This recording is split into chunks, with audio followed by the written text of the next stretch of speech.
Who is the visitor moving through the silent night? The world has drifted into a deep, velvet slumber. The silver light of a full moon washes over the forest floor, casting long, intricate shadows that dance rhythmically with the gentle sway of the ancient oaks.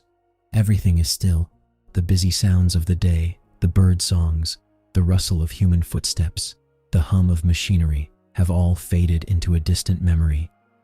In this quiet theater of the night, a tiny, dark shape emerges from the undergrowth.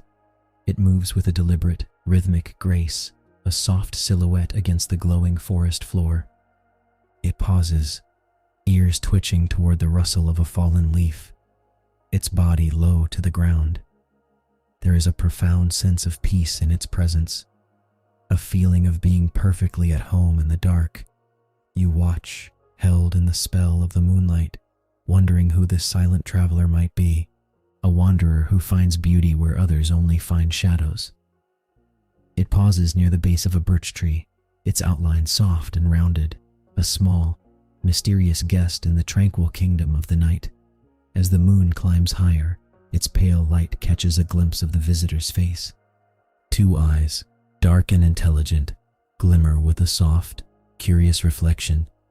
They are not the eyes of a predator on the hunt, but those of a careful explorer, observant and calm.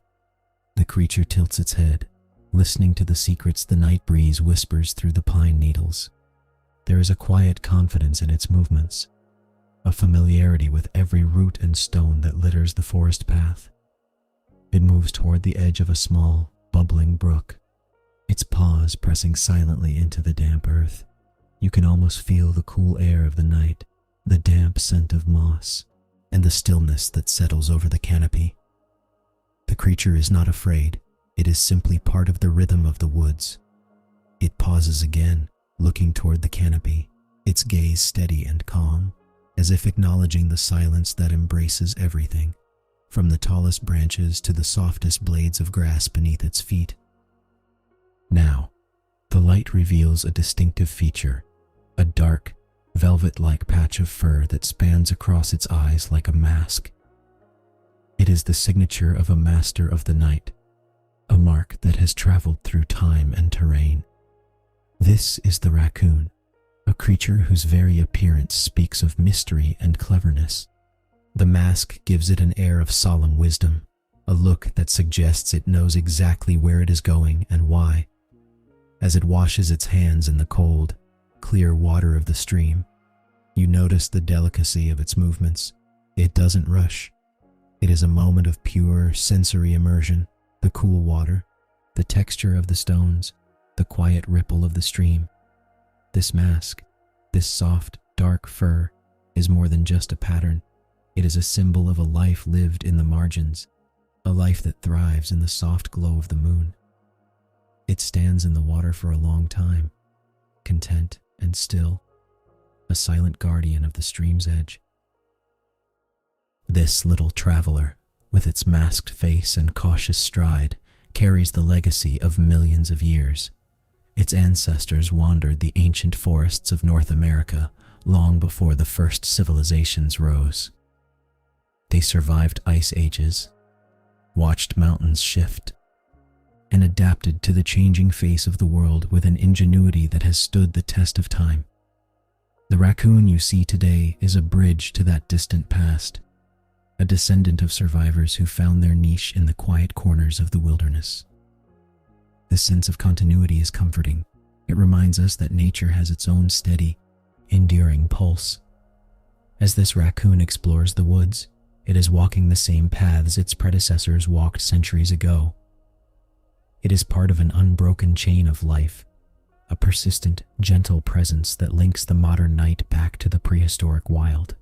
It is a history written in fur and instinct, moving quietly through the tapestry of time. From its origins in the lush forests of the continent, the raccoon has proven to be one of the most adaptable spirits in the animal kingdom. Its story is one of exploration and resilience. It has moved from the dense, dark woods into the suburbs, across rocky valleys, and along the banks of countless rivers.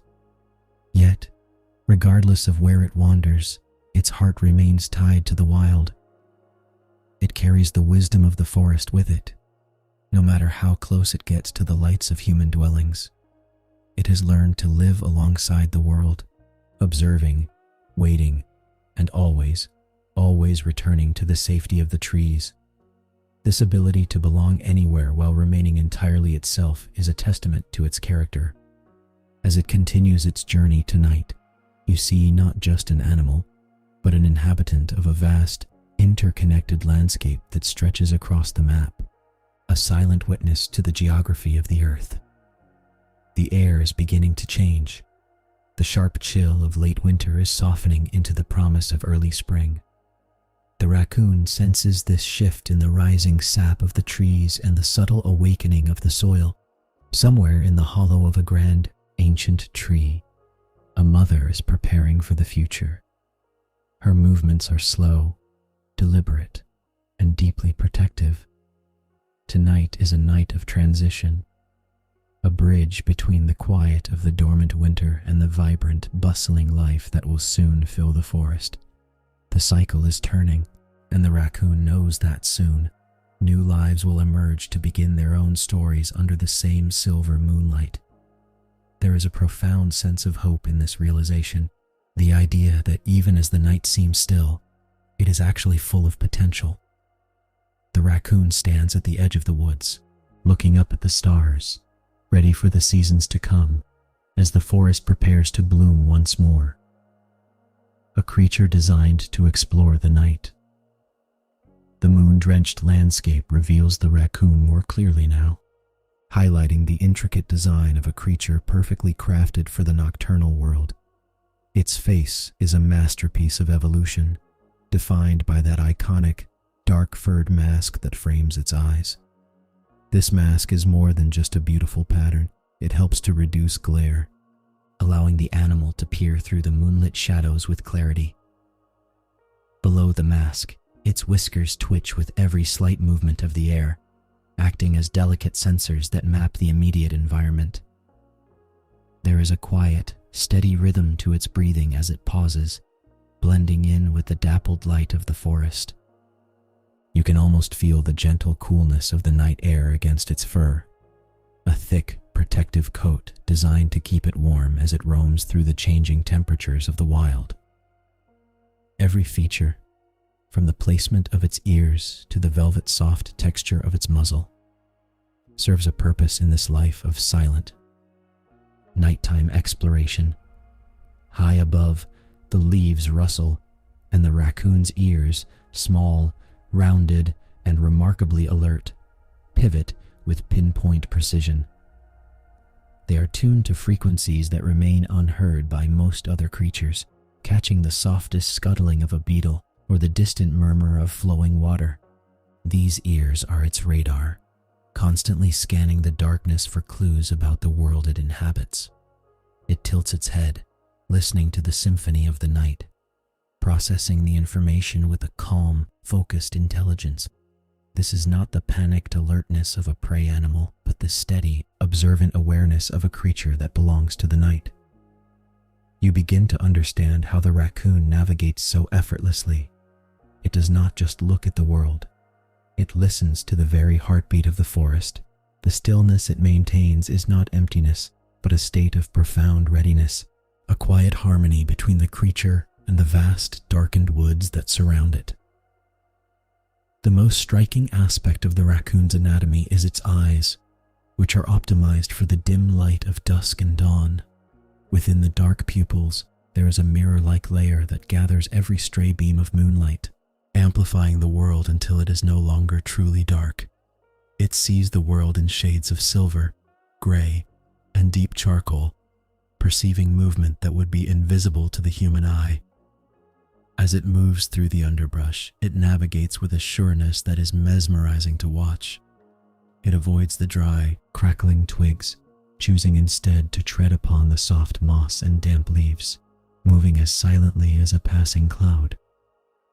There is a gentle, flowing quality to its vision.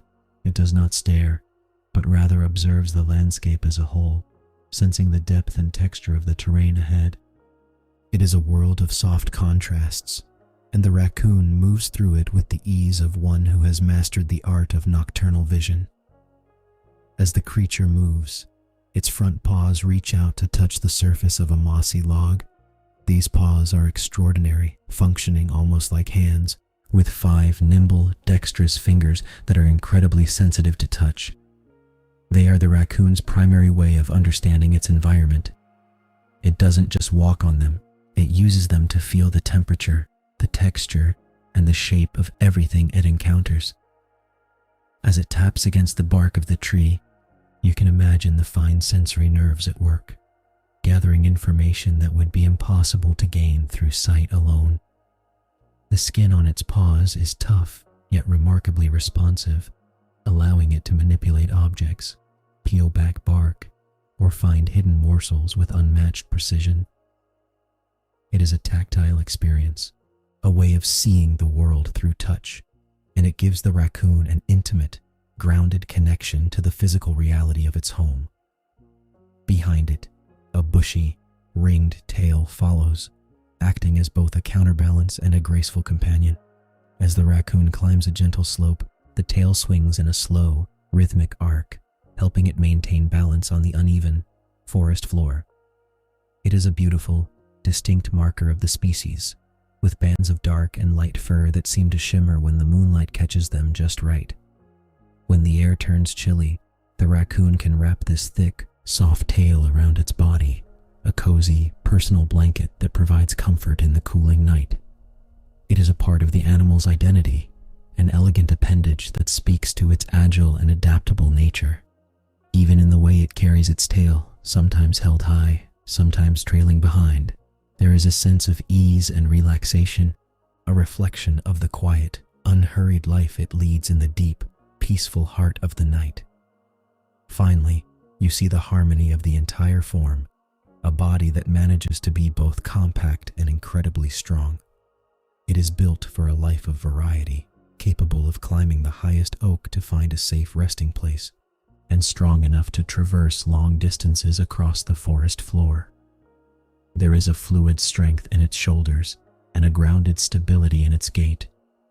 It carries itself with a quiet, unassuming power, a creature that has been shaped by the needs of survival and the lessons of the wilderness. It stops for a moment, sitting back on its haunches, appearing perfectly content in its own skin.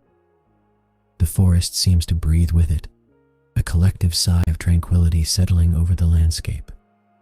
In this moment, the raccoon is the embodiment of the night itself, quiet, curious, resilient, and utterly at peace with the world it was born to explore. The senses that notice what we cannot. The raccoon pauses, its nose twitching in the cool night air. This is its first, most fundamental sense, the sense of smell, an invisible map that guides it through the labyrinth of the forest. To us, the night air might smell of damp earth and distant pine, but to the raccoon, it is a complex tapestry of information. It can detect the faint, sweet scent of overripe berries from hundreds of yards away, or the subtle, musky trace of another creature that passed by hours earlier. Each breath is an inquiry, a way of understanding the layers of life that exist just beyond the reach of our own perception.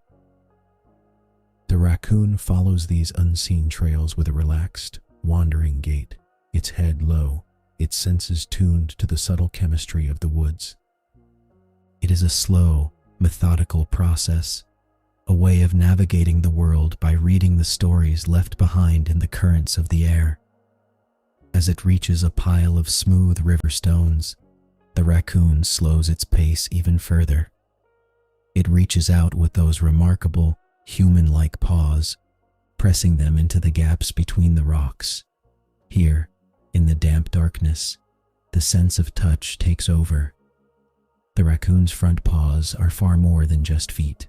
They are sophisticated instruments of exploration, when they are wet, as they often are. Given the raccoon's habit of dipping its hands in water, their sensitivity increases tenfold.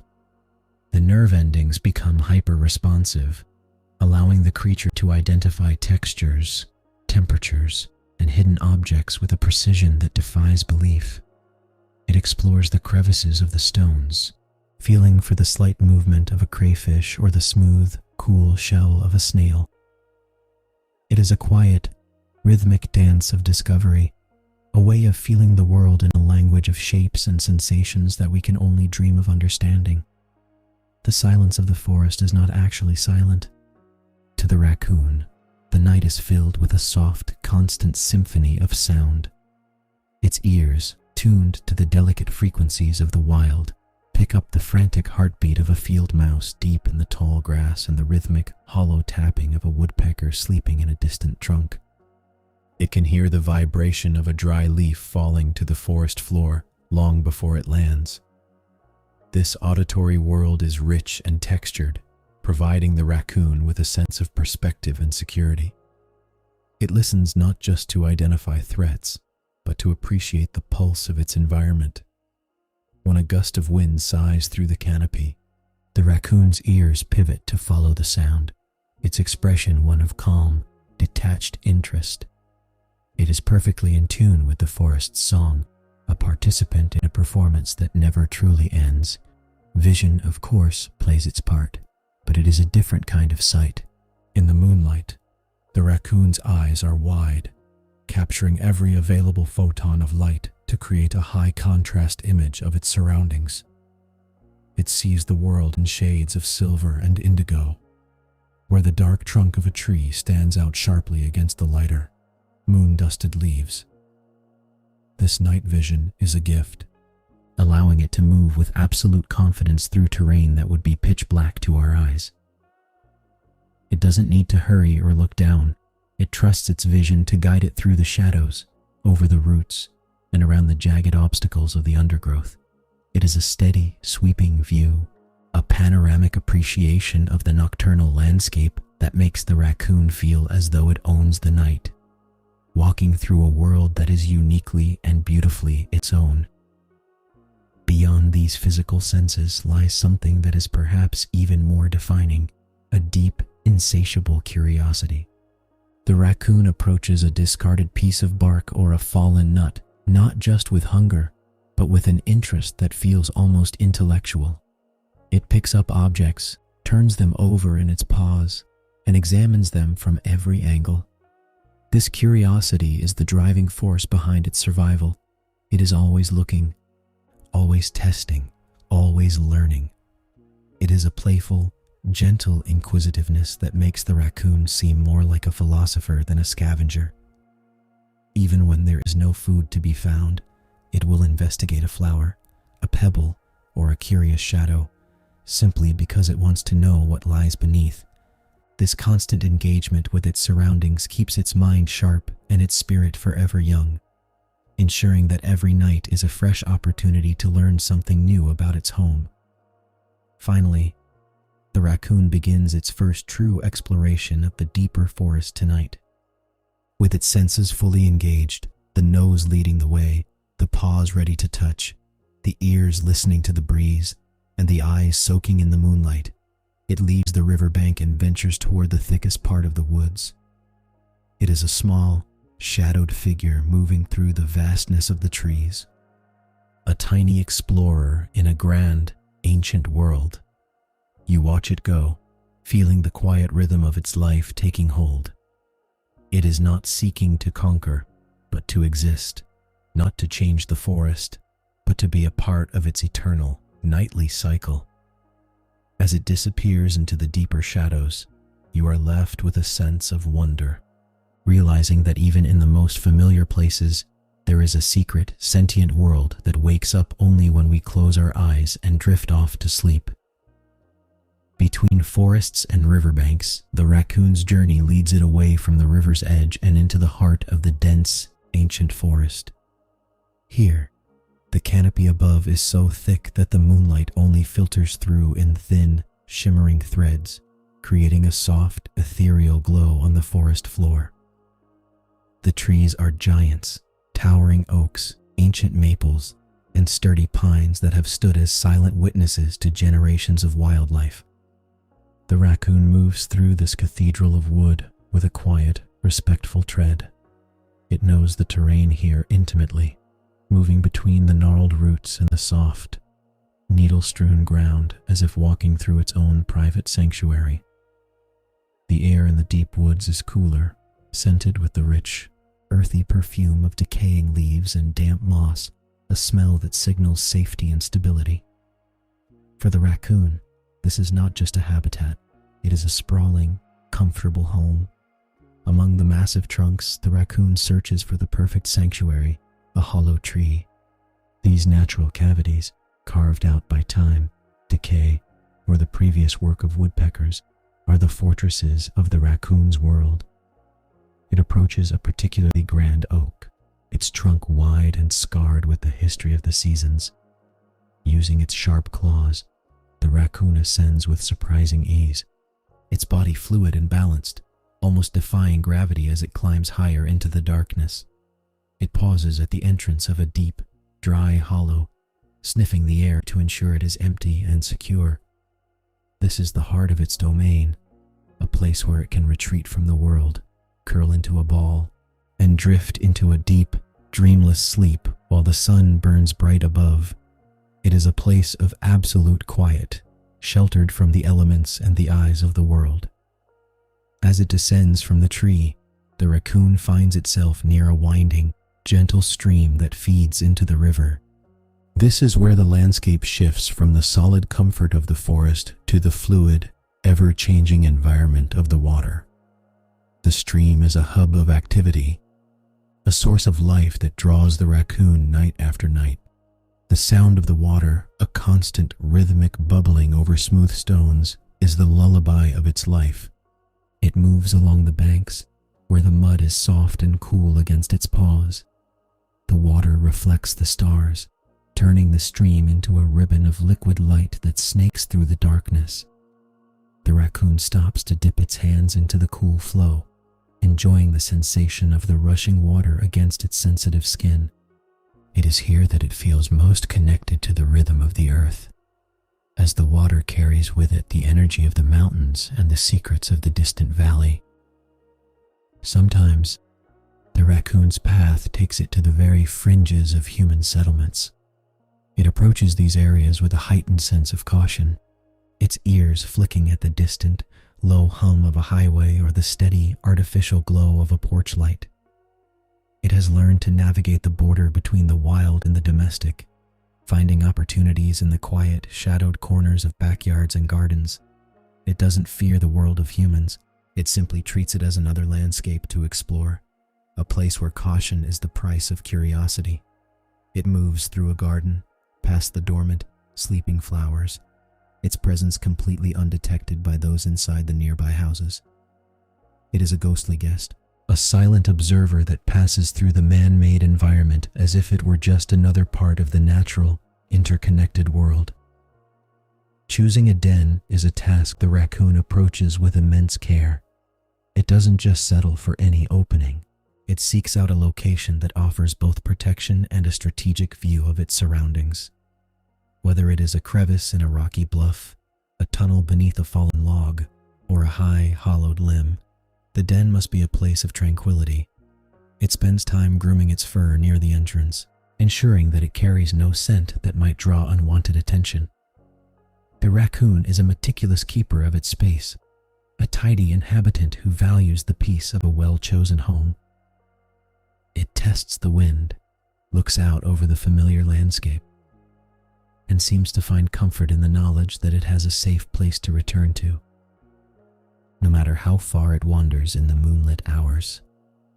As the air begins to carry the subtle, sweet scent of coming growth, the raccoon knows that spring is near. It has spent the winter months in a state of quiet conservation, moving less, eating sparingly, and resting long.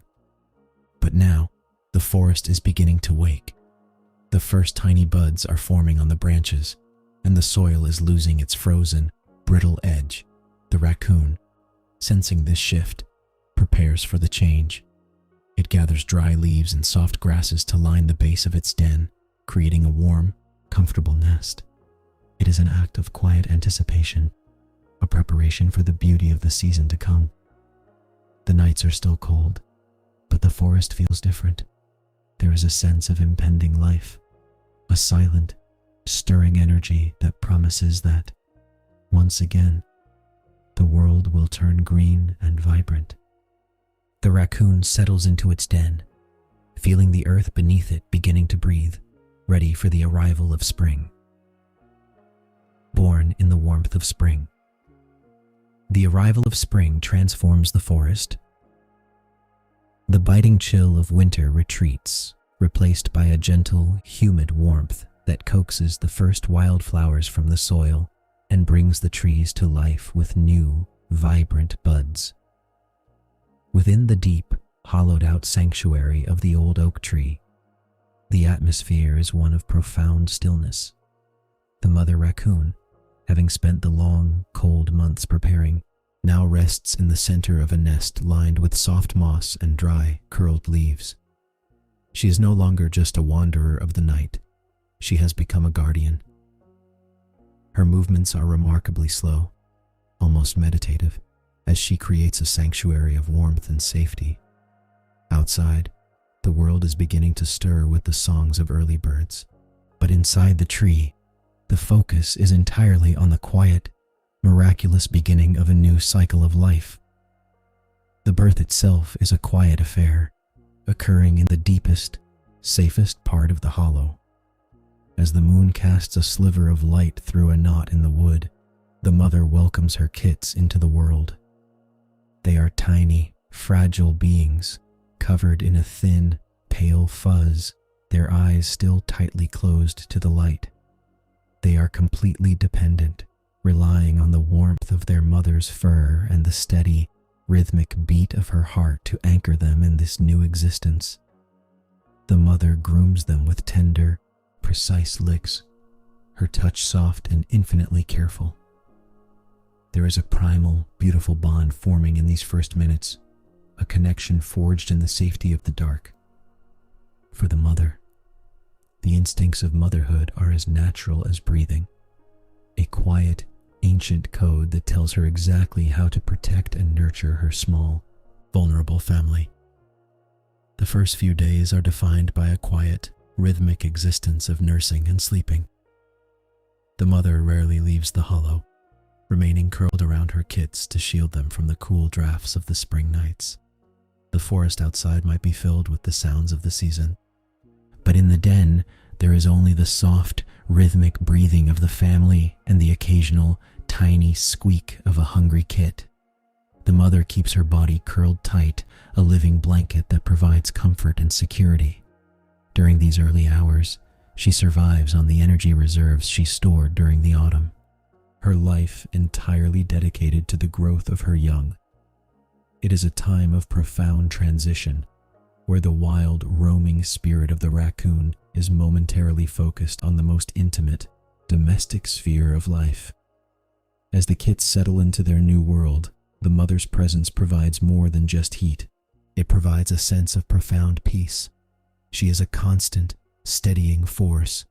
Even when she sleeps, her senses remain attuned to the forest. If a branch creaks in the wind, or the distant call of an owl echoes through the woods, her ears twitch and her muscles tighten, ready to defend her family at a moment's notice. But for the most part, the night is undisturbed. The mother finds a deep, replenishing rest in these moments, her own fatigue masked by the quiet joy of her responsibility. She is the center of their universe, a source of sustenance and stability in a world that is vast, dark, and full of wonder. Nursing is the bridge between these small creatures and the life they will eventually lead in the forest. As they feed, the kits become stronger, their movements more defined. The process is slow and peaceful, a quiet dance of life that continues through the long, moonlit nights. The mother lies still, often closing her eyes and allowing herself to drift into a light, watchful slumber. The bond between them deepens with every passing day, the mother's scent becoming a source of comfort for the kits, and their presence becoming the anchor for her own existence. It is a beautiful, understated miracle, the way life sustains itself in the most hidden, shadowed corners of the woods, far away from the reach of human eyes. Finally, the first true sounds of life begin to emerge from the kits. A soft, high-pitched chatter breaks the silence of the den, a sound of contentment. These are the first notes of a language they will spend the rest of their lives refining. The mother responds with a gentle, rumbling purr, a low vibration that echoes softly against the wooden walls of their hollow home. These tiny noises are the promise of the future. The forest outside continues its cycle, with the trees growing greener and the nights becoming milder. But in the heart of the oak, the story has truly begun. The kits are no longer just new arrivals. They are the next generation of the forest's quiet travelers, beginning their journey under the watchful, loving eye of a mother who knows the secrets of the night. The first steps of curiosity. The kits are growing, and with each passing week, the walls of the hollow tree seem to shrink. Their eyes, once tightly shut, begin to flutter open, revealing bright, dark orbs that slowly adjust to the dim light of their sanctuary. It is a slow, gradual awakening. At first, the world is nothing more than blurred shapes and soft shadows, but soon they begin to distinguish the texture of the mossy floor, the rough wood of their walls, and the comforting form of their mother. This transition from total darkness to the first light of perception is a quiet milestone. They explore their immediate surroundings with a hesitant, clumsy charm, wobbling on unsteady legs as they navigate the small and enclosed space of their home.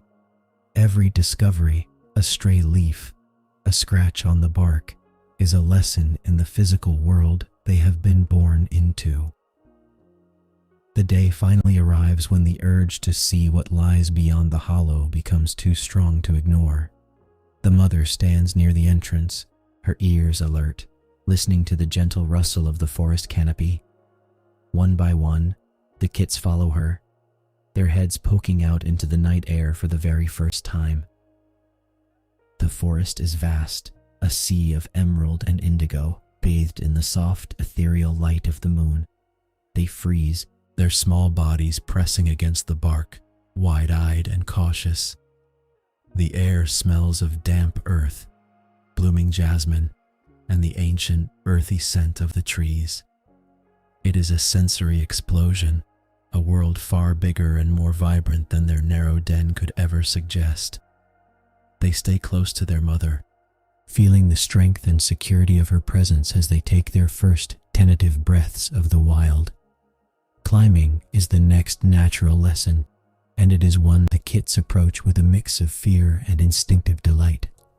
The mother demonstrates her movements fluid and sure as she navigates the gnarled ridges of the oak tree. The kits watch, their small claws kneading the wood before they try it themselves. They scramble, slipping and finding their footing, learning the balance required to hang suspended in the cool night air. It is a game of trial and error, a rhythmic process of testing the strength of their limbs against the rough, vertical surface of the tree. They find that they can hold on, that they can pull themselves up, and that the forest is a playground designed for those who know how to navigate the branches. Each successful climb brings a small, trilling chirrup of excitement, a sound of triumph echoing softly in the woods. As they become more confident, their curiosity leads them to explore the immediate vicinity of their tree. They sniff the base of the trunk, discovering the complex, layered scents of the forest floor. The mother watches them, her gaze never straying far, as they investigate a patch of wildflowers or the way a dewdrop clings to a blade of grass. Their movements are jerky and uncoordinated, full of the impulsive energy of youth. They are constantly testing the limits of their world, finding that a pebble can be batted, a twig can be chewed, and a shadow can be chased. Everything is new, everything is significant, and everything is a target for their budding intelligence. This is the foundation of their education. They are learning not just how to move, but how to interpret the life that surrounds them. Play is the heartbeat of their summer nights. Between their explorations, the kits wrestle with one another, tumbling through the soft, moonlit grass in a heap of fur and tiny, playful nips. They swat at each other's tails, climb over one another's backs, and engage in mock battles that prepare them for the challenges of adulthood. Their mother joins in occasionally, a gentle nudge or a soft, rumbling warning, guiding them toward the ways of the forest. These moments of play are full of joy and lightness, a testament to the safety the mother has provided. In the glow of the moon, they seem like tiny spirits of the woods, forever in motion. Their laughter, the soft, chattering sounds of their species, filling the night with a sense of pure, unburdened happiness. Summer is now in full bloom, and the forest is alive with the hum of nocturnal insects and the rustle of leaves. The nights are warm and inviting, perfect for the growing kits to expand their horizons. They are no longer just nursing, they are beginning to follow their mother further from the den, learning to identify the trails and the landmarks of their territory.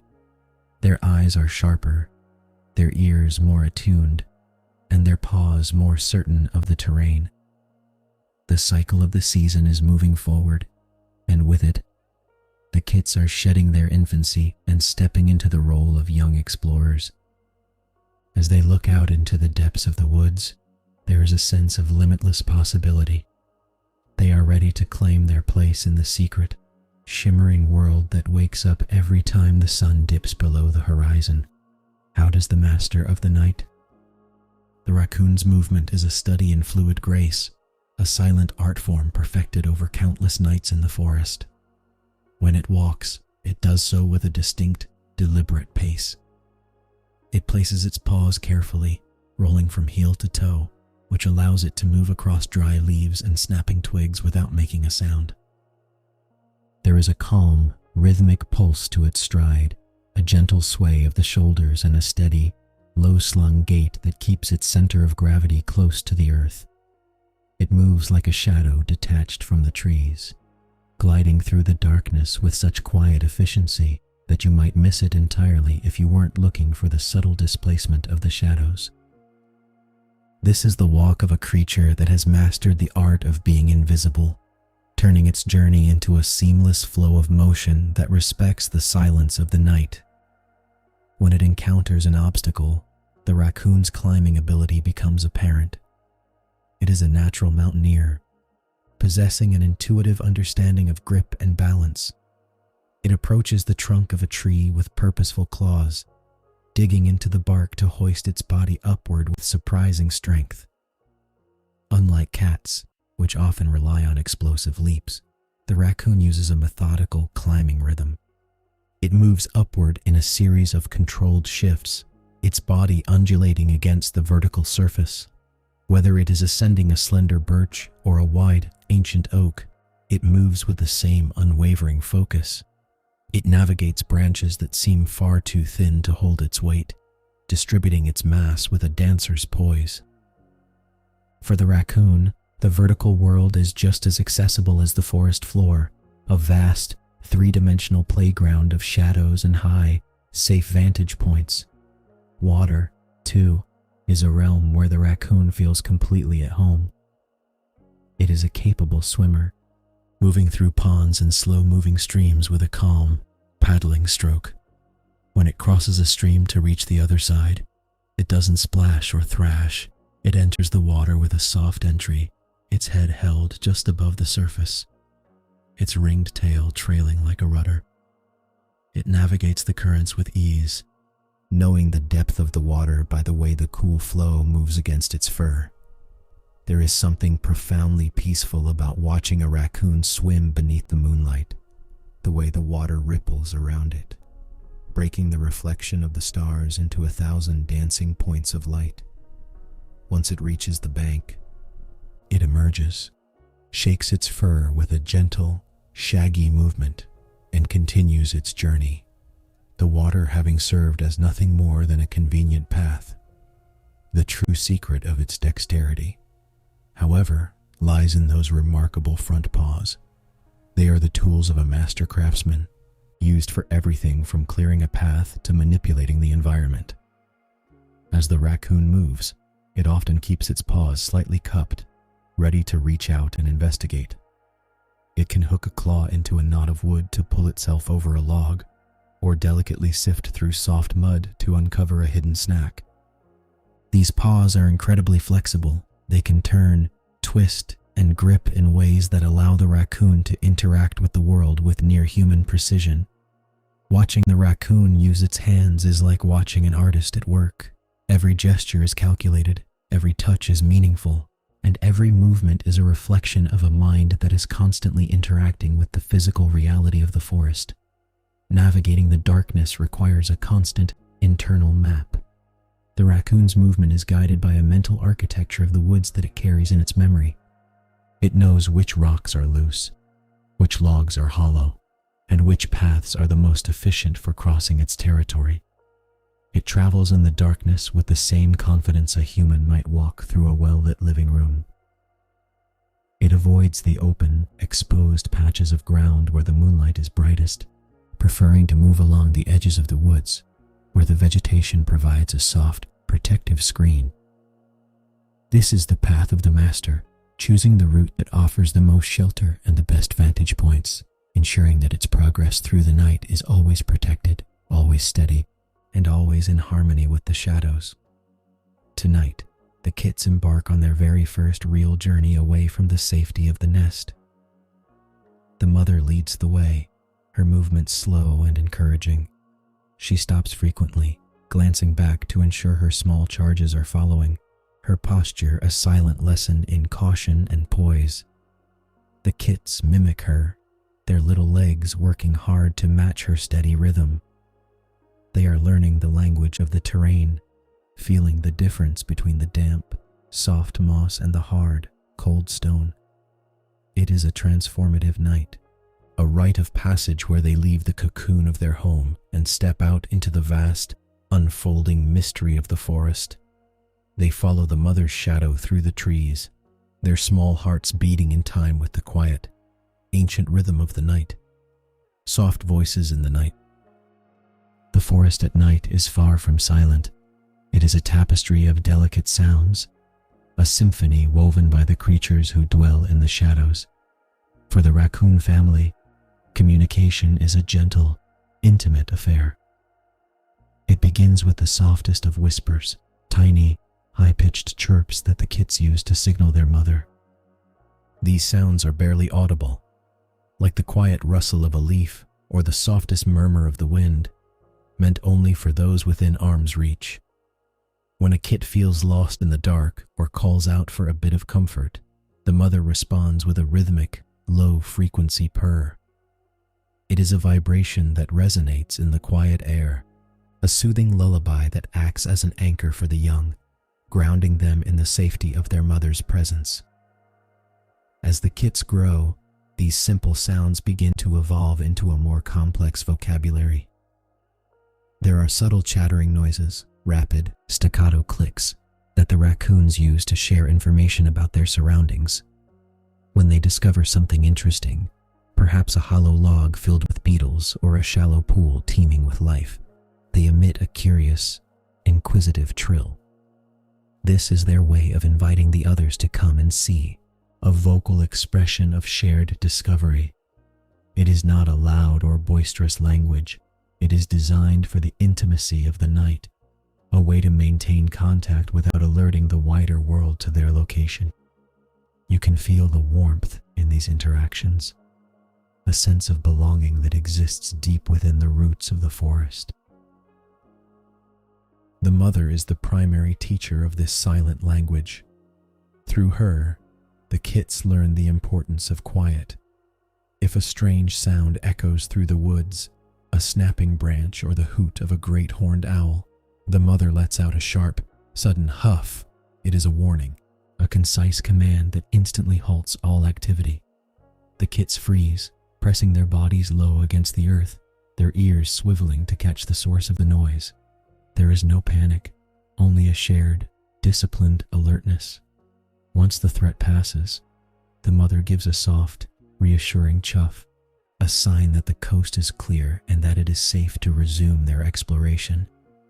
This exchange is a fundamental lesson in survival, taught not through force, but through the calm, consistent example of the mother. Communication among adults is often conducted through a more subtle, non-verbal dialogue. The raccoon uses its entire body to express its mood and intent.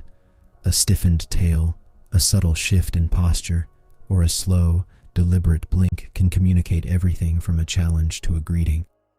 When two raccoons meet on a forest path, they may engage in a quiet, circling dance, their movements slow and measured as they exchange scents, the true language of the wild.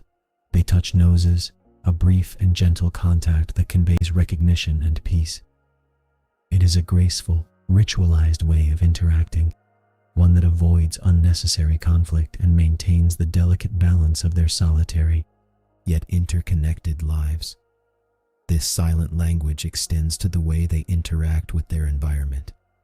The kits learn to listen to the voice of the forest itself, the way the leaves hiss when a storm is approaching, the way the crickets fall silent when a predator is near, and the way the bubbling stream changes its pitch as the water levels shift.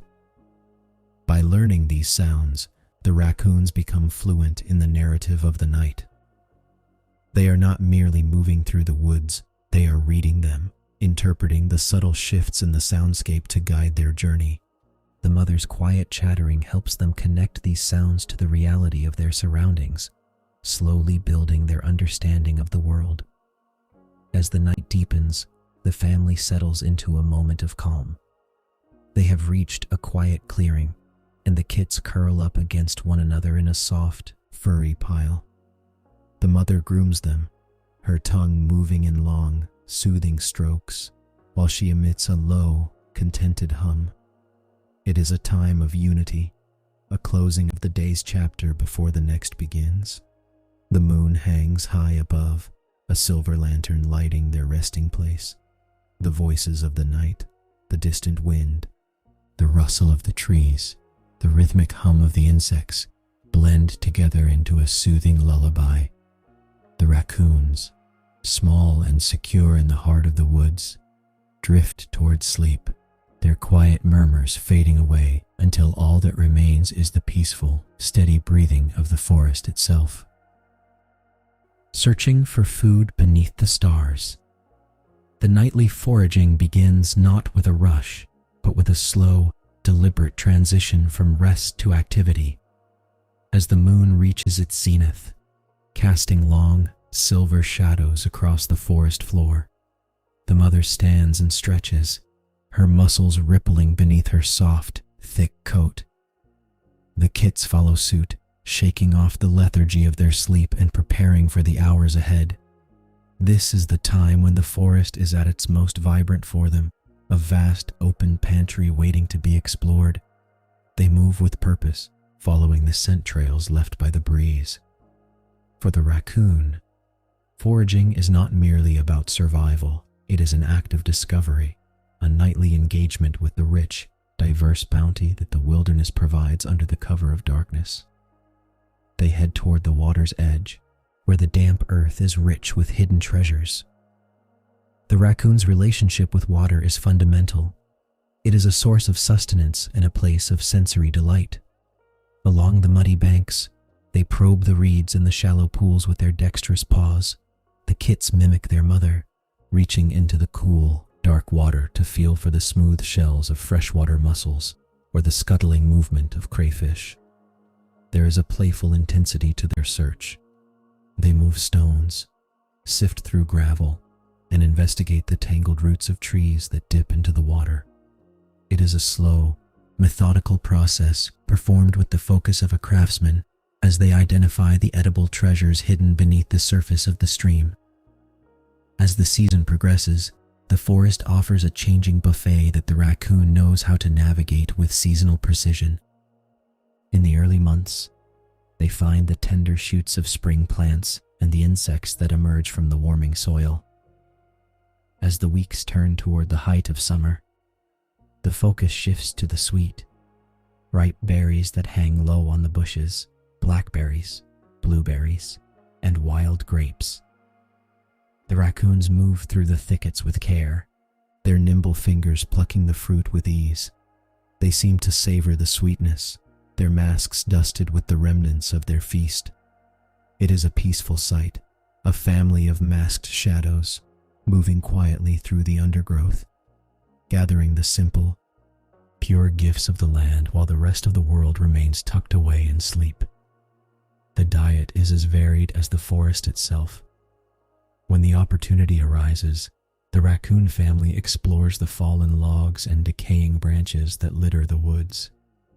These are the homes of wood-boring grubs and slow-moving beetles, a rich source of energy that the raccoons find with uncanny ease.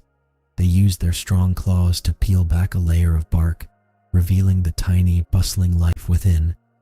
It is a lesson for the kits in patience and persistence. They learn that the best food is often hidden, tucked away in the places that require the most curiosity to uncover. Occasionally, if they are lucky, they may find the remnants of a bird's nest or a clutch of fallen eggs, providing a boost of protein that helps the growing kits gain the strength they need for the coming autumn. Adaptability is the secret to the raccoon's success. They are not limited to one type of food or one location. They understand that the forest is a cycle, and they have learned to harmonize their habits with the shifting availability of resources. When the water levels drop, they focus more on the banks.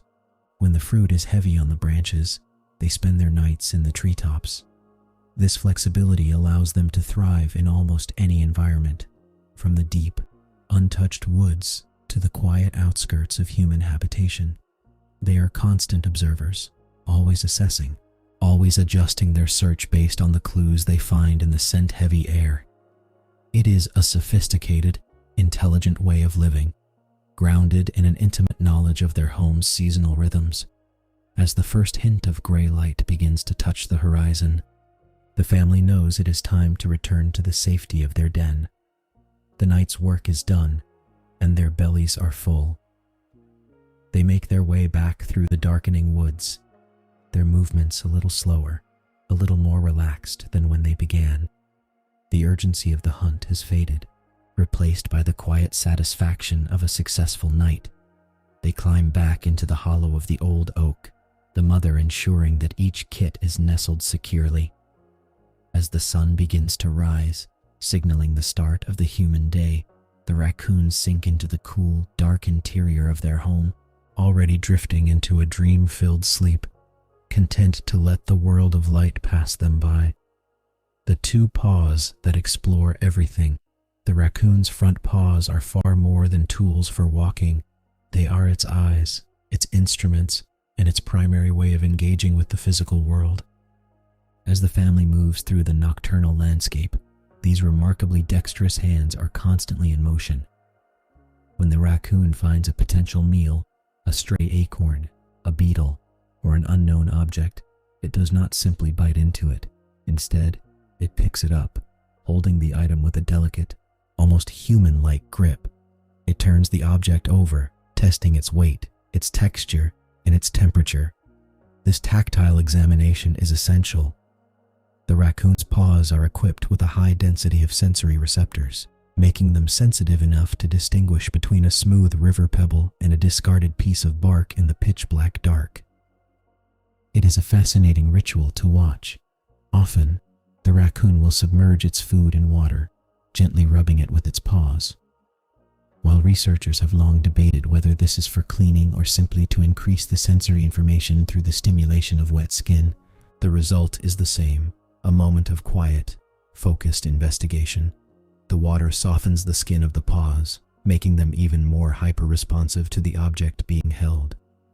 The raccoon stands at the edge of the stream, looking down with a focused, studious expression, its hands working the food with rhythmic, deliberate motions.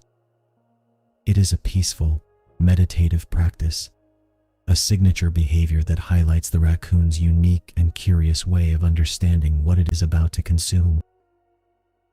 This tactile engagement extends to every aspect of its life.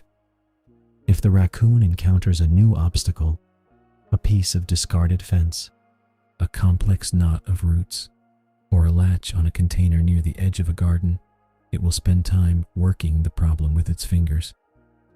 It probes, pulls, and pushes, its paws dancing with agility. It can manipulate small items with the grace of a locksmith, picking at bark to find hiding insects or gently peeling away the husks of corn. This ability to problem solve with its hands allows the raccoon to access food sources that would be impossible for other creatures to reach. It is a quiet display of intelligence, a testament to how the raccoon has turned its natural curiosity into a highly effective survival skill. Once the food has been thoroughly inspected and prepared, the raccoon settles down to eat. It sits back on its haunches, using its hind legs for balance while holding the food firmly with its front paws. There is a sense of genuine enjoyment in these moments. The raccoon's ears remain alert, but its posture is relaxed, reflecting a feeling of security. It eats slowly, savoring the flavors and textures it has so carefully discovered. For the growing kits, this is a vital part of their education. They watch their mother's every move, learning how to handle different types of food, how to test for ripeness, and how to use their paws to extract the most nourishment with the least amount of effort. After the meal, the process of digestion and grooming begins. The raccoon uses those same versatile paws to groom its fur, smoothing down its coat and ensuring that it remains clean and insulated. This self-care is a quiet, rhythmic habit that happens during the long hours of the night. As the raccoon runs its paws through its thick fur, it also clears away any debris from the forest floor, maintaining the integrity of its coat. It is a slow, methodical grooming session that brings a sense of comfort and order to the animal's life. With a full belly and a well-groomed coat, the raccoon feels at ease, its body perfectly attuned to the coolness of the night. As the heat of midsummer begins to wane, the nights grow slightly longer and the air loses the humid thickness of July. The raccoon senses these subtle shifts in the environment. The forest is preparing for the transition into autumn, and the raccoon's activities reflect this shift. The kits are stronger, their paws more confident, and their curiosity more refined. They have moved from being dependent infants to capable, junior explorers. The summer has been a long, beautiful lesson in the art of living, and as the season draws to a close, the raccoons are well prepared for the changes ahead. They have spent the past few months learning the language of the forest through their paws, building a foundation of knowledge that will serve them for the rest of their lives. The autumn of maturity.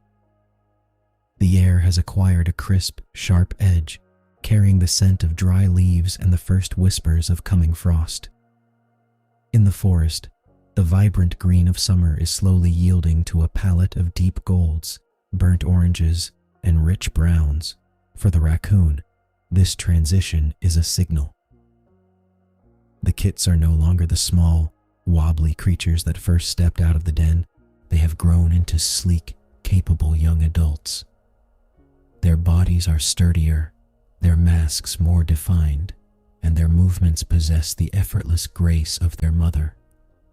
They have reached a stage of independence, spending more time wandering away from the family group to explore their own paths, testing their strength and intuition against the cooling woods.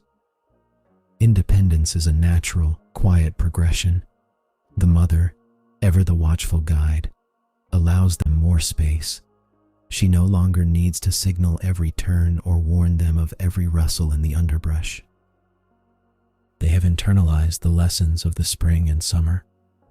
They know which trees are the safest to climb, which pools hold the most life, and which parts of the forest are best avoided. There is a sense of mutual respect in their interactions now. they are becoming partners in the nightly journey.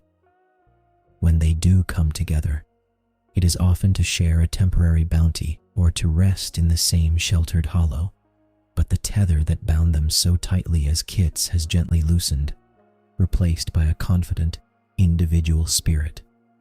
The search for food now takes on a more solitary, focused character. The young raccoons have learned that the forest is a vast map of opportunities, and they now navigate it on their own terms. They venture into parts of the territory they once only saw from the safety of their mother's side. They learn the value of patience, waiting for the perfect moment to pounce on a scurrying field mouse or meticulously stripping a stalk of wild corn. Each successful hunt is a building block for their self-assurance. They are discovering that they possess the same ingenuity that has defined their lineage for millions of years, an inheritance of instinct and intelligence that helps them thrive as the seasons turn. Caution is perhaps the most valuable skill they have refined. As they grow, they have become acutely aware of the dangers that linger in the periphery of their world. They have learned to move without casting a shadow, to hold their breath when the scent of an unfamiliar predator drifts on the wind, and to choose their paths with a strategic eye. They don't run or panic. They simply vanish into the trees, becoming part of the landscape. This growing sense of wariness is not born of fear, but of wisdom. It is the wisdom of an animal that understands its place in the grand scheme of the forest, an inhabitant who knows that the key to a long life is a quiet, unobtrusive presence. The approach of winter brings an instinctive, physiological change. The raccoons feel the shift in the length of the days and the drop in the night's temperature. Their bodies begin to store fat, their coats grow thicker and more luxurious, insulating them against the coming cold. They spend their nights in a state of high activity, capitalizing on the last of the autumn's abundance. They are preparing for the long, dormant months ahead, and they do so with a calm, methodical persistence. There is no frantic stress.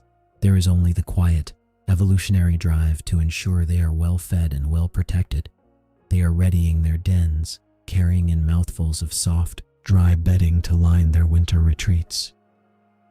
By the time the last leaves have drifted to the ground, the transition is complete. The young raccoons have reached a state of true adulthood. They are capable, self-reliant, and intimately connected to the rhythm of the woods. They understand the secrets of the night as well as their mother does, having mapped the terrain in their minds and mastered the skills of survival. They look out into the thickening fog of the late autumn night, ready to face the quiet stillness of the coming winter. They are no longer just followers. They are masters of their own destiny, small but resilient figures in the vast, darkening theater of the forest, poised to endure and eventually thrive in the changing cycle of the year. Quiet nights of courtship. As the winter begins to loosen its icy grip, the forest undergoes a subtle, almost imperceptible transformation. The scent of the air changes. It becomes thicker, carrying the pheromones of change and the promise of a new season. For the mature raccoons, the solitary nature of their lives begins to shift. There is a restlessness in the air, a pull that draws them away from their secluded winter dens and into the wider expanse of the forest. This is the season of quiet courtship, a time when the paths that were once walked alone start to cross in the silver glow of the moonlight. The movements of the raccoons become more deliberate, their scents more pronounced, as they navigate the woods in search of connection. When a male and female cross paths, the encounter is defined by a gentle, ritualized grace. There is none of the chaos one might expect. Instead, there is a slow, rhythmic circling. They exchange soft, chattering calls, a language of clicks and low whistles that vibrate through the cool, damp night air. They approach one another with tentative steps, their noses twitching as they identify the unique chemistry of the other.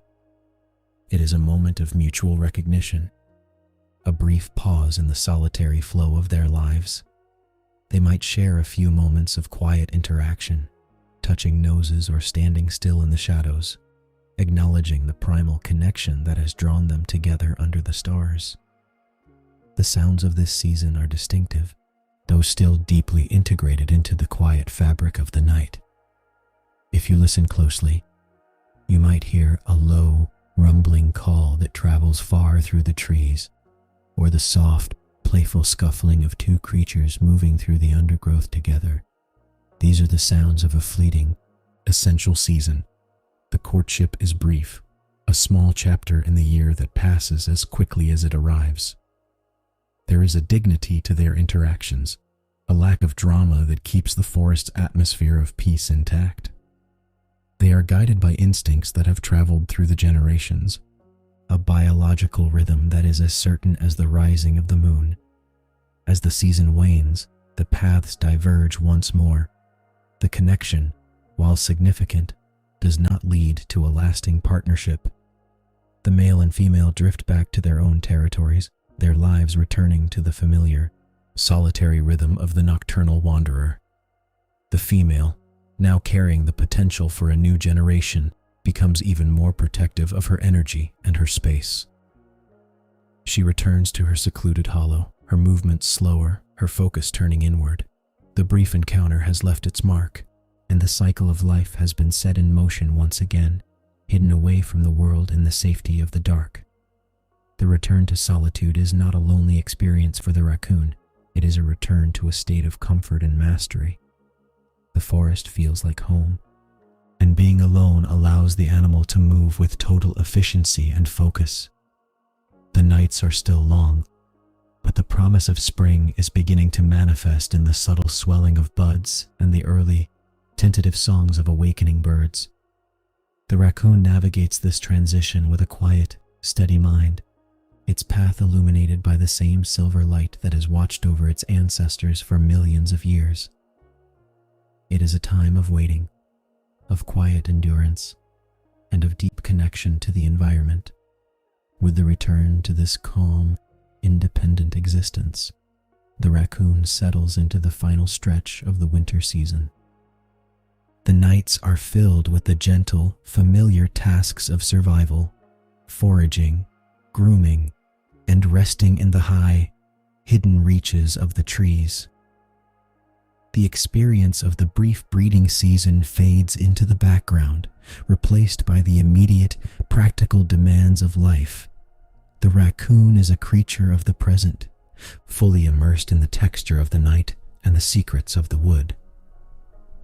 As it moves through the shifting shadows, there is a profound sense of completeness, an understanding that every season has its place and every instinct serves the continuity of the beautiful, endless dance of life. The long winter. The forest has transformed into a crystalline realm of silence.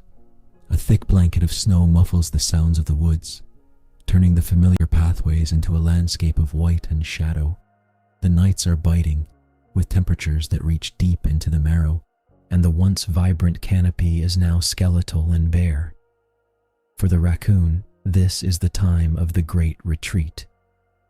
It has spent the months of autumn preparing for the stillness, consuming the abundant bounty of the earth to build the reserves of energy that now sustain it. It is no longer the active, curious wanderer of the summer. It is now a master of conservation, hunkered down in the deep, insulated safety of its hollow den.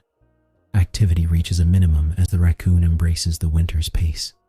It may venture out on particularly mild nights, moving with a sluggish, deliberate gait through the snow, but for the most part, it remains curled within its sanctuary. These long, dormant hours are not characterized by boredom or loneliness, but by a profound state of rest. The raccoon's metabolism slows, its heart rate steadies, and its breathing becomes a deep, rhythmic sigh. It is a state of near hibernation, a biological miracle that allows it to bypass the harshness of the frozen season. It is protected by its thick winter coat and the warmth of the nest it meticulously lined with leaves and moss during the harvest months. The reliance on stored energy is the raccoon's quiet survival strategy. Throughout the summer and autumn, it gathered the fuel that now keeps it alive. This stored fat is its internal sun, a reservoir of warmth and strength that it draws upon while the world outside is locked in ice. There is something deeply peaceful about this existence, a total detachment from the frantic pace of the day and the struggle for resources. Within the hollow, the raccoon is disconnected from the cold, living in a suspended state where the only thing that matters is the slow, steady maintenance of life. It waits, knowing that the cycle of the earth is inexorable and that the frost will eventually retreat. As the weeks pass, the raccoon experiences the winter as a series of long, quiet dreams. It is not fully asleep, but it is deeply withdrawn from the exterior world. It feels the vibration of the wind through the massive trunk of its home and hears the muffled, distant sounds of the forest, the sharp crack of a frozen branch or the lonely howl of the wind.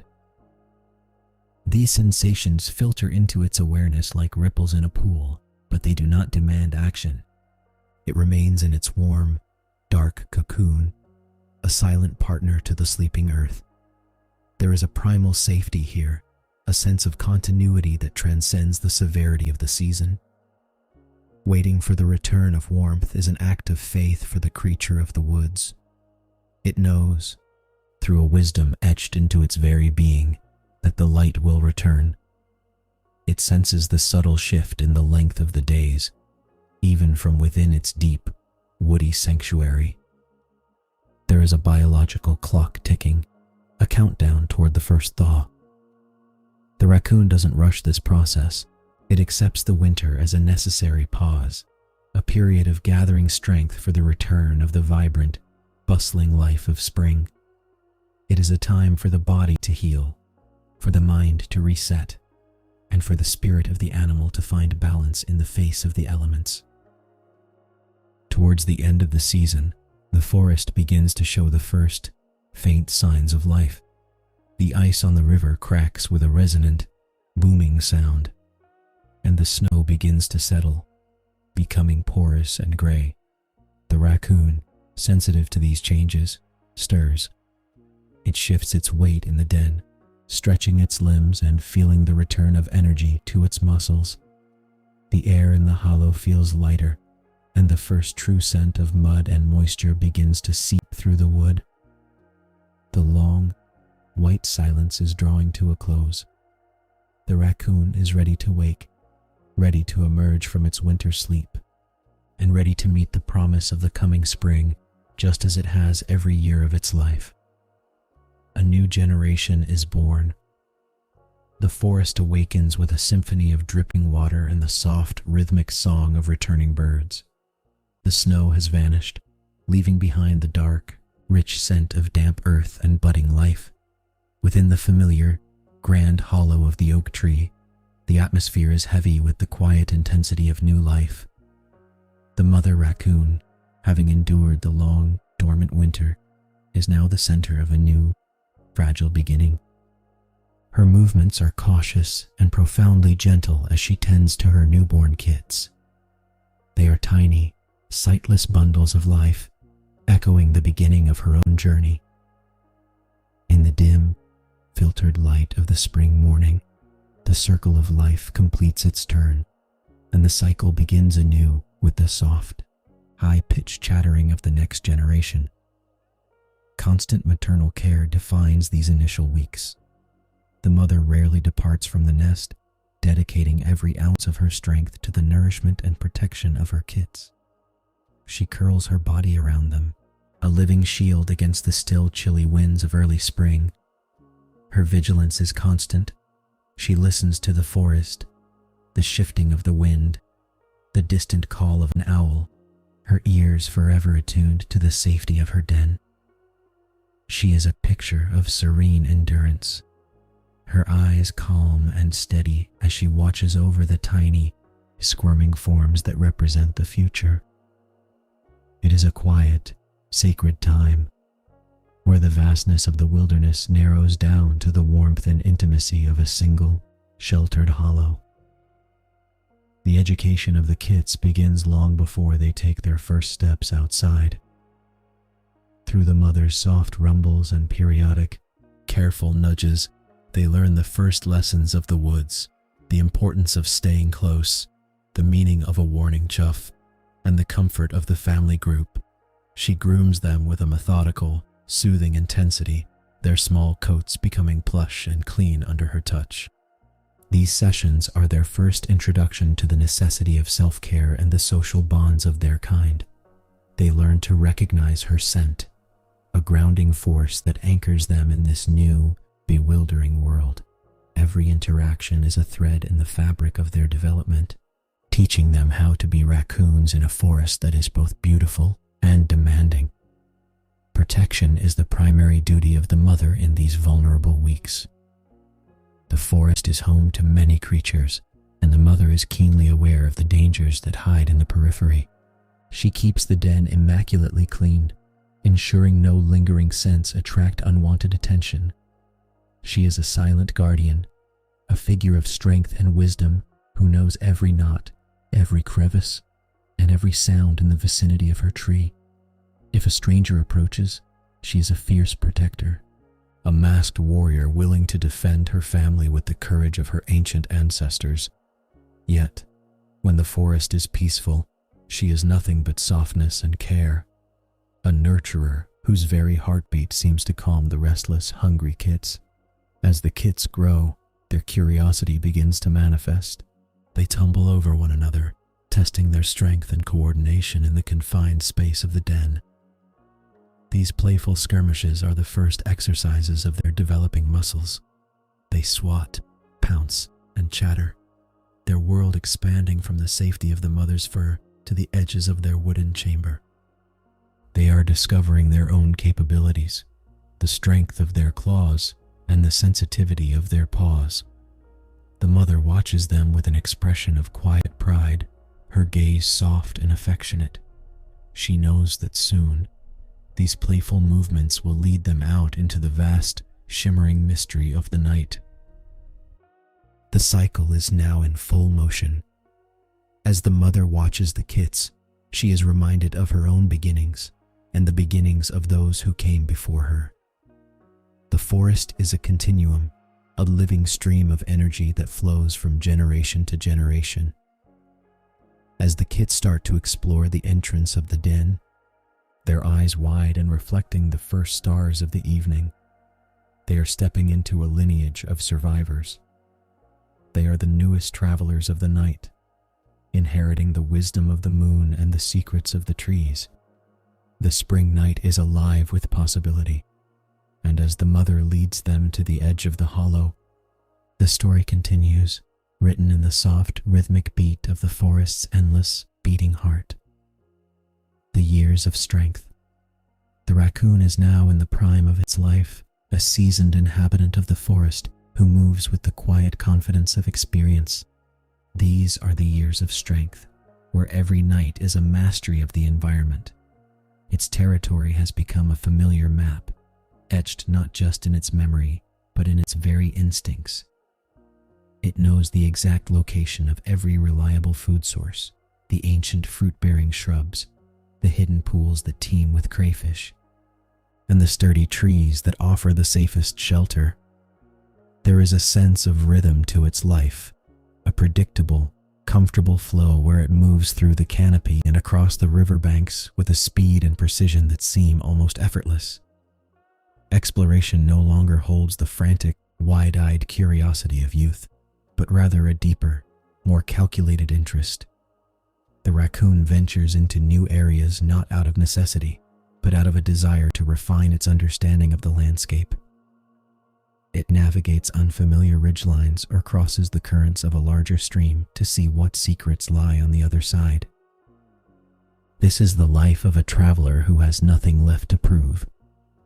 It stops to investigate a strange, fallen structure or to examine a peculiar scent on the wind, not because it is searching for danger, but because it truly enjoys the quiet dialogue with the natural world. It is a time of fulfillment, where the raccoon is perfectly integrated into the sprawling, interconnected fabric of the wild. Its skill in finding food has become legendary, at least within the quiet confines of its own awareness. It can identify a source of sustenance by the faintest trace of a smell or the slightest movement in the dark. Whether foraging along the edges of a human garden or deep within the pristine, untouched heart of the forest, the raccoon is equally adept. It has learned to anticipate the seasons, knowing exactly when the acorns will drop and when the insects will be most active near the rotting logs. It moves through the world like a well-oiled machine, taking what it needs with a gentle efficiency that leaves little trace of its passing. Living alongside the human world has become a routine aspect of its existence. It does not fear the lights of houses or the distant, muffled rumble of traffic. Instead, it has learned to view these elements as temporary fixtures in the landscape. It passes through backyards as easily as it crosses a meadow, its masked face a silent, fleeting specter that the people inside never even suspect. It understands the boundaries of its world, where it is safe to linger and where it must pass through quickly. This balance is the hallmark of the raccoon's intelligence, a delicate navigation between two different worlds that it manages with poise and caution. The changing seasons no longer present a struggle. They are simply the different chapters of a book it knows by heart. When the autumn leaves fall, the raccoon welcomes the cool air and the bounty of the harvest. When the winter snows arrive, it returns to the familiar, cozy hollow of a tree it has occupied for years, its body already prepared for the long, quiet sleep. The years of strength are marked by this sense of continuity. The raccoon is no longer fighting for survival. It is living in a state of harmonious coexistence with the land. It feels a deep, grounding connection to the forest, a sense of belonging that provides a constant, underlying calm to its nocturnal life. As the years continue to turn, the raccoon's presence in the forest becomes a permanent, reliable feature. It is a constant factor in the nighttime ecology, a witness to the shifting of the winds and the aging of the trees. It watches the younger generations emerge and begin their own journeys, feeling no need to interfere, only to observe with a quiet, detached wisdom. It is a mature, self-assured entity, comfortable in its solitude and at peace with the world. The passing of time is not something to be feared, but a steady, natural process that the raccoon accepts with the same grace it brings to every movement, every climb, and every quiet breath it takes under the silver glow of the moon. The cycle of the seasons. The forest moves in a grand, circular rhythm, a slow breathing of the earth that the raccoon has learned to follow with total precision. Each spring, the world erupts in a delicate pastel explosion of new life, a time of awakening and fresh discovery. The raccoon feels this shift in the rising sap and the softening of the frozen ground. It is a season of vitality, where the air is filled with the promise of growth and the forest floor becomes a vibrant carpet of moss and wildflowers. The raccoon moves through this landscape with a familiar step, witnessing the rebirth of the trees it has climbed 100 times before. The renewal of the forest mirrors the renewal of its own spirit, a constant reminder that life is a series of fresh beginnings. Summer follows, bringing with it the long, humid nights and the dense, dark green canopy that shelters the forest floor. These are the nights of warmth and abundance, where the air hums with the music of insects and the woods are filled with the sweet scent of ripening fruit. The raccoon experiences the summer as a time of ease and leisure. There is no urgency in the search for food. The earth is generous, and the nights are long enough for endless, leisurely exploration. It finds deep satisfaction in the simple act of existing within this lush, thriving world, feeling the cool water of the stream against its fur and the heat of the earth beneath its feet. It is a season of contentment, a peak of the cycle where everything feels perfectly aligned. As the days grow shorter, autumn descends with a breathtaking, quiet beauty. The forest changes its coat, trading its deep greens for brilliant shades of amber, gold, and fire red. The air turns crisp, and the sound of dry leaves crunching underfoot announces the arrival of the season of harvest. The raccoon prepares, its instincts honed by years of practice. It feels the urge to gather, to store, and to settle. This is a time of reflection, where the intensity of summer's life begins to dim into a graceful, orderly preparation for the cold. The raccoon watches the geese migrate and the squirrels hide their nuts, participating in the shared ancient labor of readying for the transition. Winter is the season of deep, contemplative silence. The world turns monochromatic, a vast landscape of white snow and dark, skeletal silhouettes. The forest sleeps, and the raccoon joins in this collective rest. It is a time for the body to repair and for the mind to drift in the safety of its hollow sanctuary. The cold is a reminder of the world's power, but inside the den, the raccoon finds warmth and profound security. It is a necessary stillness, a period of gathering the strength that will be needed when the sun finally returns to pull the world out of its frost-covered slumber. The winter is not a time of loss, but a time of holding, of keeping the spark of life protected until the right moment. The rhythm of these 4 seasons repeats, creating a sense of timelessness that anchors the raccoon to its home. It is an observer of the change, a constant presence that sees the forest grow, shed, and renew itself over and over again. This repetition brings a deep, underlying peace. The raccoon knows what to expect. It understands the temperament of the land. This knowledge is a comfort, a foundation upon which its entire life is built. It is no longer surprised by the storm or the frost. It welcomes them as essential elements of the story. The cycle is a reliable friend, a constant companion that guides the raccoon through the long, wandering journey of its life. Yet, even in the regularity of the seasons, the raccoon begins to notice the subtle, slow changes in itself. The climbs feel slightly longer, the walks through the brush a little more deliberate, and the need for rest more pronounced. It is the beginning of the autumn of its own life, a slow, gentle transition that mirrors the shifting of the year. There is no sadness in this, only a natural unfolding. The raccoon continues to move with grace, its senses still sharp and its connection to the forest as strong as ever.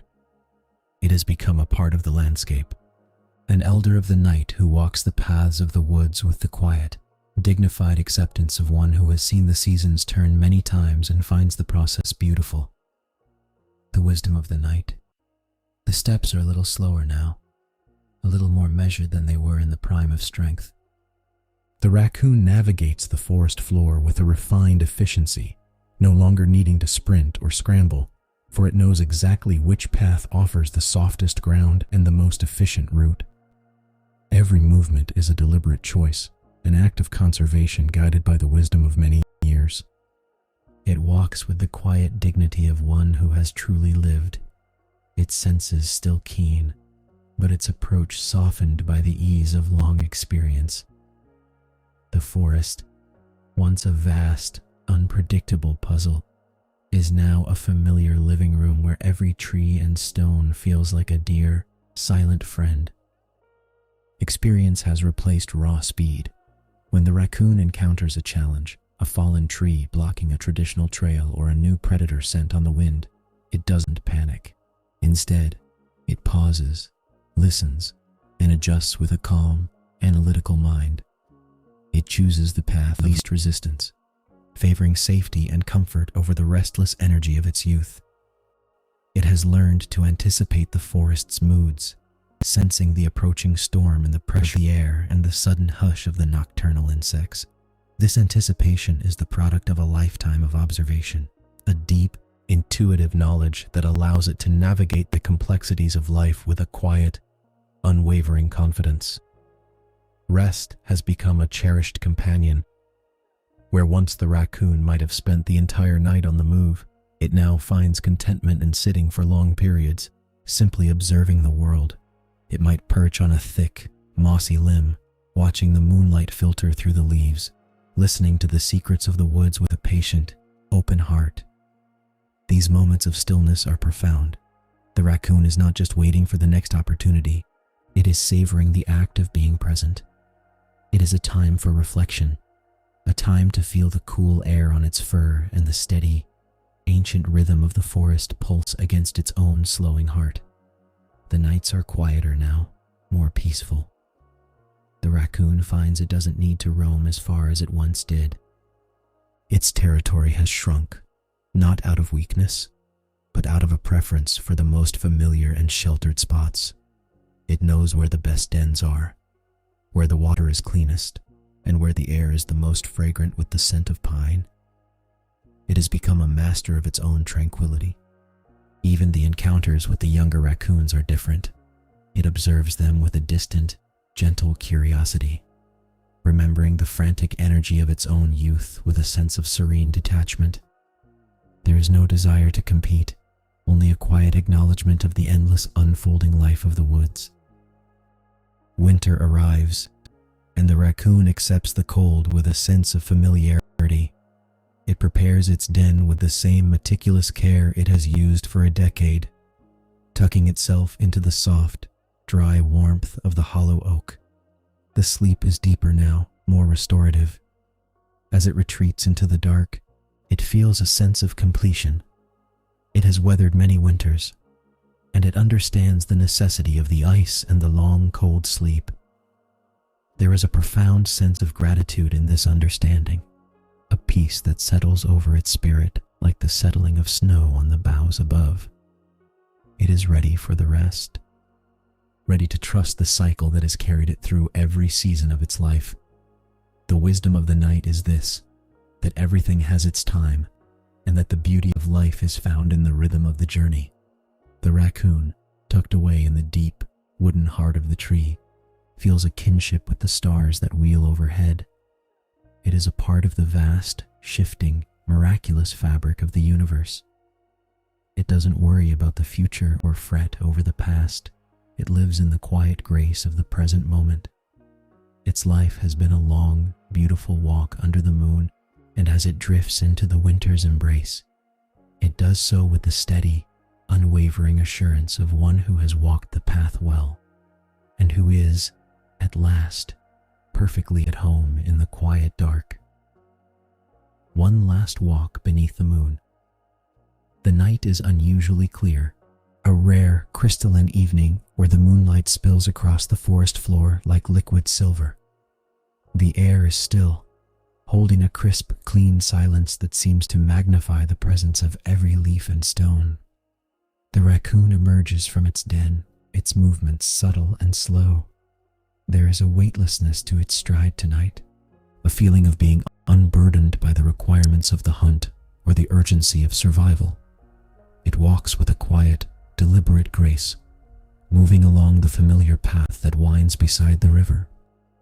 The water, reflecting the star-dusted sky, flows with a gentle, rhythmic hum, its constant, ancient song serving as a comforting backdrop to this final, serene journey. The forest feels different tonight. It is familiar, yet strangely heightened in its beauty. The raccoon pauses beneath the arching branches of a great maple, looking up at the canopy where the leaves are etched against the stars. It breathes in the deep, earthy perfume of the woods, the scent of pine needles, damp bark, and the faint, sweet memory of spring blossoms. Each scent is a trigger for a lifetime of recollections.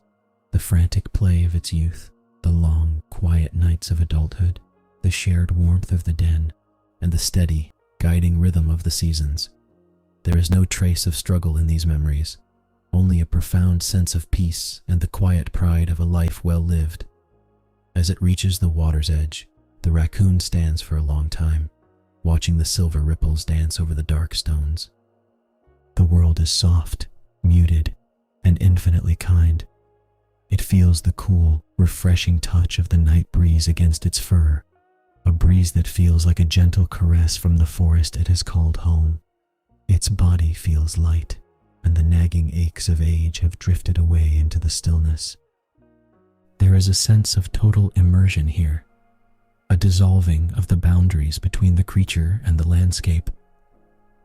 It is not just an inhabitant of the woods, it is a part of them, a piece of the night that is returning to the source of its own quiet mystery.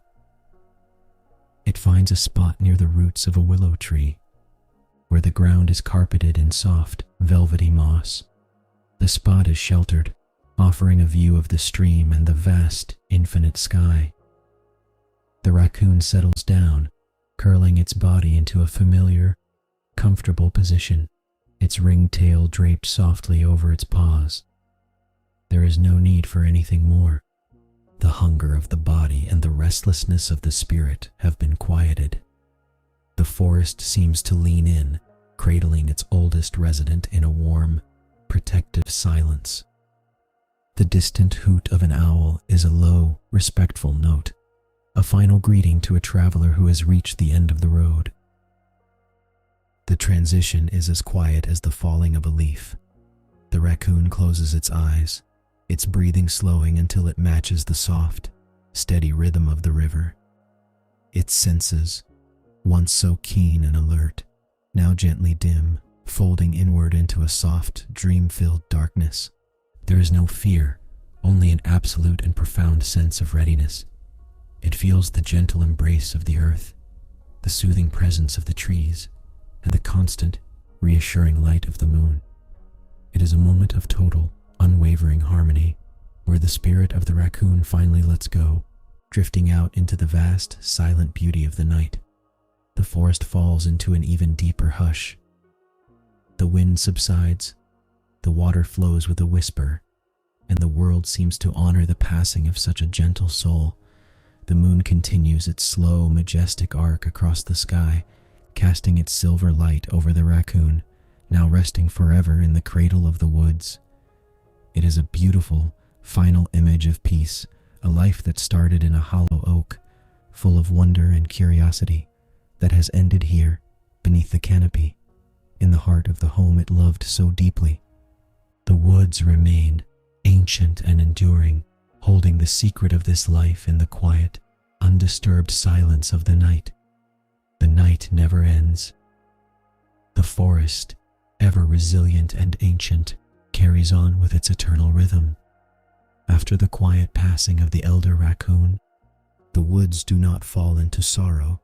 Instead, they continue their nightly song, a melody of rustling leaves, flowing water, and the soft pulse of life hidden in the shadows. The kits that once tumbled through the clearing have long since grown into strong, capable adults, carving out their own territories within the vast expanse of the valley. They navigate the same paths, climb the same ancient oaks, and listen to the same wind, carrying the legacy of the forest in their very blood. Life here is a relay, a continuous chain that bridges the gap between the past and the future, ensuring that the spirit of the woods remains vibrant and unbroken.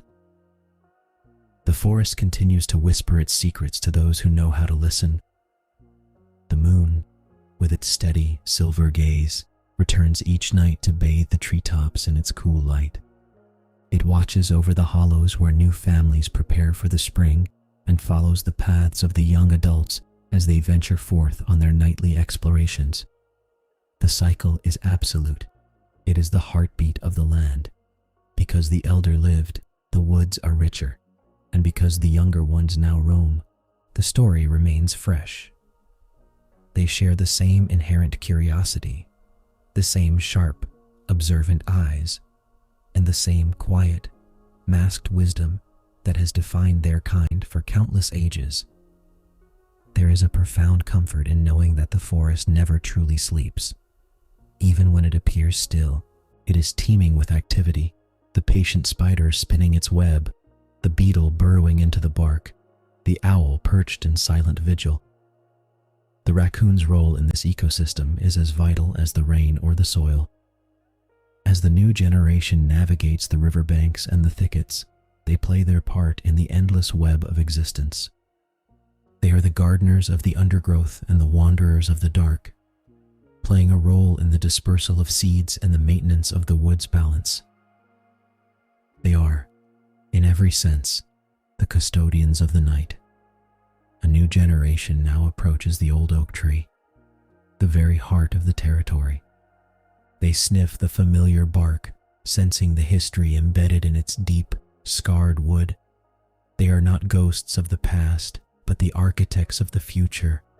As they climb the trunk, their claws finding the same notches and ridges that were explored decades ago, they are continuing the narrative. Each night is a new beginning, a fresh opportunity to learn, to explore, and to marvel at the wonders of the world. They move with the same cautious grace, their masks reflecting the moonlight, their lives a continuation of the same beautiful rhythmic walk that has defined this land for generations. The sense of continuity is a balm for the spirit. It reminds us that every ending is not a cessation, but a transformation. The energy that moved through the elder is now the energy that guides the young. The wisdom that was learned is now the wisdom that is instinctively felt. The forest keeps the memory of all who have walked beneath its boughs, holding them in its deep, earthy embrace. This is the truth of the wild, that nothing is truly lost, only returned to the cycle, recycled into the earth and the wind and the moonlight that shines down on the new arrivals. And so, the night continues, vast and welcoming. It is an endless theater of shadows and silver, a sanctuary for the curious and the brave. The young raccoons reach the high branches, looking out over their domain with wide, intelligent eyes. They are the latest chapter in a story that has no end, a testament to the endurance of life. As they prepare to descend and start their night's journey, they are perfectly in sync with the world around them. The forest breathes, the river hums, and the night, in all its silent, mysterious beauty, wraps its arms around them, ready for the next adventure that waits in the unfolding dark when the world falls asleep. Another story begins. The cycle returns to the point where it first began, under the soft, ethereal glow of the same moon that witnessed the birth of the forest's history. Everything seems familiar, yet everything is new. The silver light illuminates the same ancient oaks, the same winding river, and the same quiet, mossy corners where life has flourished for eons. In the soft velvet silence of the night, a tiny, dark shape once again emerges from the undergrowth. It is a young raccoon, small and filled with the unburdened curiosity of a new generation. It moves with a tentative, rhythmic grace, a soft silhouette against the glowing forest floor, mirroring the very first shadow that crossed these woods at the beginning of our journey. As the small visitor pauses, its ears twitch toward the rustle of a fallen leaf. It feels the vastness of the world for the first time. It is a moment of pure, sensory immersion, the cool air of the night, the damp, rich scent of the earth, and the distant, soothing murmur of the brook. This little creature doesn't know the long history of the forest or the many lives that have moved through these shadows before it. It only knows that the night is vast, inviting, and full of secrets waiting to be uncovered. It sits for a moment, its masked face tilted toward the moon, appearing as a small, mysterious guest in the tranquil kingdom of the night, ready to carve out its own path under the stars. The sounds of the forest blend together in a seamless, ambient lullaby, the gentle wind sighing through the pine needles, the rhythmic splashing of water against smooth river stones, and the soft, distant chirping of the night insects. These are the sounds of a world that never truly sleeps. It only changes its tempo. As the young raccoon takes its first steps, the forest seems to welcome it, the shadows shifting to provide cover and the trees providing shelter. It is a timeless scene, a reminder that nature's clock is eternal. The forest does not mourn the passing of time, for it is constantly replenishing itself, constantly writing new stories in the language of instinct and moonlight. We realize now that the forest is a living, breathing testament to the continuity of life. It is an endless cycle where every birth is a promise, every growth is a lesson, and every rest is a preparation for the next journey. The raccoon we watch tonight is the recipient of 1,000,000 years of evolution, a tiny pioneer walking the same trails that have been etched into the earth for ages. There is a profound comfort in this realization, the knowledge that no matter how much the world above the canopy changes, the rhythm of the woods remains steady, faithful, and profoundly peaceful. The forest will always be there, holding the secrets of the night for those who are quiet enough to listen.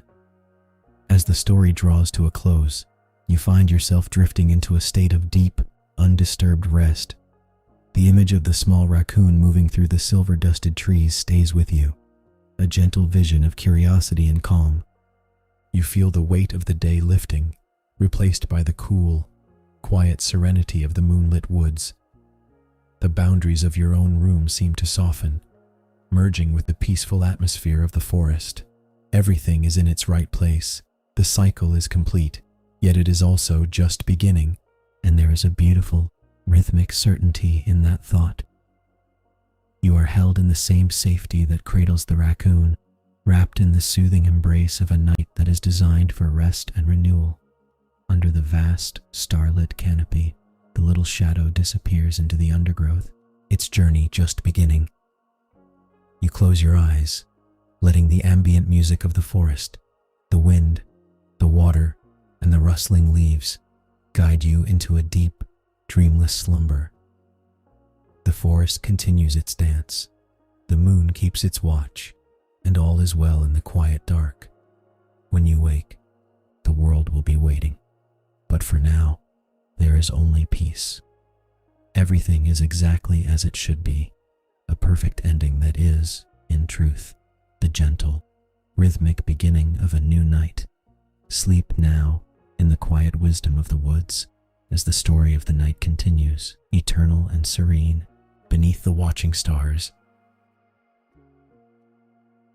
The winter sky is a vast, pale canvas of fading gray, stretching out over the rolling hills of the countryside. A heavy silence has settled over the land, a quiet that feels thick and velvet soft. Everywhere you look, the world is draped in a deep, undisturbed blanket of snow. It is a season of profound rest, where the trees stand like statues in the biting air and the frozen earth holds its breath. There is a singular stillness here, a stillness that invites the soul to let go of the day's burdens and simply drift into the rhythm of the sleeping earth. Deep beneath this frosted landscape, far below the reach of the winter winds, the soil remains sheltered. Here, the temperature is steady, cradled by the thick walls of the earth itself. In the darkness of a small, hidden chamber, time seems to have slowed to a rhythmic pulse. A secret lies tucked away beneath the drifts, a cozy sanctuary crafted with patience and purpose. It is a world removed from the noise of the human sphere, a tiny hollow where life waits in the stillness, curled tightly against the cold, dreaming of the distant, golden light that will eventually return to the hills. The creature nestled within this subterranean retreat is one of nature's most humble engineers. It is a groundhog, a master of the subterranean life, resting in a state of profound, natural peace. In the darkness, its heart beats with a slow, deliberate grace, conserving the energy it gathered during the long, sun-drenched months of the year. There is no urgency here, no concern for the passage of time. It exists in the quiet now, a small life anchored in the cradle of the ground, waiting for the subtle internal cues that will eventually tell it that the long, white winter is yielding to the cycle of the sun. This life is a long, winding story, one that stretches back across vast stretches of history. Long before the first fields were tilled by human hands, The ancestors of the groundhog were already carving their homes into the landscape of North America. They are part of a lineage that has thrived for millions of years, adapting to the shifts in climate and the changing patterns of the wilderness. To watch a groundhog is to witness a connection to the very bedrock of the continent, a testament to the endurance of creatures that have mastered the art of living close to the soil, shaping and being shaped by the terrain they inhabit. The groundhog, or Marmota monax, belongs to the squirrel family, but it has chosen a path far removed from the frantic pace of its tree-dwelling cousins. Throughout the ages, its evolution has favored stability, strength, and a deep, intuitive understanding of the land. Its ancestors navigated through shifting landscapes, always seeking the fertile edges of woodlands and open, grassy meadows where food was plentiful and the earth was soft enough to work. They developed a unique way of life that balances caution with curiosity, a survival strategy that has allowed their kind to persist through the cooling and warming of countless centuries. Now, as the winter reaches its quiet peak, something imperceptible begins to change. High above the burrow, the angle of the sun shifts just a fraction of a degree. The days begin to stretch, adding seconds of light to the afternoons. The air remains crisp and cold, but there is a hidden promise in the frost, a whisper of the coming thaw. The groundhog remains in its deep slumber, yet its body is beginning to stir with the ancient knowledge of the seasons. Soon, the first true breath of spring will arrive, signaling that it is time to wake, time to emerge, and time to begin the cycle of life all over again. The transition from winter to spring is not a sudden event, but a slow, whispered conversation between the earth and the sun. Deep in the subterranean dark, the groundhog remains unaware of the fleeting moments, yet its biological rhythm is perfectly tuned to the cosmic shift. The frost that had held the surface in a rigid grip begins to soften, and the moisture of melting snow seeps deep into the soil, carrying with it the faint, earthy scent of renewal. It is a time of waiting, a suspension of movement that feels like a long, held breath before a new day begins. Above the burrow, the world is preparing for a transformation. The sharp, piercing cold of midwinter is gradually replaced by a gentler chill, one that allows the spirit of the meadow to begin its slow awakening. Small, hardy buds on the dormant trees start to swell, filled with the dormant energy of spring. The frozen crust of the snow begins to retreat, pulling back from the base of the hills to reveal patches of damp, brown grass. Everything is poised on the edge of change, waiting for that final signal that will draw the inhabitant of the burrow toward the surface. Inside the quiet chamber, the groundhog's metabolism begins to shift. The long, deep torpor is starting to lift, though it happens in gentle waves. There is a sense of preparation in the stillness, an internal readiness for the journey that lies ahead. The groundhog has lived through this cycle many times, its body an ancient vessel for the seasons. It knows the passage of light and the necessity of rest, and even in its dreaming, there is a wisdom inherited from generations that came before. It is not just sleeping, it is waiting for the moment to reclaim its place in the sun. As the days grow longer, the light filtering down through the ventilation tunnels, however faint, changes in quality.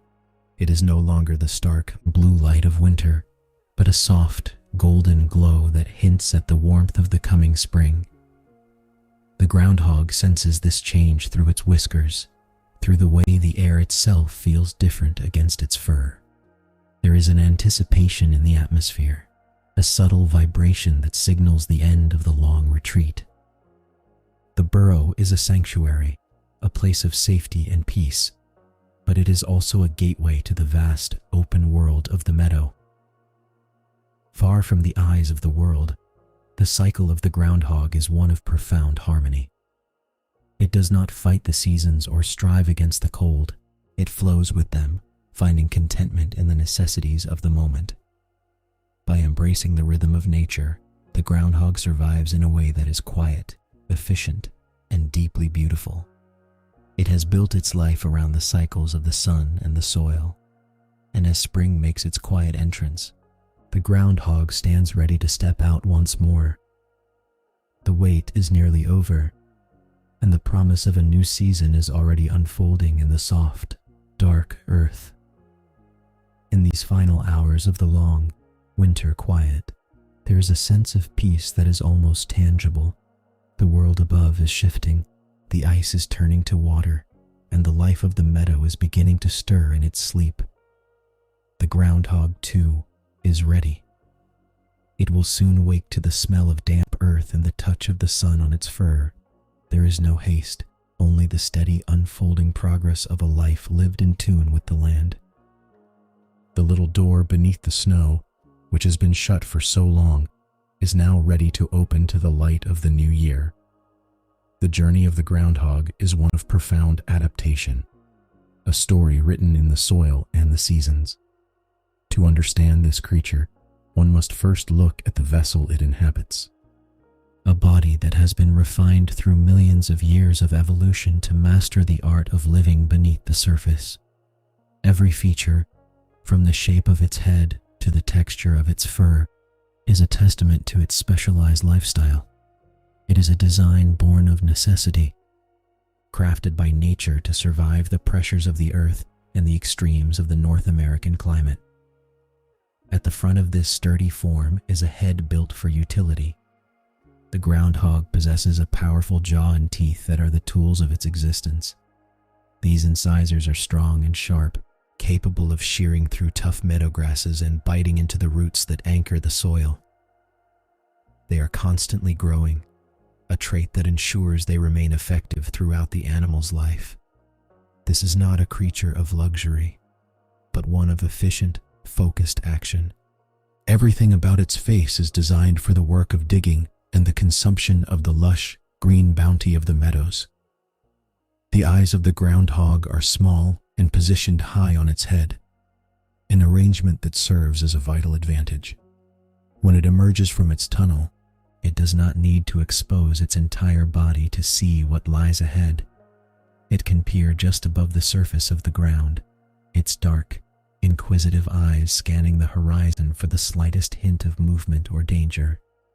Its ears, too, are tiny and inconspicuous, pressed close to its skull to avoid the dirt as it navigates the tight, dark corridors of its subterranean home. They are perfectly tuned to the softest rustle of the wind. Perhaps the most impressive aspect of the groundhog's design are its limbs. The front legs are stout and muscular, equipped with long, strong claws that act as natural shovels. These claws are the foundation of its architecture. They are the tools that carve out the intricate network of tunnels, chambers, and escape routes that define its life. With every stroke, the groundhog moves earth with a rhythm and strength that is mesmerizing to witness.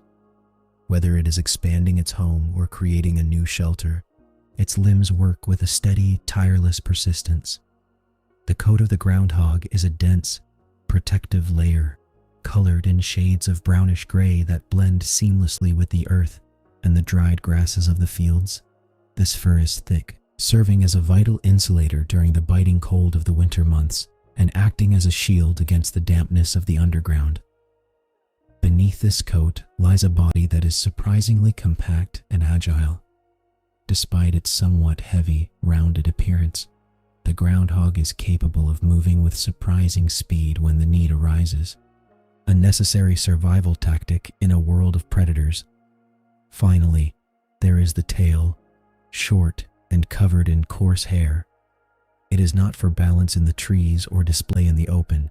It is a simple, functional appendage that stays out of the way as the groundhog maneuvers through the tight turns of its tunnels. Every part of its being, from the whiskers that feel the vibrations of the earth to the sturdy feet that stand its ground, is balanced for a life lived between the light of the sun and the peace of the deep, cool soil. It is a creature of balance, perfectly at home in the quiet, hidden corners of the world. To navigate the world with such precision, The groundhog relies on a set of senses that are finely tuned to the subtle language of the environment.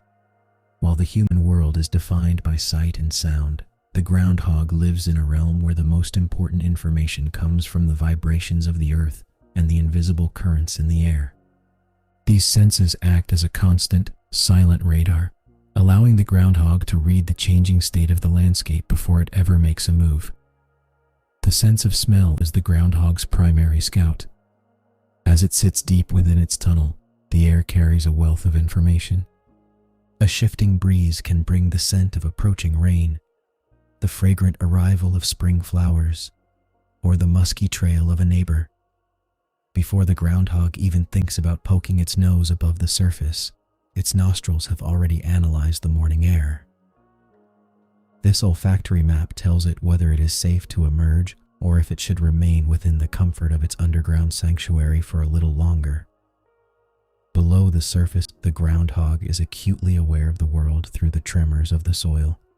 It feels the soft thud of a deer's hoof, the distant rumble of a passing vehicle, or the sharp vibration of a predator's footfall.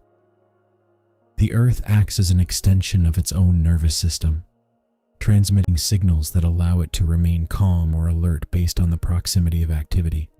This deep connection to the ground is what keeps it safe, turning the entire hill into a protective shell that informs the groundhog of everything happening in the world above. When it finally does reach the surface, its eyes are perfectly adapted to the light of the meadow. They are designed to track motion, noticing the flicker of a shadow or the sway of long grass that doesn't quite match the rhythm of the wind. Its vision is not meant for high-definition detail, but for the detection of change. In the golden light of the early morning, everything is soft and clear, allowing the groundhog to identify the best patches of clover and the safest routes back to its burrow if a sudden need to retreat should arise. As the seasons cycle, the groundhog's senses act as an internal calendar. It knows when the sun's angle indicates the time to store fat, and when the change in humidity signals the arrival of autumn. This foresight is built into its biology, a deep-seated instinct that governs its behavior throughout the year. It does not need a clock to know the passing of time.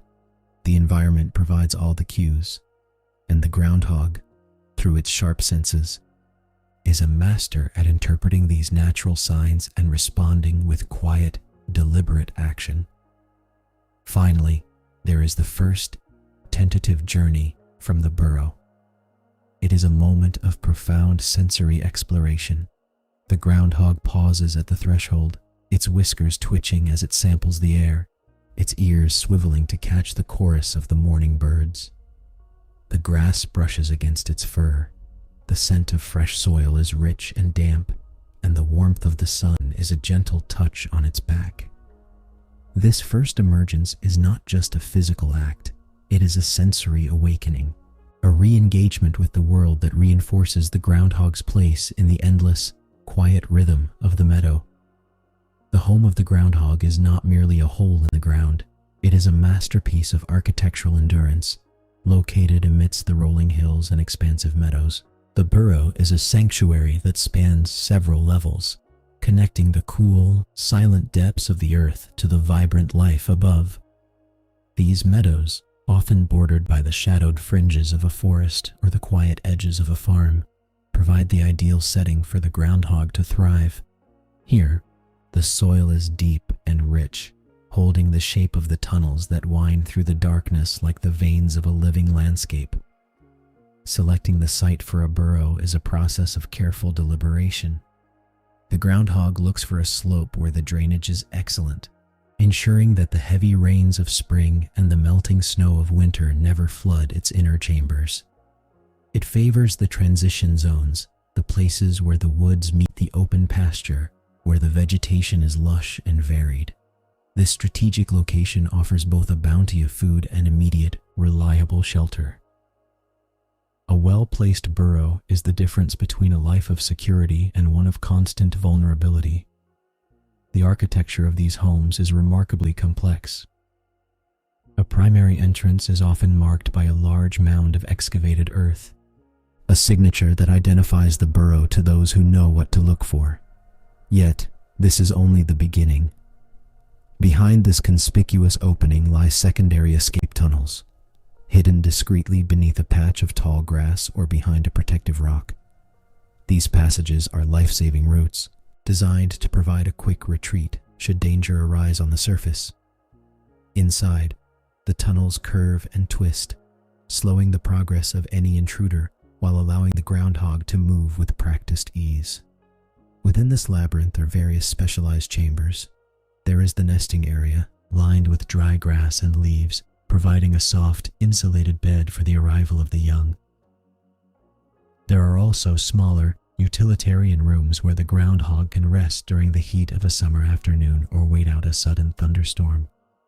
These rooms are kept clean and dry, serving as a testament to the animal's natural tidiness. It is a world of shadows, but it is a world maintained with a sense of order that makes the burrow feel truly like home. As the cycle of the year turns, the purpose of these chambers shifts. In the spring, they are the nurseries for a new generation. In the summer, they are the cool retreats from the midday sun. In the autumn, they become the fortified bunkers where the groundhog will pass the long, frozen months of hibernation. The burrow is always evolving, being patched, expanded, and reinforced. Every season leaves a mark on the structure, reflecting the groundhog's ongoing dedication to the safety and comfort of its underground life. As the final days of winter wane, the burrow sits in silent anticipation of the cycle ahead. The soil walls remain firm, the air inside is still, and the dormant tunnels are ready to welcome the warmth of the coming spring. The groundhog, waiting in the deepest, most protected corner of this network, is a part of this landscape. It is the architect, the resident, and the keeper of the hill. And soon, when the frost finally relents, the connection between the tunnel and the meadow will be restored, marking the start of another vibrant, sunlit season. The end of the long winter quiet is signaled by the faintest change in the air. Beneath the blanket of soil, the groundhog senses a subtle shift, a softening of the cold that has reigned for months. The deep, stagnant chill is beginning to ebb, replaced by a promise of life that resonates through the earth. This is the moment when the biological clock, so perfectly calibrated to the passing of the sun, finally rings true. The winter has been a time of profound stillness, but the cycle demands movement, and the season of renewal is at the doorstep of the burrow. Above, the meadows are transforming. The white mantle of snow is retreating, leaving behind patches of damp, dark earth that smell of promise. The sun, climbing higher each day, casts a warmer, more golden light across the hills, encouraging the first tender shoots of grass to push through the thawing ground. The world is stirring, shaking off the weight of the frost. It is a time when the silence of winter begins to be replaced by the soft, rhythmic sounds of a waking world, the drip of melting ice, the rustle of emerging blades, and the distant, joyful calls of returning birds. Within the burrow, the groundhog is no longer just resting, it is beginning to stir. Its body, having lived on the quiet energy of its reserves, is preparing for the transition from the world of shadows to the world of light. It stretches, its limbs moving with a sluggish, sleepy grace. There is a sense of ancient memory in its movements, a return to the patterns of its ancestors who have greeted this same sun for millions of years. It knows the way, it knows the path through the tunnels that lead to the warmth above. This is a transition of hope. The groundhog moves with a measured pace, its senses expanding as it approaches the upper reaches of its home. It is not a frantic awakening, but a slow, deliberate emergence. It pauses frequently, listening to the muffled sounds of the world outside, waiting for the perfect moment to cross the threshold. The air in the tunnel becomes fresher, clearer, carrying the faint, sweet scent of damp earth and awakening flora. It is a scent that represents life, growth, and and the endless, beautiful repetition of the seasons. As the groundhog nears the exit, the light becomes brighter, a soft and gentle hue that filters through the opening. The final barrier, a thin layer of dirt and perhaps a few stalks of dried vegetation, is all that remains between it and the vast open meadow. It is a boundary of history, a place where the life of the underground meets the life of the sun.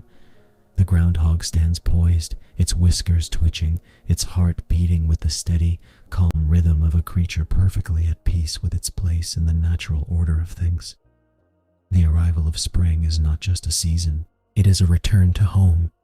The groundhog, having waited through the long, dark, and silent months, is now ready to step into the light. It has been a long journey from the first frost to this moment of warmth, but the cycle has held firm. With a gentle push, the final barrier is cleared, and the groundhog prepares to greet the world again. The door is opening, the sun is waiting, and the quiet life of the hills is about to begin its vibrant, new chapter. The physical form of the groundhog is a testament to the wisdom of nature. Every curve and muscle has been sculpted by the demands of a life spent in close communion with the earth. It is a robust, sturdy creature, built not for speed in the open air, but for the quiet, persistent work of excavating the soil. To observe the groundhog's anatomy is to see a master of its craft, a mammal whose physical presence is perfectly harmonized with the needs of its subterranean existence.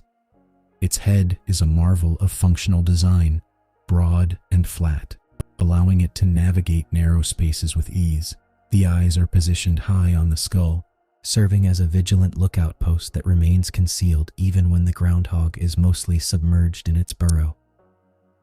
Above these watchful eyes, the ears are small and rounded, designed to be tucked away, protected from the constant shifting of dirt. It is a face defined by a quiet, steady gaze, an expression of calm alertness that has carried its ancestors through the ages. The teeth of the groundhog are the tools of its trade. These strong, ever-growing incisors are capable of moving earth, clearing roots, and shearing the toughest meadow grasses. They are a constant, reliable asset, ensuring that no matter the challenges posed by the soil, the groundhog can adapt and overcome. It is a reminder of the relentless, forward-moving nature of life, where strength is not about display, but about the daily, quiet maintenance of the home and the steady acquisition of sustenance. Its legs, though short, are powerhouses of endurance. The front limbs are particularly remarkable, possessing broad, heavy paws with long, thick claws that act as efficient, natural shovels. These limbs have a distinctive, powerful set to them, providing the groundhog with the strength to shift piles of soil far greater than its own body weight. As it works, its movements are methodical and rhythmic, a meditative process of digging that reshapes the earth to suit its needs, creating a sanctuary that is both secure and comfortable. The groundhog's fur is a coat designed for both insulation and utility. It is thick and coarse, providing a warm, protective barrier against the biting chill of the winter months and the dampness of the spring thaw. The colors, a rich tapestry of browns, grays, and muted highlights, allow it to vanish into the landscape, a natural camouflage that keeps it hidden from prying eyes.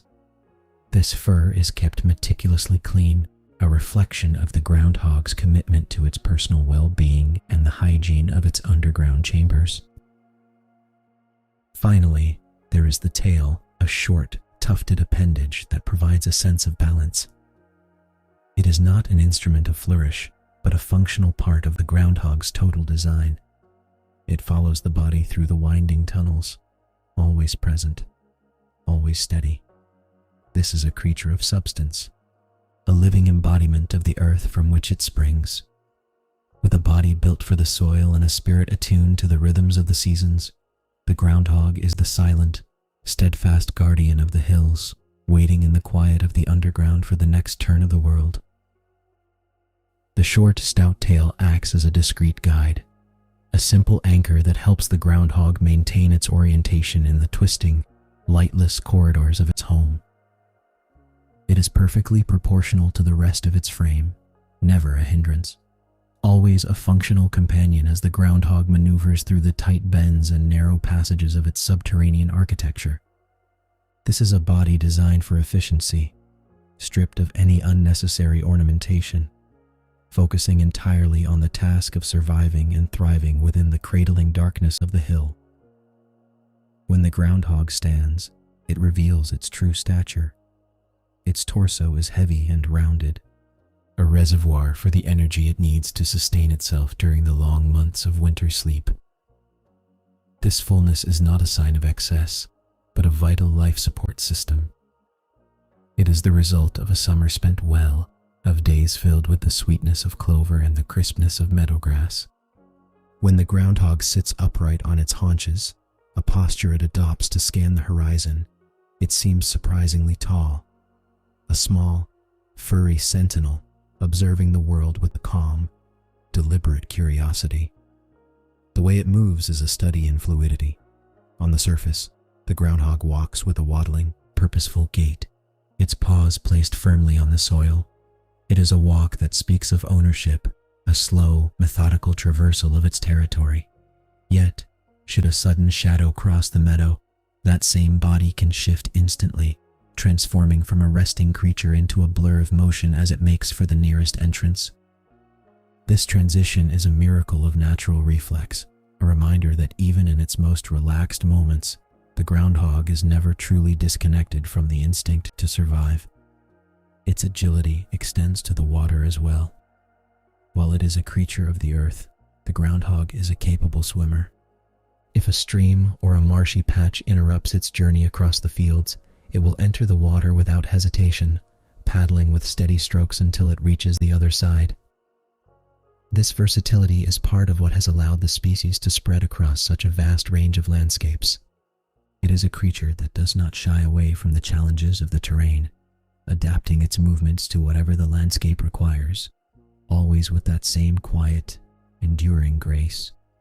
Every interaction the groundhog has with its environment is an expression of this physical harmony. When it digs, it moves with the precision of a creature that knows exactly what its home needs. When it eats, it does so with a mindful focus, selecting the best parts of the plants to nourish its body. There is a profound honesty in the way the groundhog lives. It is a creature that does exactly what it was built to do, living out its life in a state of continuous, quiet alignment with the world around it. As we look upon the groundhog, we see more than just an animal. We see the result of a long, patient evolution. We see a body that is the perfect intersection of strength and softness, of utility and grace. It is a life lived low to the ground, grounded in the most literal sense, yet it possesses a quiet dignity that commands respect. As it prepares to emerge from the burrow once again, we are reminded of the beauty in such a specialized existence and the deep, silent wisdom that resides in the simple act of living according to nature's design. To live as a groundhog is to live with a constant, silent awareness of the world. It is a life defined by the ability to read the landscape, to interpret the subtle shifts in the atmosphere, and to understand the unspoken language of the meadow.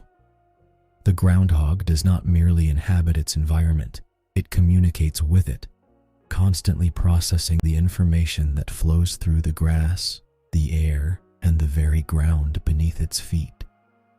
This is a sensory dialogue that keeps the creature perpetually connected to the rhythm of its home. The first sense to engage is always that of smell. The nose of the groundhog is a sensitive instrument, capable of detecting the moisture of an approaching storm from miles away, or the faint, musky scent of a wildflower beginning to bloom in the distance. When the groundhog sits at the threshold of its burrow, it is not merely idling, it is analyzing. It samples the wind, identifying the subtle shifts that signify a change in the weather or the presence of a neighbor. This is how it decides when the morning is perfect for grazing and when it is wiser to wait. Listening is equally vital. The ears, small as they are remarkably efficient at filtering out the background noise of the meadow, the constant hum of insects or the swaying of tall stalks, to focus on the specific sounds that matter.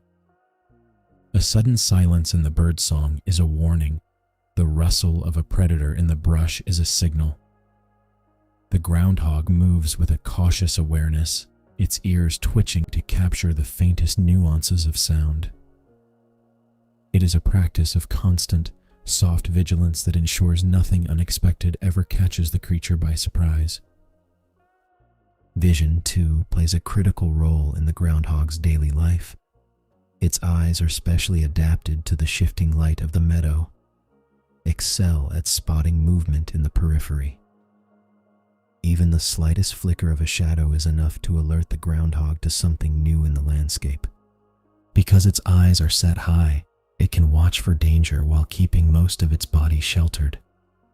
It is a way of seeing the world that emphasizes safety and situational awareness, allowing the groundhog to navigate the open spaces of the fields with a sense of quiet confidence. The awareness of the groundhog also extends to the passage of time. It possesses an internal sense of the seasons that is deeply embedded in its biology. It knows, without looking at a calendar, that the length of the days is changing and that the time to prepare for the long rest is drawing near. This awareness is a legacy of its ancestors, an instinctual understanding of the Earth's rotation and the solar cycle. It lives in harmony with the celestial pace, making its decisions based on the slow, inevitable progression of the year. Finally, there is the inaugural emergence from the burrow after the long winter, a moment of profound sensory input. The groundhog experiences the world with a freshness that is renewed by the long period of darkness. The sunlight is brighter, the scents are more vivid, and the ground feels more solid and real. It is a homecoming to the surface, a reconnection with the vibrant life of the hills. As it takes those first cautious steps onto the soft, warming earth, the groundhog is fully alive, perfectly attuned to the sensory symphony of the spring, ready to begin its life in the sun once more. The first journey beyond the burrow is a delicate threshold, a bridge between the secure silence of the deep earth and the unfolding symphony of the meadow. The groundhog pauses at the entrance, its senses wide and attentive. This is the moment where the internal world meets the external. The air is cool, carrying the scent of damp moss and the faint, sweet promise of new growth. For a long while, it does not move, it simply breathes, absorbing the atmosphere, allowing its eyes to adjust to the expansive horizon after months of living in the protective gloom of the subterranean dark. Slowly, it edges forward.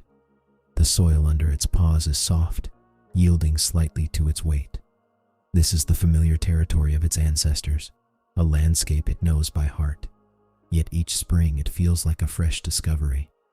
Every blade of grass it brushes against carries the dew of the morning, a cool, refreshing touch that stirs the blood. The groundhog moves with a measured caution, keeping its belly low to the ground. It is an exploration of space, a mapping of the meadow to ensure that the paths to safety remain clear and that the grazing grounds are as lush as they were the year before. As it ventures a few feet from the safety of the tunnel, the groundhog stands upright. This posture, the classic pose of the sentinel, is a way of reclaiming its place on the hill. From this vantage point, the world opens up. It sees the distant line of the woods, the gentle slope of the land leading toward the stream, and the vast, unobstructed expanse of the meadow. There is a profound sense of peace in this observation. Nothing has changed, yet everything is new. The world has survived the winter just as the groundhog has, and now they begin their shared season of growth together. Nearby, a small cluster of dandelions has already begun to show their yellow faces to the sun. The groundhog moves toward them with a quiet, purposeful grace. It does not rush, it appreciates the bounty. It begins to graze. The crisp, green stalks providing the first real nourishment it has had in months. Each bite is deliberate, a quiet celebration of the cycle of life. The sound of its chewing is soft, almost rhythmic, blending perfectly with the gentle breeze that ripples through the tall, dried grass of the previous season. This first trip is short. The groundhog is not yet ready to spend the entire day in the open. Its energy levels, though returning, are still dictated by the long rest it has just completed. After a few minutes of quiet feeding, it turns back toward the burrow. The return is swift and silent, a fleeting appearance that leaves no mark on the landscape other than a few disturbed blades of grass. It slips back into the cool, dark comfort of its tunnel, the entrance once again a quiet, unassuming hole in the hillside, concealing the life that has just begun to wake. Back in the deepest chamber, the groundhog settles into its nest. The return to the burrow is a moment of reflection, a time to rest and process the sensory richness of the world outside. The silence here is not empty, it is a warm, waiting silence. The cycle of the spring has officially begun. The groundhog has tested the air, tasted the first green of the year, and reconnected with the pulse of the earth. It is now a part of the season once again, ready to emerge with more confidence as the days continue to grow longer and the sun's warmth sinks deeper into the waiting soil. The world of the groundhog is one of gentle, sprawling landscapes, where the land itself seems to breathe with the rhythm of the seasons. These creatures are true residents of the open, choosing to dwell in the vast rolling meadows that stretch out beneath wide, expansive skies. It is here, where the earth is draped in a tapestry of wildflowers and long, swaying grasses, that the groundhog finds its perfect home. The meadows provide not just a place to feed, but a sanctuary of space, allowing for the wide, observant lifestyle that is so central to their nature. Often, these meadows are bordered by the silent, towering sentinels of the forest. The edges of the woods offer a unique intersection of environments, providing the groundhog with both the cover it needs and the diverse vegetation that it craves. It is a strategic choice, one that allows the groundhog to venture out into the sun to graze while staying within a short distance of the dappled shadows of the trees.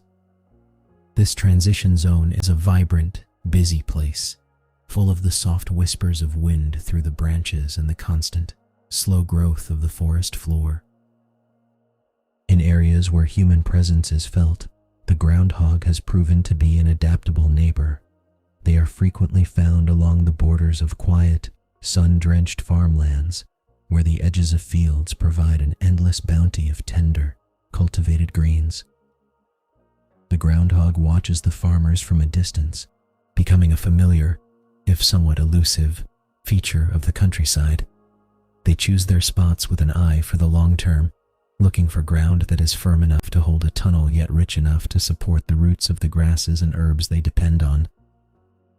Choosing the location for a new burrow is the most important decision in a groundhog's life. It requires an intimate knowledge of the land, a kind of subterranean wisdom. They look for the high ground, the spots where the morning sun first touches the soil and where the drainage is impeccable. A burrow that stays dry through the spring rains is a home that will last for years. Once the spot is chosen, the work begins, a quiet, systematic process of digging and shaping that transforms a simple mound of earth into an intricate, life-sustaining stronghold. The resulting network of tunnels is a marvel of natural architecture. These underground passages are not just random holes. They are thoughtfully laid out, with separate chambers for sleeping, resting, and escaping. Some tunnels act as long hallways, connecting different parts of the meadow, while others curve deep into the earth to find the perfect, stable temperature.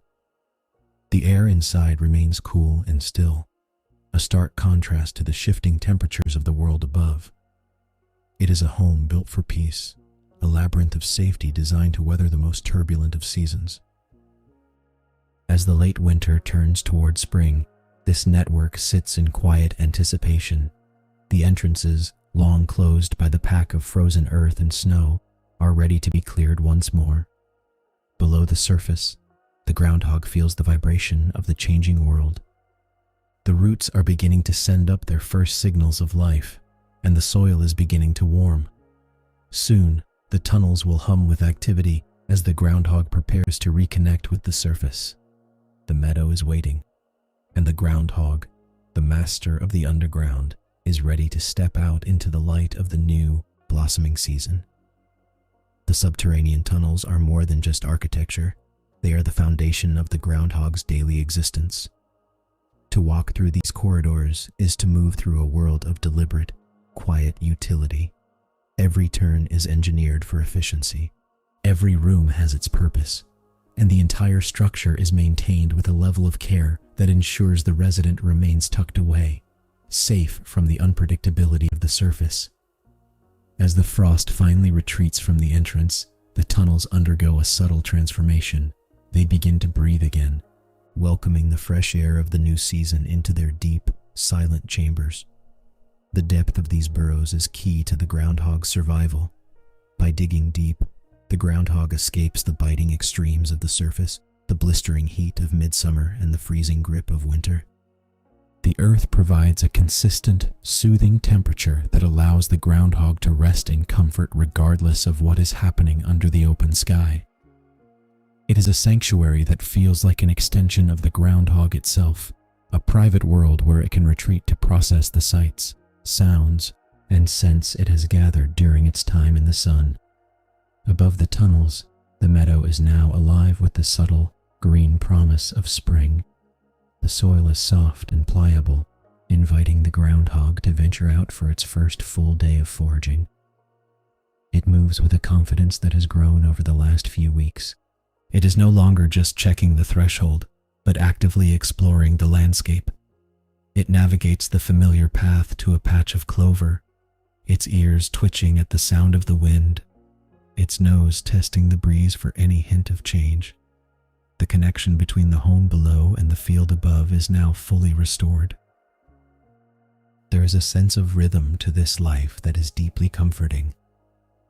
The groundhog spends its morning in the light, grazing on the lush, tender shoots that have finally emerged from the thawing earth. It moves with a gentle, waddling grace, stopping frequently to stand upright and scan the horizon. There is no rush in its movements, no anxiety in its behavior. It trusts its home to be waiting, and it trusts the meadow to provide. It is a life of balance, perfectly split between the safety of the dark and the vibrant energy of the sun. As the sun climbs higher, the groundhog begins to feel the weight of the day's activities.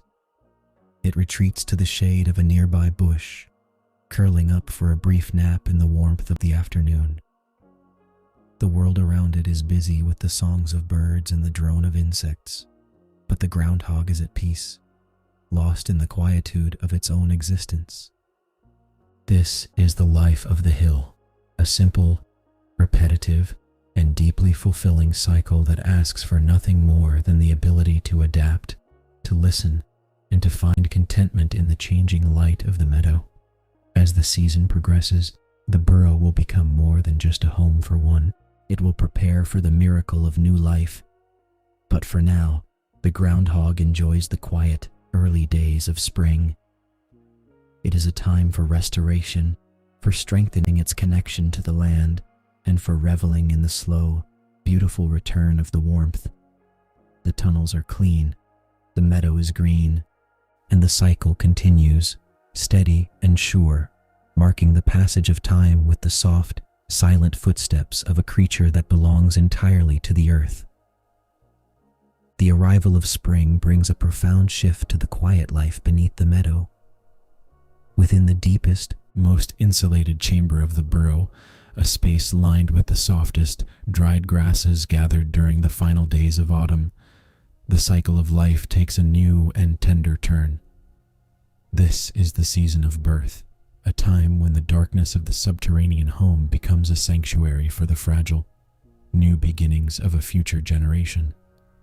The mother groundhog, now in the prime of her life, moves with a heightened sense of purpose, her world narrowing to the safety of her nest.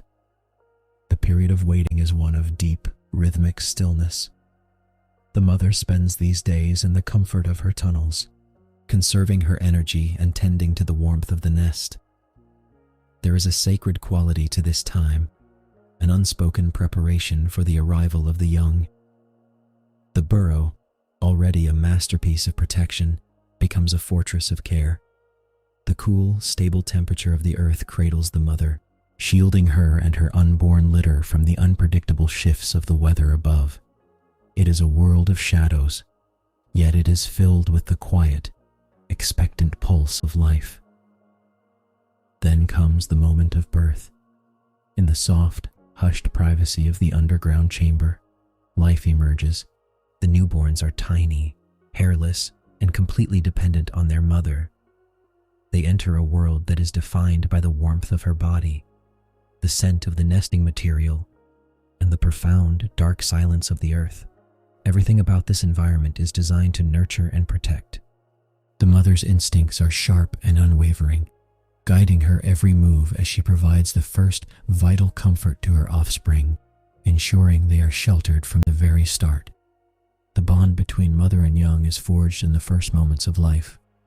She keeps them tucked close, a living bundle of warmth against the cool soil. There is no urgency here, only the steady, gentle rhythm of breathing and the soft, nurturing touch of a parent. The young, though sightless and fragile, sense the presence of their mother with an instinct that is as old as the species itself. They are nestled in the heart of the hill, surrounded by the strength of the earth, entering their existence in a place of total safety and calm. Nursing becomes the primary activity of these early days. It is a quiet, rhythmic act that anchors the young to the world and gives them the strength to grow. In the darkness, the mother remains watchful, her senses attuned to the world above, even while she is fully engaged in the care of her litter. The burrow is a place of solitude, and the silence is undisturbed. The young begin to gain strength, their bodies responding to the nourishment and the constant, reassuring presence of their mother, who never strays far from their side. These are the most peaceful days of the cycle. Time seems to stretch out, measured not by the movement of the sun, but by the slow, steady development of the young. The mother moves only to gather small amounts of sustenance or to attend to the maintenance of the tunnels, always returning quickly to the nest. It is a life of pure, concentrated care, a beautiful and quiet chapter in the story of the groundhog. In the warmth of the burrow, sheltered by the earth itself, the next generation begins to thrive, ready to one day emerge and face the light of the spring meadow. The young groundhogs, now a few weeks old, begin to show the first signs of alertness. In the quiet, dim light of the nursery chamber, their eyes finally open to the world. It is a slow, gradual process, a moment of profound significance as they begin to perceive the shapes of their siblings and the protective, steady presence of their mother. The dark, once a uniform experience, now gains depth and texture. They start to move with more coordination, their tiny limbs testing the softness of the grass-lined nest, exploring the immediate boundaries of their underground home. Their curiosity is the engine of their development. No longer content to simply stay in the nest, the youngsters begin to venture into the nearby tunnels. These initial explorations are tentative, marked by cautious steps and sudden retreats back to the familiar safety of their mother's side. They learn the geometry of their home, the texture of the soil beneath their paws, and the unique earthy scent of the sanctuary. Each tunnel is a mystery, a branching path that beckons them to grow, to learn, and to master the subterranean maze that will define their future. As the days pass, the mother begins to bring them closer to the main entrance. The air here is different, sharper, fresher, and carrying the faint, intoxicating sense of the world above. The young groundhogs follow her, their movements becoming more agile, their senses expanding to accommodate the new environment. They are learning the language of the groundhog, the flick of an ear, the tilt of a head, and the soft, chattering sounds that communicate safety or warning. It is a social education, a foundation for the life they will lead once they are ready to step outside. The first hint of true sunlight is a transformative experience. When the mother decides the time is right, she leads them to the very threshold of the burrow. The transition from the dark to the light is gradual, a careful introduction to the vast, open space of the meadow. The young ones stand at the entrance, their small forms silhouetted against the bright, golden glow of the sun. The world is overwhelming in its scale, the vastness of the sky, the swaying of the tall grasses, and the distant, rhythmic sounds of the morning. It is a moment of wonder.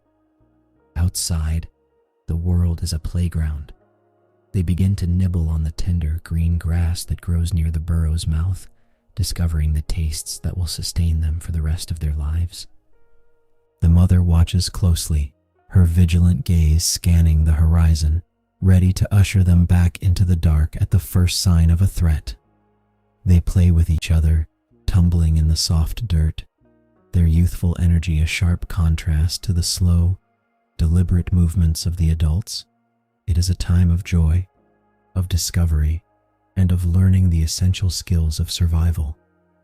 This period of transition, leading into the heart of summer, is a time of rapid growth. The young groundhogs are becoming stronger, more independent, and more aware of their place in the meadow. The sunlit hours become longer, the food becomes more abundant, and the confidence of the youngsters grows with every excursion. They are no longer just creatures of the burrow, they are becoming creatures of the hill, small architects in the making, beginning their own long storied journey through the golden, sun-drenched months that lie ahead. The way a groundhog moves is a rhythmic, deliberate dance with the land. When it ventures out to forage in the wide meadow, its gait is a low-slung, steady waddle. It moves with a grounded presence, its paws pressing firmly into the soil, creating a subtle connection with the earth beneath it. This is not a creature built for hurried, chaotic sprints, but for measured progress. Every step is calculated, reflecting a life that prioritizes caution and the constant, quiet maintenance of awareness. When danger is sensed, that measured walk changes in an instant.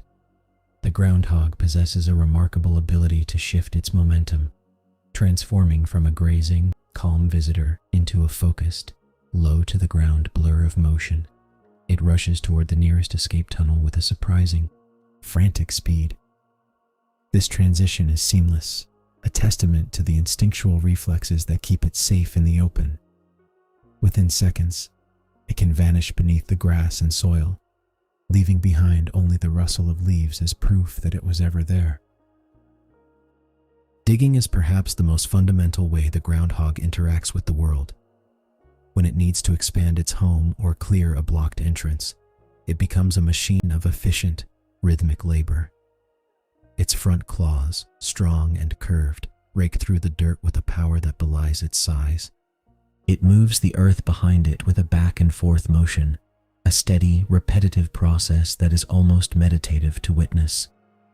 It is an act of creation, building a structure that will provide shelter and security for the months to come. Standing upright to watch is the groundhog's signature posture. By rising on its haunches, it gains the height necessary to survey the meadow, looking for the sway of a stalk that shouldn't be there or the shadow of a hawk circling high above. In this position, it is at its most vulnerable, yet also at its most alert. It remains perfectly still, a small, furry statue against the backdrop of the hills. It is a moment of deep, focused observation, where the groundhog truly acts as the guardian of its territory. While the groundhog is a creature of the earth, it is not afraid of the water. If a seasonal stream flows through its range or a rain-swollen ditch blocks its path, it will enter the water with quiet determination. It swims with a calm, effective paddle, keeping its head held high above the surface. It does not look for adventure in the water, but it treats it as just another obstacle to be navigated. Once on the other side, it shakes its thick fur dry, pausing for a moment to groom before continuing its steady, waddling path. As the sun begins to dip toward the horizon, the groundhog makes its return. The evening hours are a time of transition, and the groundhog knows the rhythm of the fading light. It moves back toward the burrow with the same purpose it had when it emerged. The shadows lengthen across the meadow, and the air turns cool. With a final, lingering look at the vast expanse of the hill, it slips into the entrance. The day's journey is complete, and the groundhog retreats into the comforting, familiar silence of its underground home. The language of the meadow is written in sounds that most would overlook. For the groundhog, communication is a matter of survival, a series of precise signals that weave the individual into the fabric of the community. The most famous of these is the warning whistle, a sharp, piercing note that cuts through the stillness of the afternoon. When a groundhog spots a threat, it does not hesitate. It sounds the alarm, and the entire hillside seems to react. It is a selfless act of protection, alerting others to find safety within their tunnels. The mother uses a different, much softer language with her young. When she wants to gather them or guide them toward the safety of the burrow, she utters gentle, low-frequency sounds. These are not meant for the ears of the wider world, but for the intimate circle of her family. The young respond with tiny, high-pitched chitters, a sound that is almost like a whisper of laughter. These interactions are the foundation of their early education, teaching them when to move, when to pause, and when to follow the leader, even when there is no danger. The groundhog communicates through its body. A flick of the tail, the angle of its head, or the way it plants its feet can convey a wealth of information to a neighbor. There is a silent etiquette to the meadow. A groundhog can tell by another's posture whether the field is occupied or if it is safe to approach. This body language maintains a sense of order, preventing unnecessary conflict and ensuring that each individual can go about its day in a state of relative peace.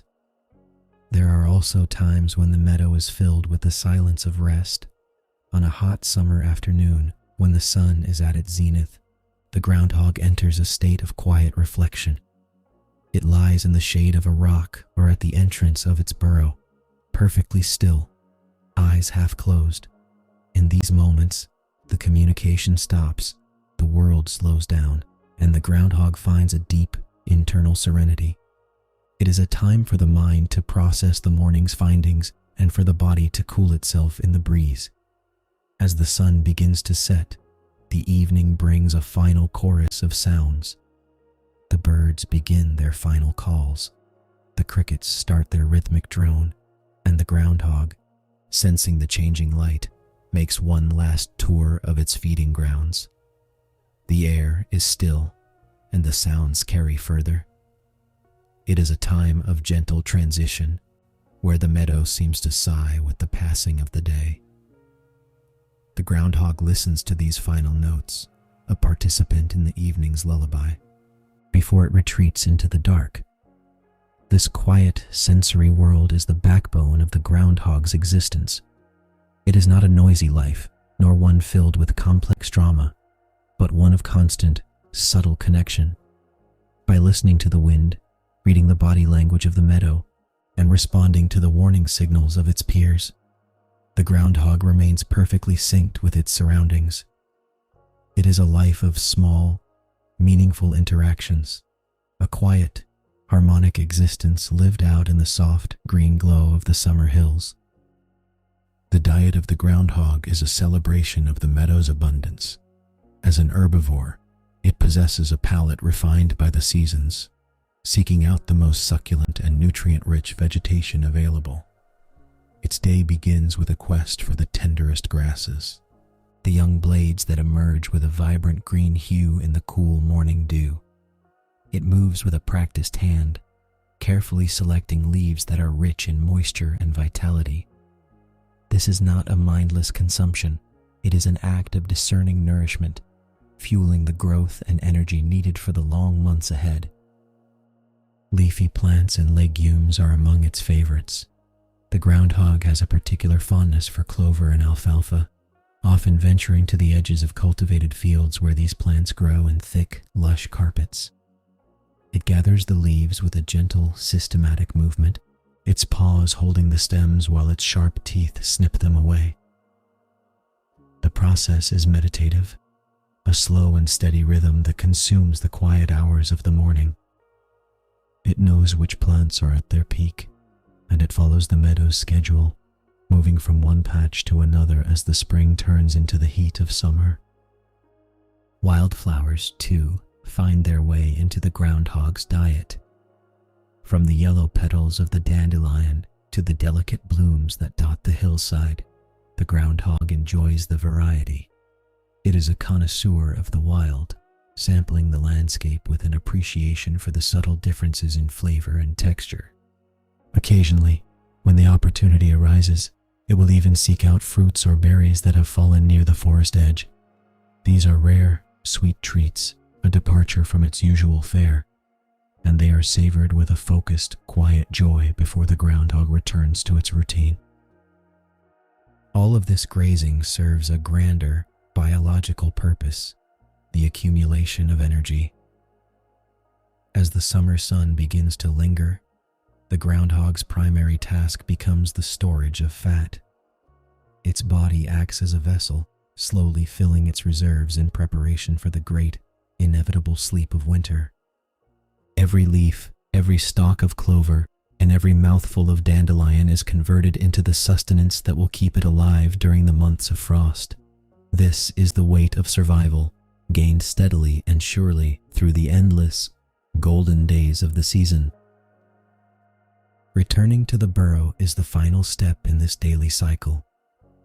After hours of foraging, the groundhog is filled, its belly rounded, its movements perhaps a little slower and more deliberate. It carries the weight of the meadow within it, heading back to the tunnels to rest and digest.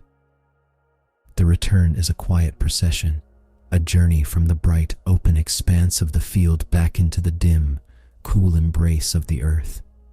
It is a cycle of intake and stillness, perfectly balanced. In the solitude of its home, the groundhog finds the reward for its day's labor. It rests in the deep, earthen dark, letting the energy of the meadow settle into its frame. There is a deep, primal satisfaction in this state of being, a contentment that comes from living in direct accordance with the land. As the sun sets and the meadow cools, the groundhog remains tucked away, a quiet inhabitant of the hill, having fulfilled its role in the vibrant, ongoing life of the summer landscape. The daily rhythm of the groundhog is a testament to the beauty of simplicity. When the sun hangs high in the summer sky, the meadow becomes a stage for the groundhog's quiet, deliberate feeding rituals. It does not graze with the nervous energy of prey, but with the steady, calm focus of a creature that belongs to the land. It pauses often, letting the clover stems linger in its mouth, chewing with a rhythmic, side-to-side motion that feels as ancient as the hills themselves. It is a time of pure, uncomplicated connection between the creature and the earth's bounty. Choosing the best plants is a skill honed by experience. The groundhog knows which patches of the meadow have been touched by the morning rain and which have been warmed by the longest hours of the sun. It ignores the dry, woody stalks, seeking instead the succulent greens that burst with vitality. It moves through the tall, waving grass with a gentle, waddling gait, its nose constantly testing the air to ensure the quality of its next meal. There is a quiet intelligence in this selection, a wisdom passed down through generations of burrowers. The chewing is a soundless, meditative process. The groundhog holds a leaf with its nimble front paws, its tiny claws acting like human fingers as it brings the food to its mouth. It eats with a sense of deliberate ease, head tilted slightly, eyes scanning the horizon even while it feeds. The act of eating is not just about fuel, it is about taking in the essence of the summer season, of the rain, the sun, and the rich, dark soil that nurtures the meadow. In these hours, the world is reduced to the immediate, the tactile, and the nourishing. After the meal, the groundhog does not rush off. Instead, it enters a period of quiet digestion. It finds a soft, sun-warmed patch of dirt near its burrow and settles down, its body stretching out in the gentle heat. Its heart rate slows. Its breathing becomes deep and rhythmic, and for a short time, it seems to melt into the landscape. This is the siesta of the meadow, a period where the air itself seems to shimmer in the heat, and the only sound is the faint, persistent drone of distant cicadas. These afternoon hours are the most serene part of the day. As the sun begins its long, slow arc toward the west, the golden light grows thick and honey-hued, casting long, soft shadows across the hills. The groundhog remains in its comfortable repose, a small, furry part of the golden hour. It is a time for the body to reset, to store the energy it has just acquired, and to prepare for the cool, quiet arrival of the evening. It is a life lived in the present, entirely contained within the peaceful bounds of the meadow. As summer begins its slow, imperceptible slide toward autumn, these feeding sessions become more frequent and more focused. The groundhog is not merely enjoying the day, it is preparing for the future. The lush growth of the fields is a fleeting gift, and the groundhog treats it as such, consuming with a steady, dedicated intensity. The meadows are full, the air is warm, and the groundhog, in its sun-drenched sanctuary, is the picture of contented survival, living out the golden days of the season in perfect, quiet harmony with the world. As the calendar of the seasons begins to turn toward the golden light of autumn, the groundhog feels a profound shift in its very being. The days, once stretching long and lazy, start to contract, and the air takes on a crisp, cooling edge that whispers of the coming frost. This is a time of urgency, though it manifests with the same quiet, measured pace that defines the groundhog's life. It begins to eat with a newfound focus, its body widening as it packs away the reserves that will sustain it through the long, dark winter ahead. The burrow, too, receives the attention of its resident architect. The groundhog spends its days reinforcing the tunnels, clearing out debris, and expanding the chambers that will serve as its deep freeze sanctuary. It is a time for strengthening the walls and ensuring that the nest is lined with fresh, dry bedding. The earth must be firm, and the insulation must be absolute. Every task is a step toward security, a quiet preparation for the months of silence that lie beneath the surface of the freezing ground.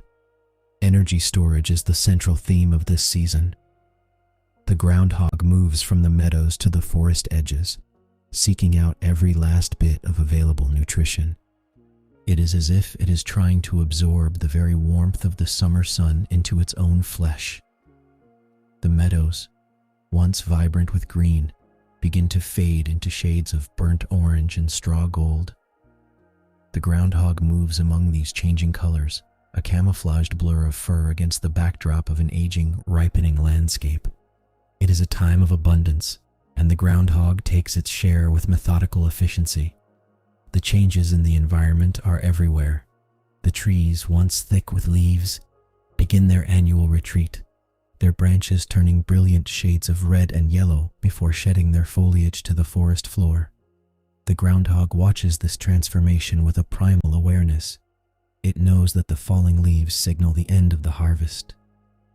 It is a time for quiet reflection, even amidst the hard work of preparation. The world is slowing down, entering a phase of reflection and conservation that matches the animal's own internal rhythm. There is a perceptible change in the atmosphere during these final weeks of activity. The air is sharper, carrying the scent of dry earth and impending cold. The mornings are often shrouded in a thick, silver mist that clings to the hills until the sun rises high enough to burn it away. The groundhog is often found basking in this first, weak light, soaking in the last of the warmth before disappearing into the tunnels for the afternoon. There is a sense of finality to these days, a gentle winding down of the year's vibrant cycle. When the first sharp chill of autumn settles permanently into the soil, the groundhog knows it is time. The preparations are complete, the reserves are stocked, and the landscape is ready for its winter slumber.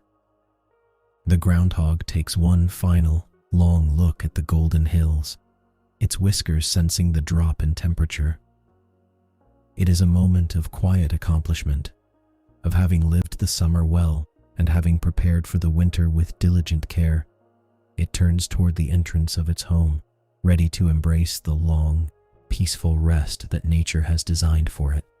The life of the groundhog is a solitary pursuit, yet its nature is deeply influenced by the distinct paths taken by the male and the female. As the spring moves into summer, the roles they play in the meadow begin to diverge. The male is a wanderer at heart, his movements often covering a wider territory as he keeps a watchful eye over the landscape.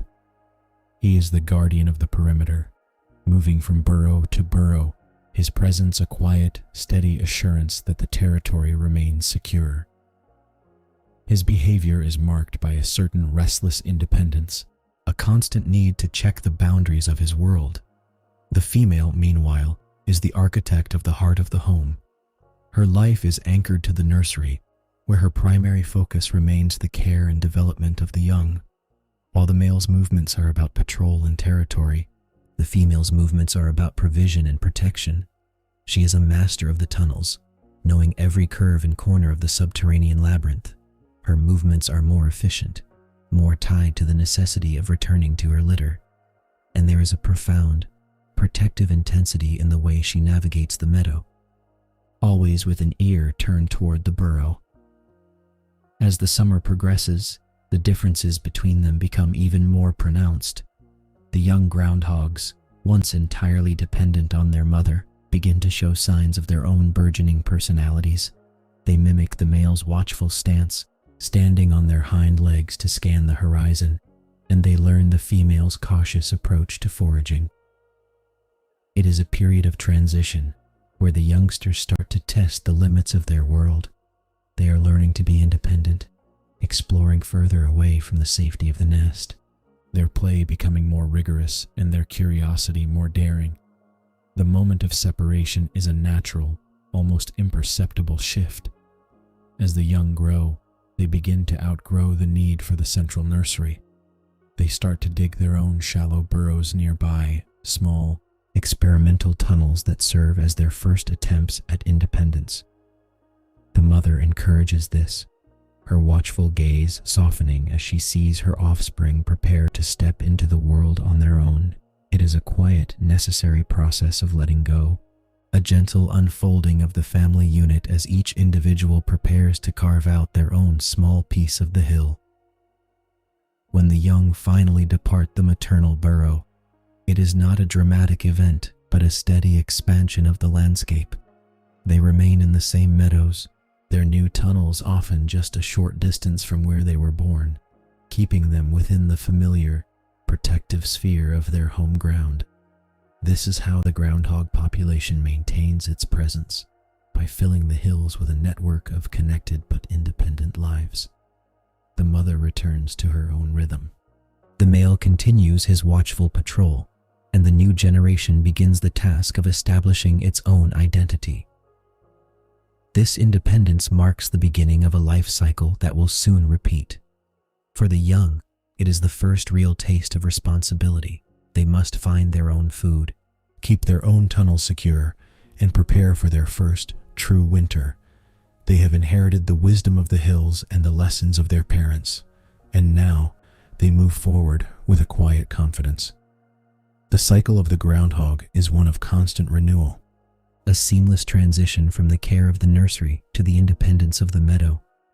ensuring that when the next spring arrives, the cycle of the life remains unbroken. The arrival of the first deep frost signals the transition to the most profound stage of the groundhog's existence, the winter hibernation. As the surface world hardens under the touch of winter, the groundhog retreats to the lowest, most secluded chamber of its tunnel system. This space, deeply insulated by several feet of soil, remains shielded from the biting winds and the freezing temperatures above. It is here that the groundhog begins to seal its own fate, closing off the secondary escape tunnels with packed earth to create an airtight, stable sanctuary. Inside this chamber, the miracle of biological conservation begins.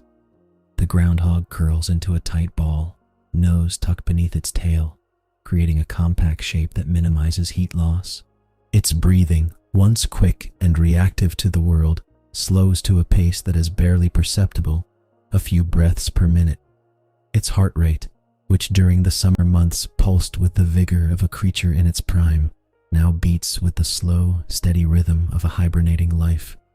It is a descent into a state of suspended animation, a profound and deliberate lowering of its internal fires. The groundhog's body temperature, usually warm and active, drops to match the cool, steady temperature of the surrounding earth. This is the secret to its endurance. By cooling down, it halts the expenditure of energy, allowing its stored body fat to be consumed at a microscopic rate.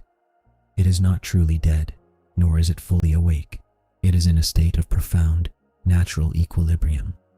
It exists in the quietest space imaginable, a living thread of life held in the palm of the earth, waiting out the harshness of the season with unparalleled efficiency.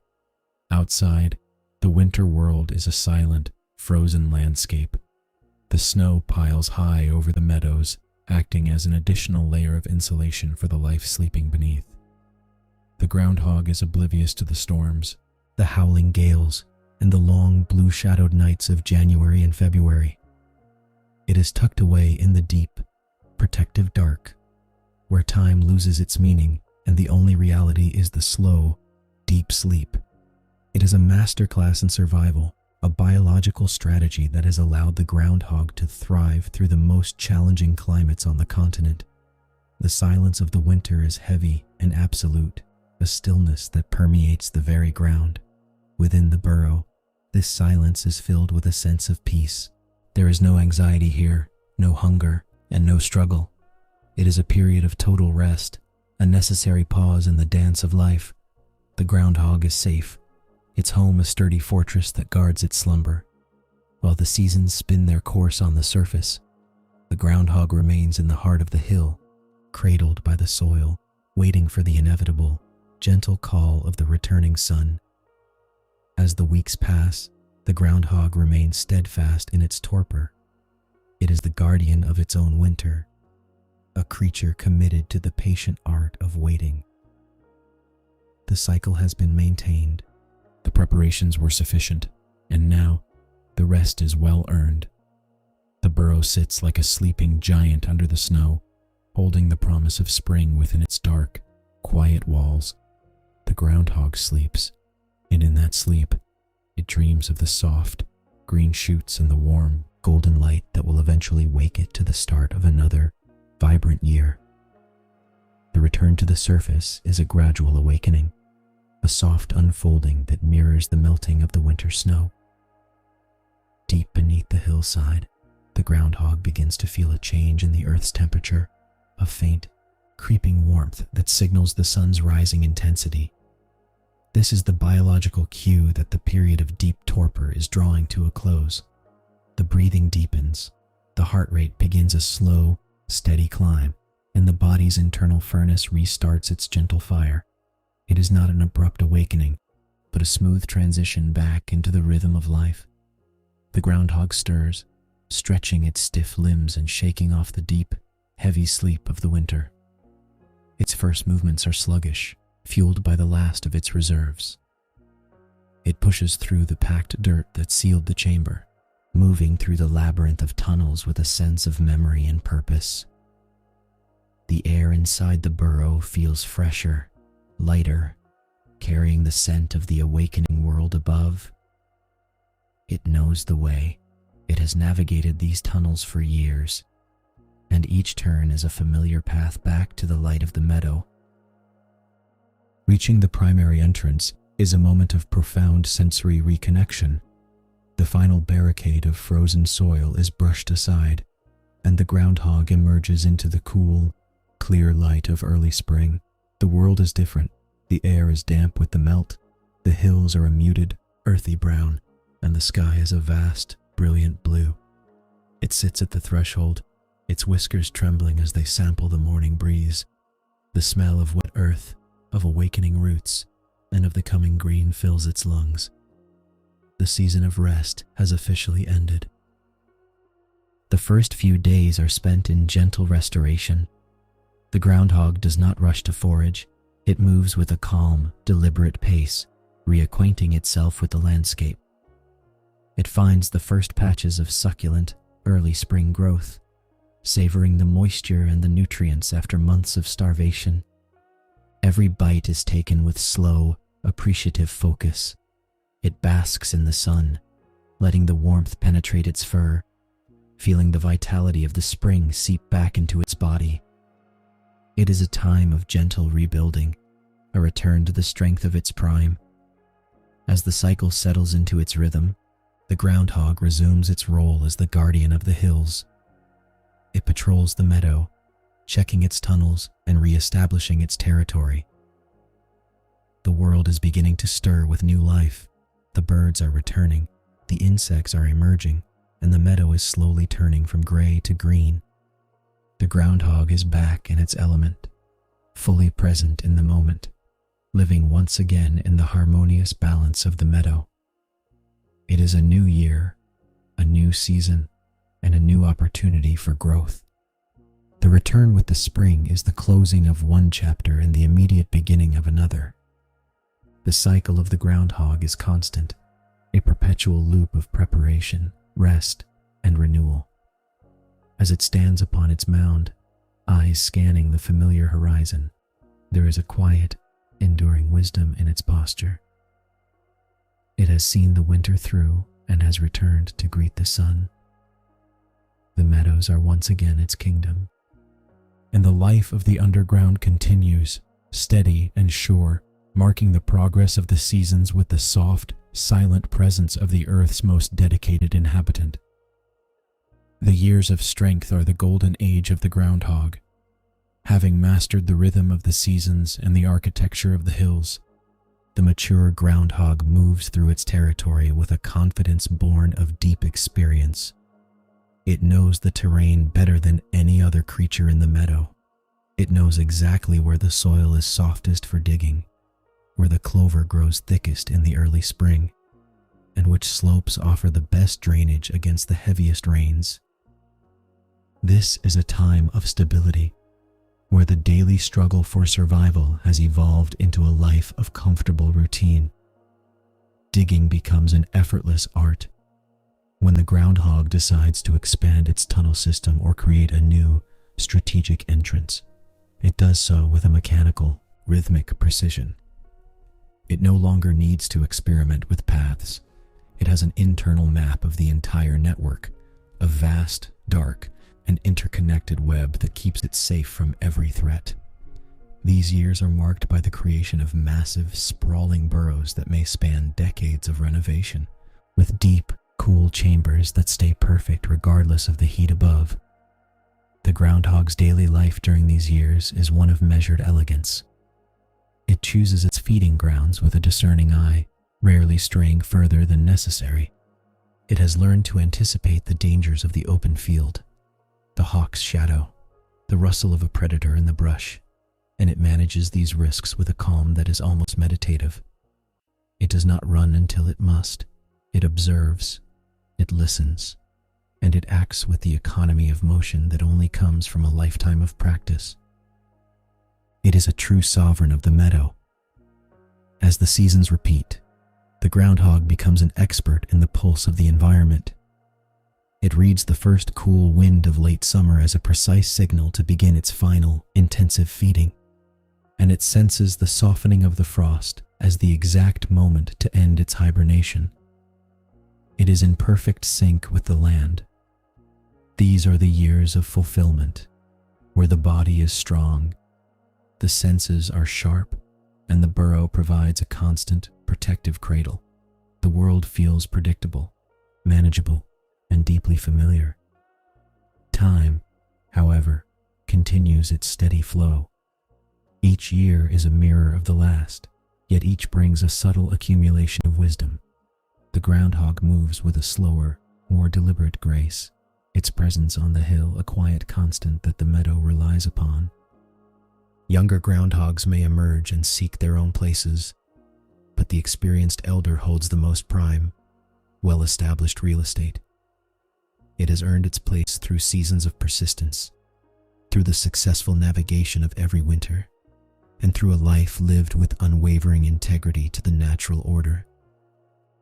As the years pass, the groundhog finds a profound satisfaction in this stability. There is a deep, abiding peace in knowing one's home, in having mastered the geography of the hills, and in having become a fundamental part of the meadow's heartbeat. The burrow is more than a shelter. It is a monument to a lifetime of labor and survival. As the sun sets on another long, productive summer, the groundhog rests at the mouth of its home, a quiet, enduring spirit of the earth, perfectly at peace with the slow, inevitable passage of time. The cycle of nature is relentless and beautiful, a clockwork of seasons that never truly stops. As the years unfold, the groundhog becomes a silent witness to the endless repetition of the meadow's life. Spring arrives with its familiar scent of damp earth and the return of the green. Summer settles in with the long, golden afternoons and the hum of insects. Autumn paints the hills in shades of rust and gold, and winter blankets everything in a deep, hushed silence. For the groundhog, this cycle is the rhythm of its own heartbeat, a steady drum that keeps time with the turning of the world. Each spring, the blooming flowers and the budding trees are not just scenery, but signs of a world that is once again ready to provide. The groundhog watches as new generations emerge, their youthful energy a reflection of its own past. There is a sense of continuity in this, a realization that life is not a finite line, but a circle that constantly renews itself. The meadow remains, the hills remain, and the secret life beneath the surface persists, a testament to the endurance of the small, quiet creatures that call this landscape home. The summers grow warmer and perhaps seem to pass with a greater speed. The groundhog spends these days with a deepened appreciation for the shade and the cool retreat of its tunnels. It has seen many such summers, and while its appetite for the lush clover remains, its pace has shifted. It moves with a careful awareness, taking the time to pause and feel the warmth of the sun on its fur, recognizing that these moments of comfort are the core of a life well lived. The meadow is still the same, but the eyes that observe it have grown more patient. Autumn brings its own soft, melancholic beauty. The groundhog feels the change in the air long before the leaves begin to turn. It is a time for gathering and consolidating, for ensuring that the winter home is ready. The gold and orange of the foliage are a final flourish of life before the long, dormant sleep. The groundhog moves through these colors, a creature defined by its resilience.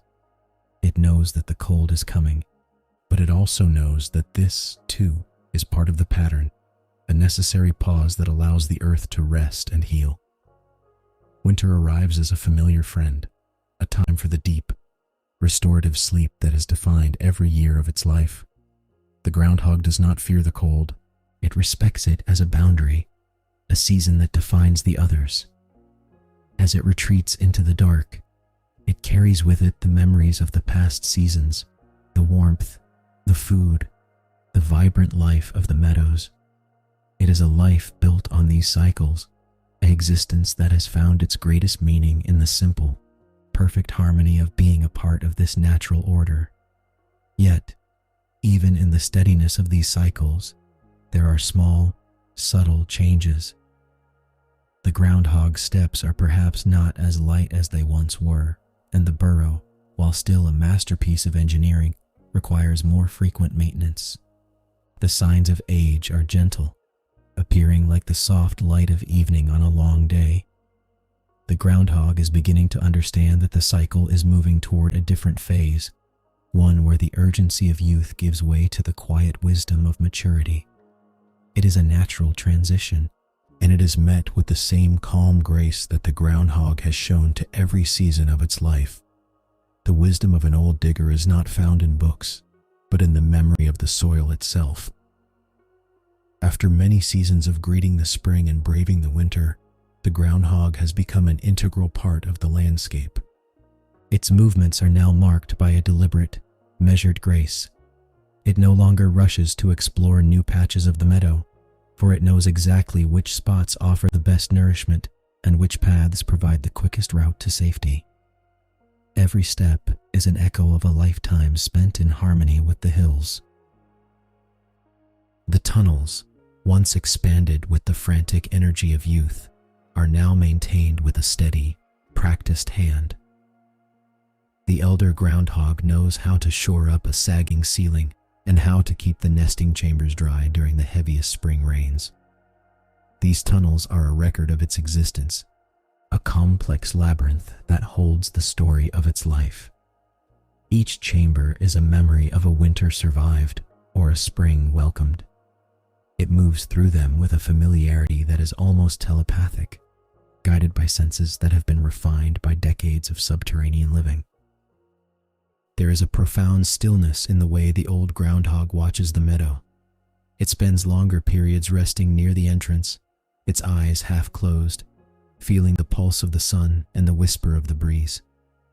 It has seen the meadows change, has watched the woods creep closer or the fields alter, yet it remains the constant, silent observer. It is no longer concerned with the frantic pace of the young, but finds contentment in the simple act of existing within the landscape it has called home for so long. The periods of rest are longer now, and they are deep and restorative. During the heat of the summer afternoons, the elder groundhog retreats to the furthest, coolest reaches of its burrow. Here, in the quiet dark, it finds a peace that is deep and enduring. It does not dream of the hustle of the meadow, but of the cooling earth and the quiet stability of the deep tunnels. This is a life that has come full circle, finding its deepest satisfaction in the safety and the silence of the very home it spent its life building. The final winter approaches with a gentle, hushed arrival. The elder groundhog prepares its nest with the same care it has always shown, but there is a different quality to its preparations. It is not just about survival. It is about finalizing a journey. The nesting material is thick and soft. The tunnel entrances are sealed with a precision that speaks of a lifetime of expertise. There is no fear, only the acceptance of the season's turn. The groundhog settles into the dark, its heart beating with the slow, rhythmic grace of a creature that has lived long and well. This is the winter of deep repose, the final sleep in a home that has held it through every challenge and every joy.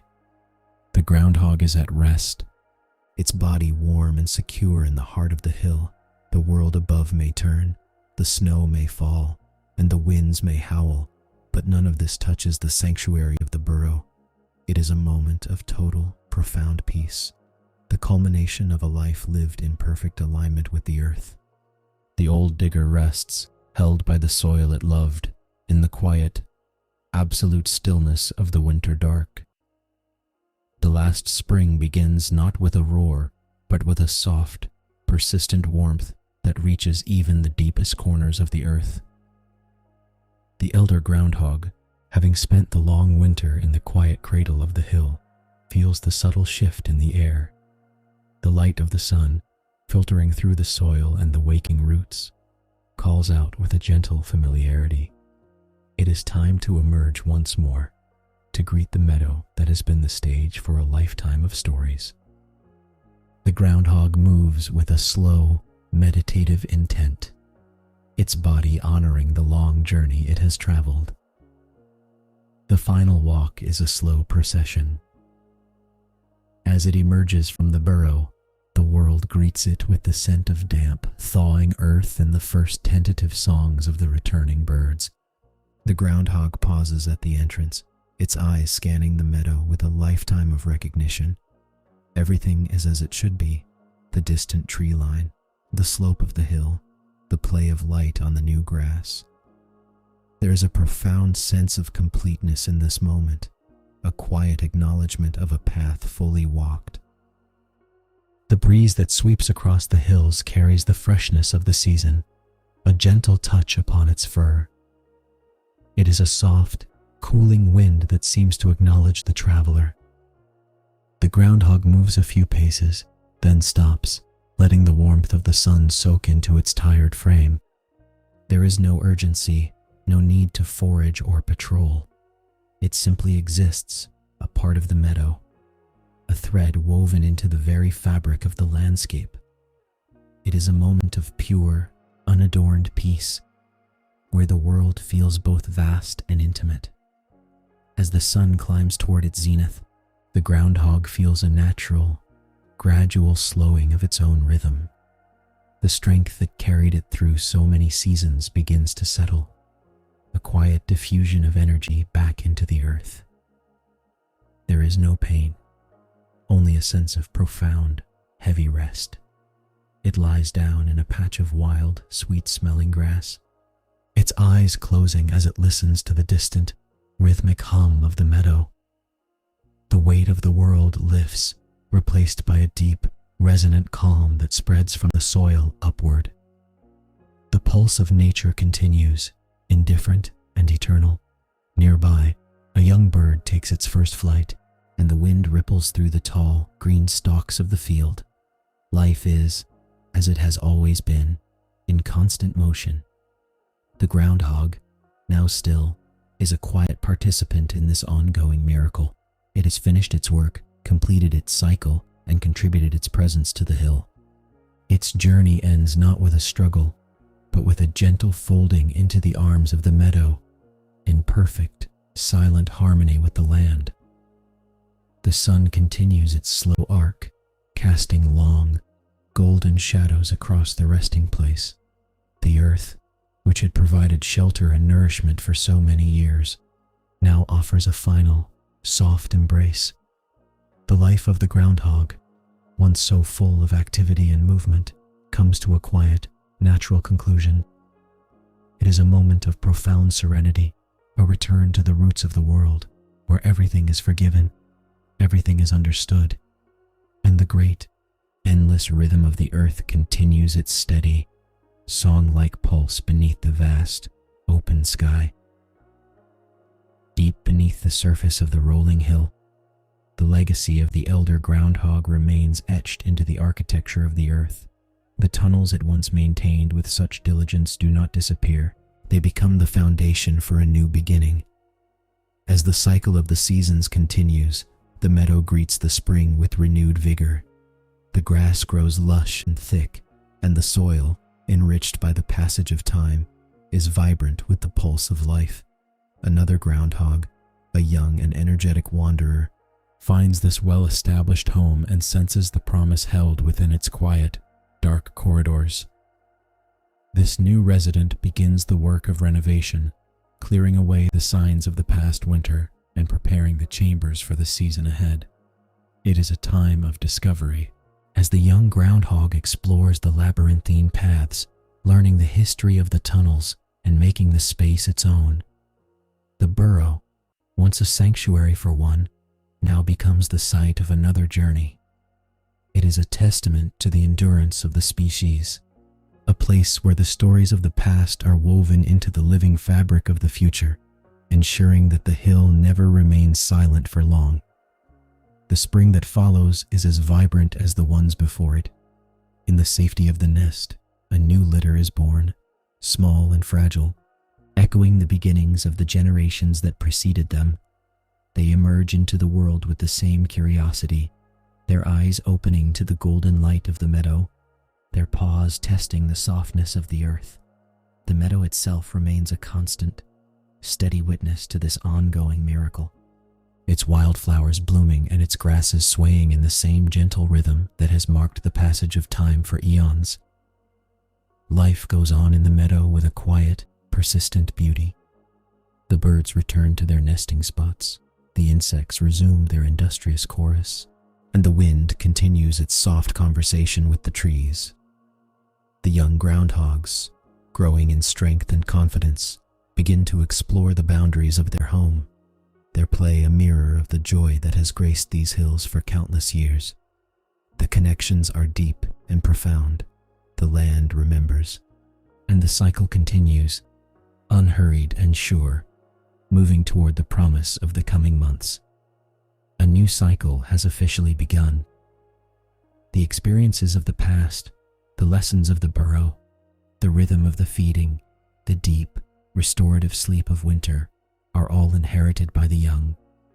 They carry the wisdom of the hills in their instincts, ready to face the challenges and the delights of their own lives.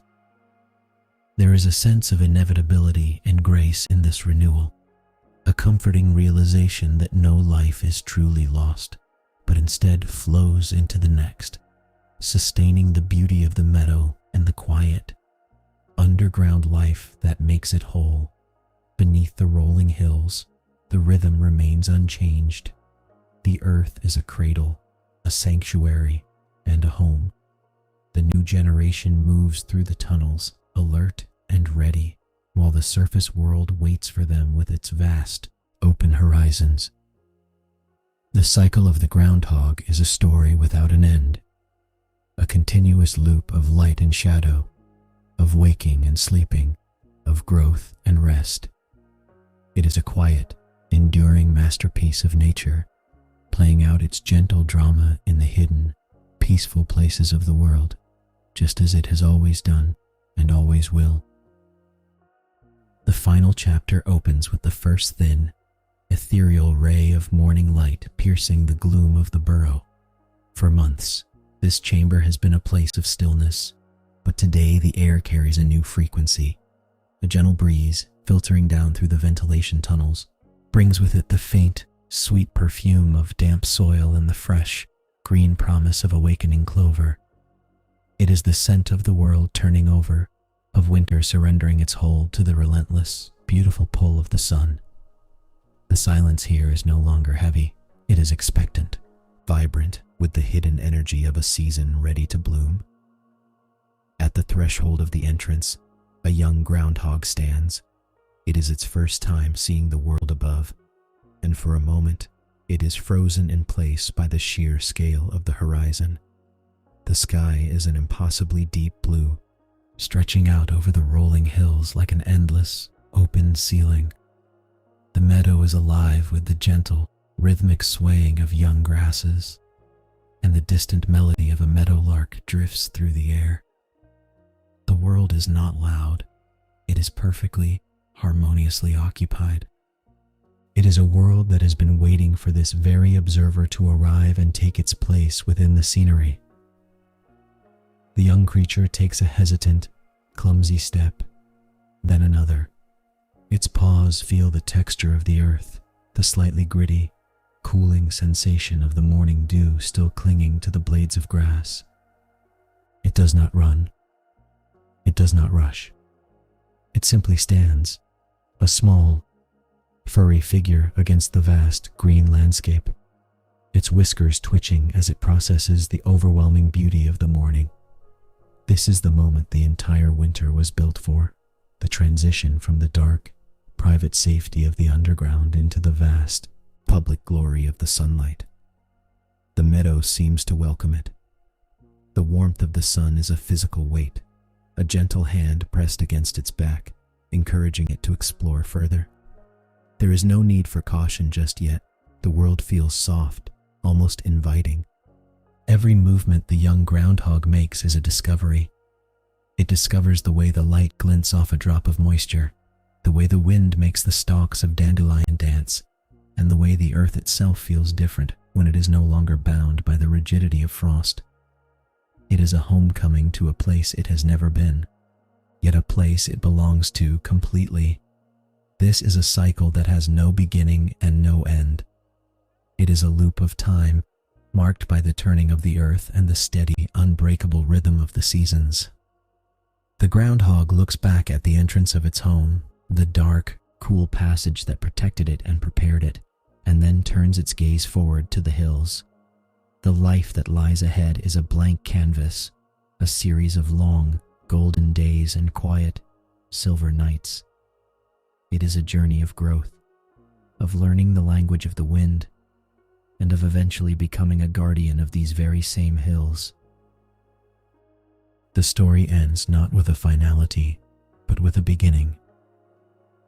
The young groundhog takes its first deliberate step into the meadow, moving toward the patch of clover that shimmers in the early morning light. The wind sighs through the grass, a soft, hushed sound that blends with the gentle, ambient music of the earth. Everything is as it should be. The burrow is open to the sun, the meadow is wide, and the life of the groundhog continues in its perfect, quiet harmony. Beneath the spring sky, in the peace of the rolling hills, the cycle begins again, and all is well. The gentle transition of the morning sun now warms the entire hillside, casting a soft, golden glow over the landscape that has been the setting for this quiet life. The young groundhog, now emboldened by the light, moves further away from the burrow, its waddling gait a playful rhythm against the swaying grass. Every movement is a lesson in discovery.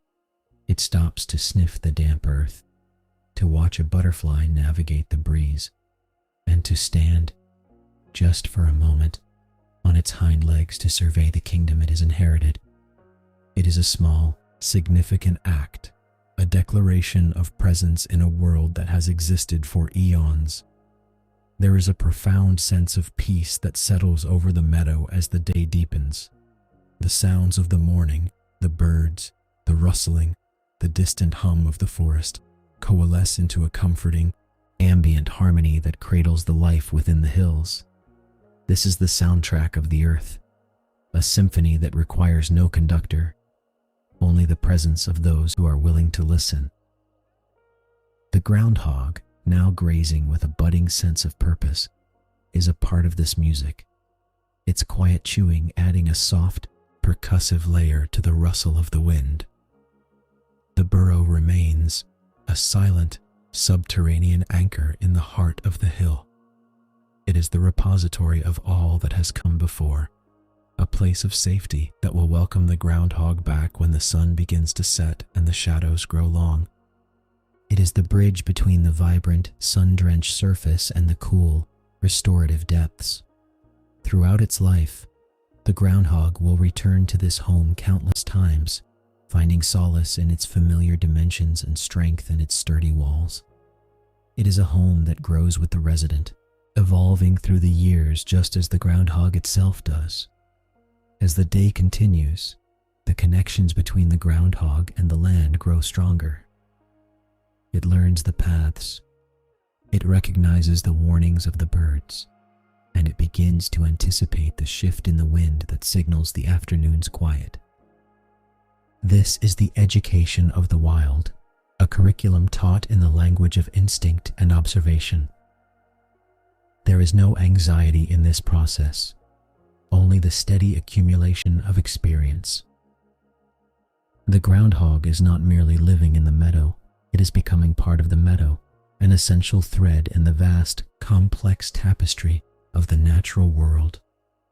The cycle, as vast as it is mirrored in the smallest details of the groundhog's day, in the way it cleans its paws, in the way it pauses to look toward the horizon, in the way it retreats at the first hint of a cooling dusk. It is all a reflection of the ancient patterns that govern the forest, the river, and the sky. There is a deep, comforting predictability to it all. The world may change, but the rhythm remains, a reliable, heartbeat-like pulse that offers the groundhog a sense of permanence in an ever-shifting landscape. And so, as the light begins its final shift toward the evening, the young groundhog turns back toward the burrow. The day has been a success, a first chapter written in the soft soil and the golden sun. It slips into the entrance, the darkness wrapping around it like a familiar blanket. Outside, the meadow prepares for the night, the stars beginning to prick the velvet sky above the hills. The cycle is complete for now, a beautiful, repeating song of life that will continue tomorrow, and every tomorrow after that, beneath the endless, watchful eyes of the sky. Everything is in its place, and everything is at peace. The silence of the evening settles over the meadow like a soft, translucent veil. The last of the sun's light, that deep, honey-toned warmth, clings to the tops of the swaying grasses for one final moment before fading into the cool, violet hues of dusk. Inside the burrow, the young groundhog is tucked away, its heart beating in perfect time with the slow, cooling pulse of the earth. The day has been full of new sensations, of light, and of the wide, open world, and now, in the protected dark, it experiences its first true rest since emerging into the sun. Outside, the meadow prepares for the night. The nocturnal life of the hills, the soft flitting of moths, the quiet scurrying of small creatures in the underbrush, begins its own gentle rhythm. The burrow, with its complex network of tunnels and chambers, remains a fortress of tranquility, holding the groundhog within its cool, earthen walls. It is a place of profound belonging. There is no need for worry here.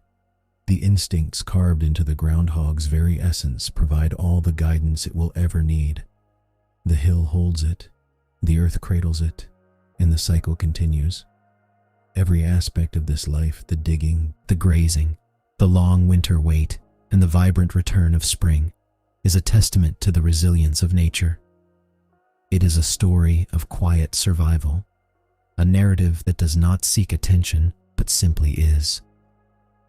In this small, furry creature, we see the echoes of 1,000,000 years of adaptation, a life that has found the perfect balance between the vulnerability of the surface and the strength of the deep. It is a life that reminds us of the value of patience, the necessity of rest, and the beauty of being perfectly attuned to the world around us. As the moon begins its slow ascent, bathing the hills in a soft, silvery radiance, the burrow remains a silent sanctuary. The young groundhog is lost in dreams of tall grass and warm, sunlit patches of soil, its body preparing for the growth that tomorrow will bring. The meadow, too, seems to breathe in the night air, its own secrets tucked away beneath the darkness. It is a time of stillness, a moment of cosmic suspension where the past and the future meet in the simple, quiet reality of the present.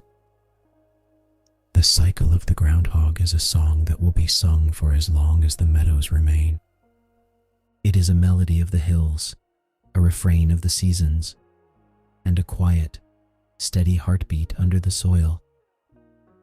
As the stars wheel across the sky, the groundhog rests, a small, integral part of the grand, shifting landscape. There is a profound, quiet dignity in this existence, a life lived with honesty and purpose. It is a story that started in the frost of winter and found its way to the warmth of the spring. And it is a story that will always find its way home. And so, we leave our little friend to its dreams, and the hills to their ancient, slumbering peace. The burrow is secure, the meadow is waiting, and the rhythm of the world turns on, steady and sure. With the soft rustle of the evening breeze and the distant, cooling quiet of the night, the journey is complete, yet only just beginning.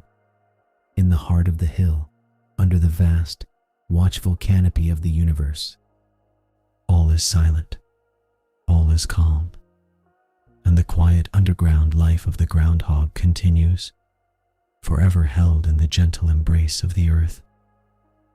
As the final echoes of the day fade into the velvet texture of the night, a profound stillness descends upon the meadow. The burrow, now quiet and secure, acts as a bridge between the vast, dreaming landscape above and the steady, grounding reality of the earth below. The young groundhog, curled in the heart of its home, is a small, living testament to the endurance of life.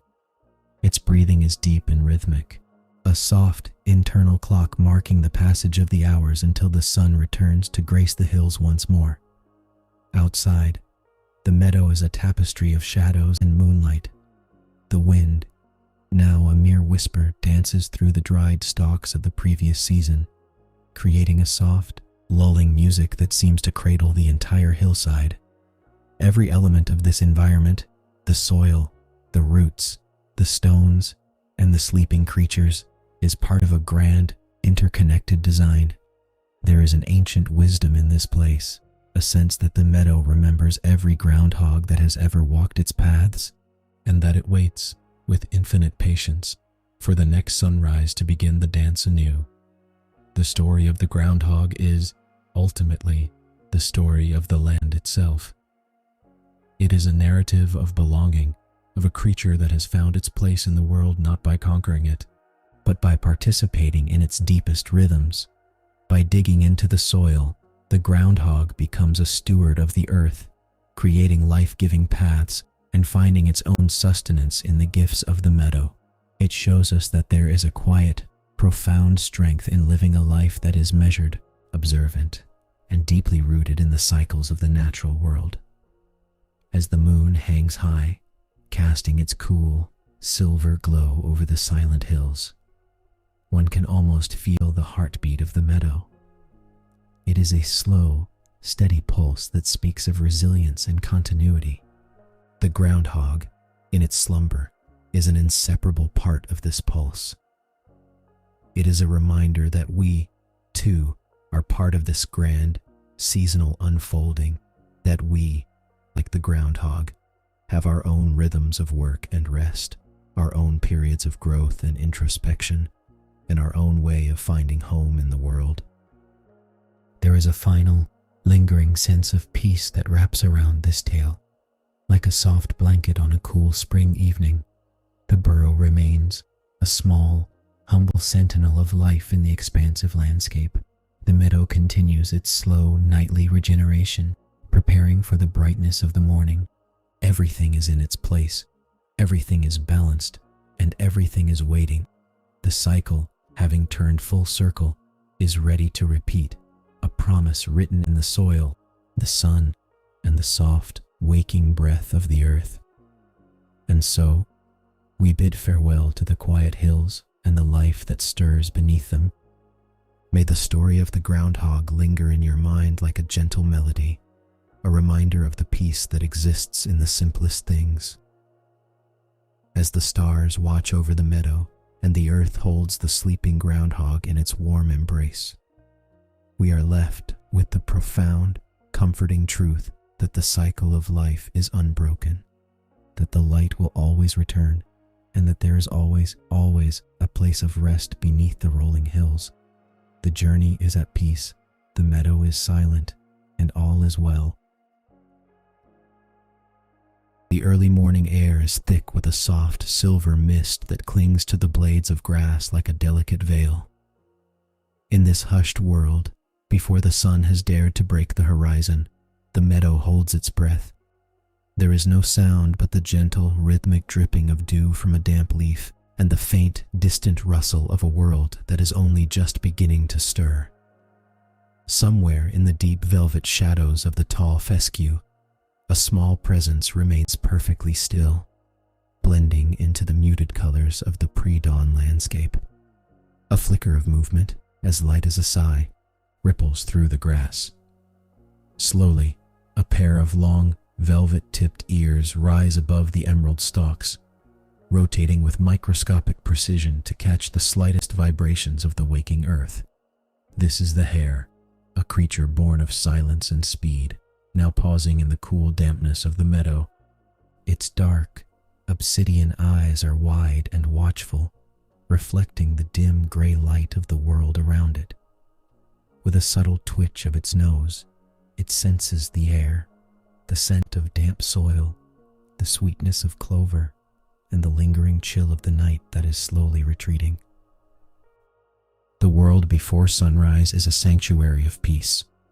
The sky is shifting from charcoal to a soft, bruised violet, and the birds have yet to begin their morning chorus. In this transition between night and day, the meadow is a place of profound stillness. The hare feels this tranquility in every fiber of its being, a natural alignment with the pulse of the wild.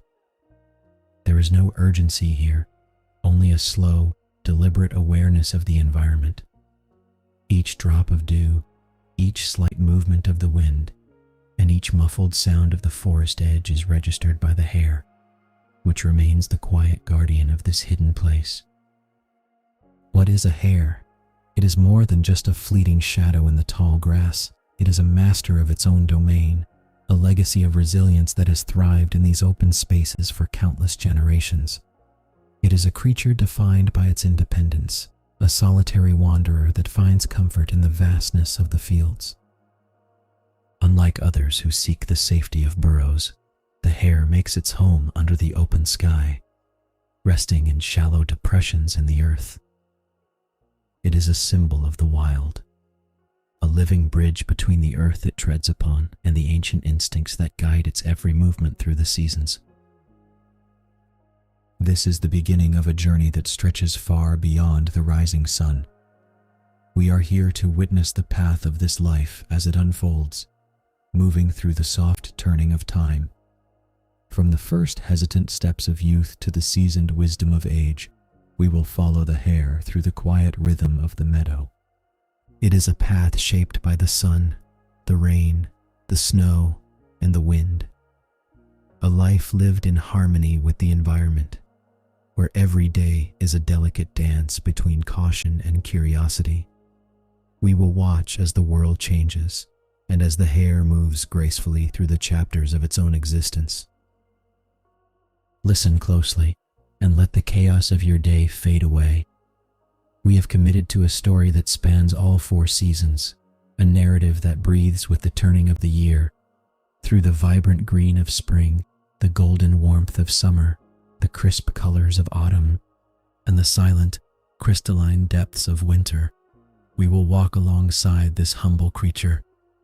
There is no rush, no sudden shifts, only the steady, comforting progression of a life well lived in the wild. As the first golden sliver of light begins to crest the distant hills, our story begins, settling into the peace of the meadow, where everything is exactly as it should be.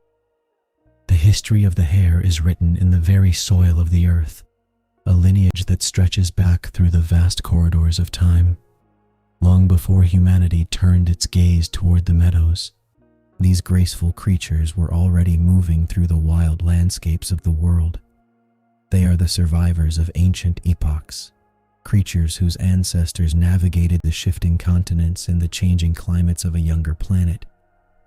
Their presence is a testament to an evolutionary design that has remained remarkably consistent, a blueprint for survival that has allowed them to endure while countless other species have faded into memory.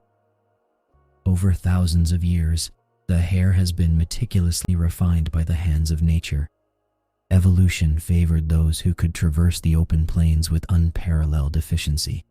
Through the slow, deliberate work of generations, they developed their unique physiology, the long, powerful hind legs for sudden bursts of speed, and the alert, sensitive ears that map the world in 360 degrees of sound. They were shaped by the need to navigate vast grasslands and rocky outcrops, learning to outmaneuver the challenges of their environment with a grace that has become their hallmark. As time moved forward, they spread across the continents, finding homes in the steppes of Eurasia, the rugged landscapes of Africa, and the rolling fields of North America. Wherever they ventured, they adapted to the rhythms of the land. In the icy north, they learned to drape themselves in winter white, becoming ghosts against the snow. In the temperate valleys, they blended with the earth tones of summer. Each population became a master of its specific geography, yet they all retained the same core spirit, a quiet, watchful independence that defines the very essence of what it means to be a hare. There are many faces to this family, from the large, majestic Arctic hares that huddle against the freezing winds, to the swift, slender hares of the temperate plains. Each species carries the wisdom of its ancestors, passed down through the bloodline. Some are built for the sheer endurance of high-altitude life, while others are masters of the lowland meadows, thriving in the tall, wind-swept grasses where the horizon seems to go on forever. Despite these differences, they share a common thread, a shared heritage that binds them to the ancient, wild heart of the world. They have faced the changing cycles of the planet, from periods of intense warmth to the crushing weight of the ice ages. Through every environmental shift, the hare has remained a constant. They do not fight the change, they adapt to it, shifting their ranges, adjusting their diets, and refining their behaviors. This flexibility is their greatest strength, a quiet resilience that allows them to endure in places that would defeat others. They are the silent witnesses to the history of the land, moving through the changing times with a steady, enduring presence that speaks of deep, ancestral roots. Now, our journey brings us to this specific, tranquil meadow, a place where the history of the hare finds a quiet home. This patch of land, tucked away from the clamor of the modern world, is where our story unfolds. Here, the soil is rich, the grasses are lush, and the rhythm of life is dictated only by the sun and the moon. We have arrived at the destination where the ancient lineage of the hare meets the stillness of the present day. It is here, in this verdant sanctuary, that our protagonist stands, a living connection to the past, ready to begin its own chapter in the eternal story of the wild. The architecture of the hare is a marvel of natural engineering, a body designed for both profound stillness and explosive motion. At the center of its being is a head shaped by the necessity of constant vigilance. Its eyes, large and set high on the sides of its head, provide a panoramic view of the world. With almost no blind spots, the hare sees the meadow not as a narrow path, but as a vast, interconnected landscape. These eyes are dark, liquid, and calm, absorbing the light of the sun or the pale glow of the moon, always scanning, always observing, yet never showing fear, only a quiet, watchful awareness. Rising from its head are those iconic, long ears, which serve as the hare's primary connection to the world around it. These are more than mere appendages. They are sophisticated instruments capable of swiveling independently to capture the slightest whisper of sound. Whether it is the soft rustle of a beetle moving through the undergrowth or the distant, heavy step of a larger creature, the ears register every vibration.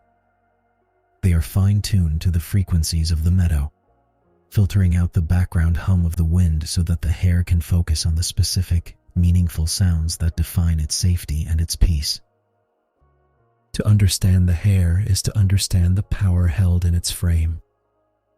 Its hind legs are remarkably long and muscular, a masterpiece of biological suspension. They are built to store energy like a coiled spring, allowing the hare to transition from total, meditative rest to lightning-fast movement in a heartbeat. Yet, these limbs are not just for speed. They provide a graceful, bounding gait that allows the hare to navigate the uneven terrain of the meadow with ease. When it moves, it does so with a fluidity that seems to defy the weight of the earth, as if it were a shadow dancing over the grass. The coat of the hare is a seasonal masterpiece, a garment woven by the environment itself. In the warmer months, it is a tapestry of earth tones, sandy browns, soft ochres, and muted grays that allow the creature to vanish into the dappled light of the field.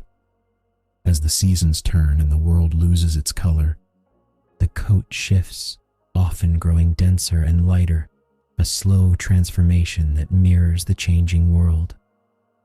This fur is soft to the touch and insulating, a protective layer that keeps the hair warm against the damp morning mists and the biting chill of the winter winds.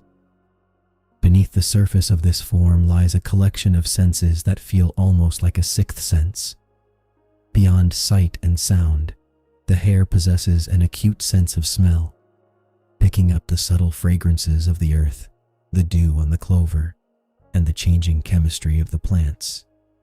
It navigates by these invisible scent trails, which are as clear to the hair as a map. This sensory awareness is not a state of tension, but a state of complete connection. The hair is always present, always attuned to the pulse of the meadow, living in a constant harmonic alignment with the life around it.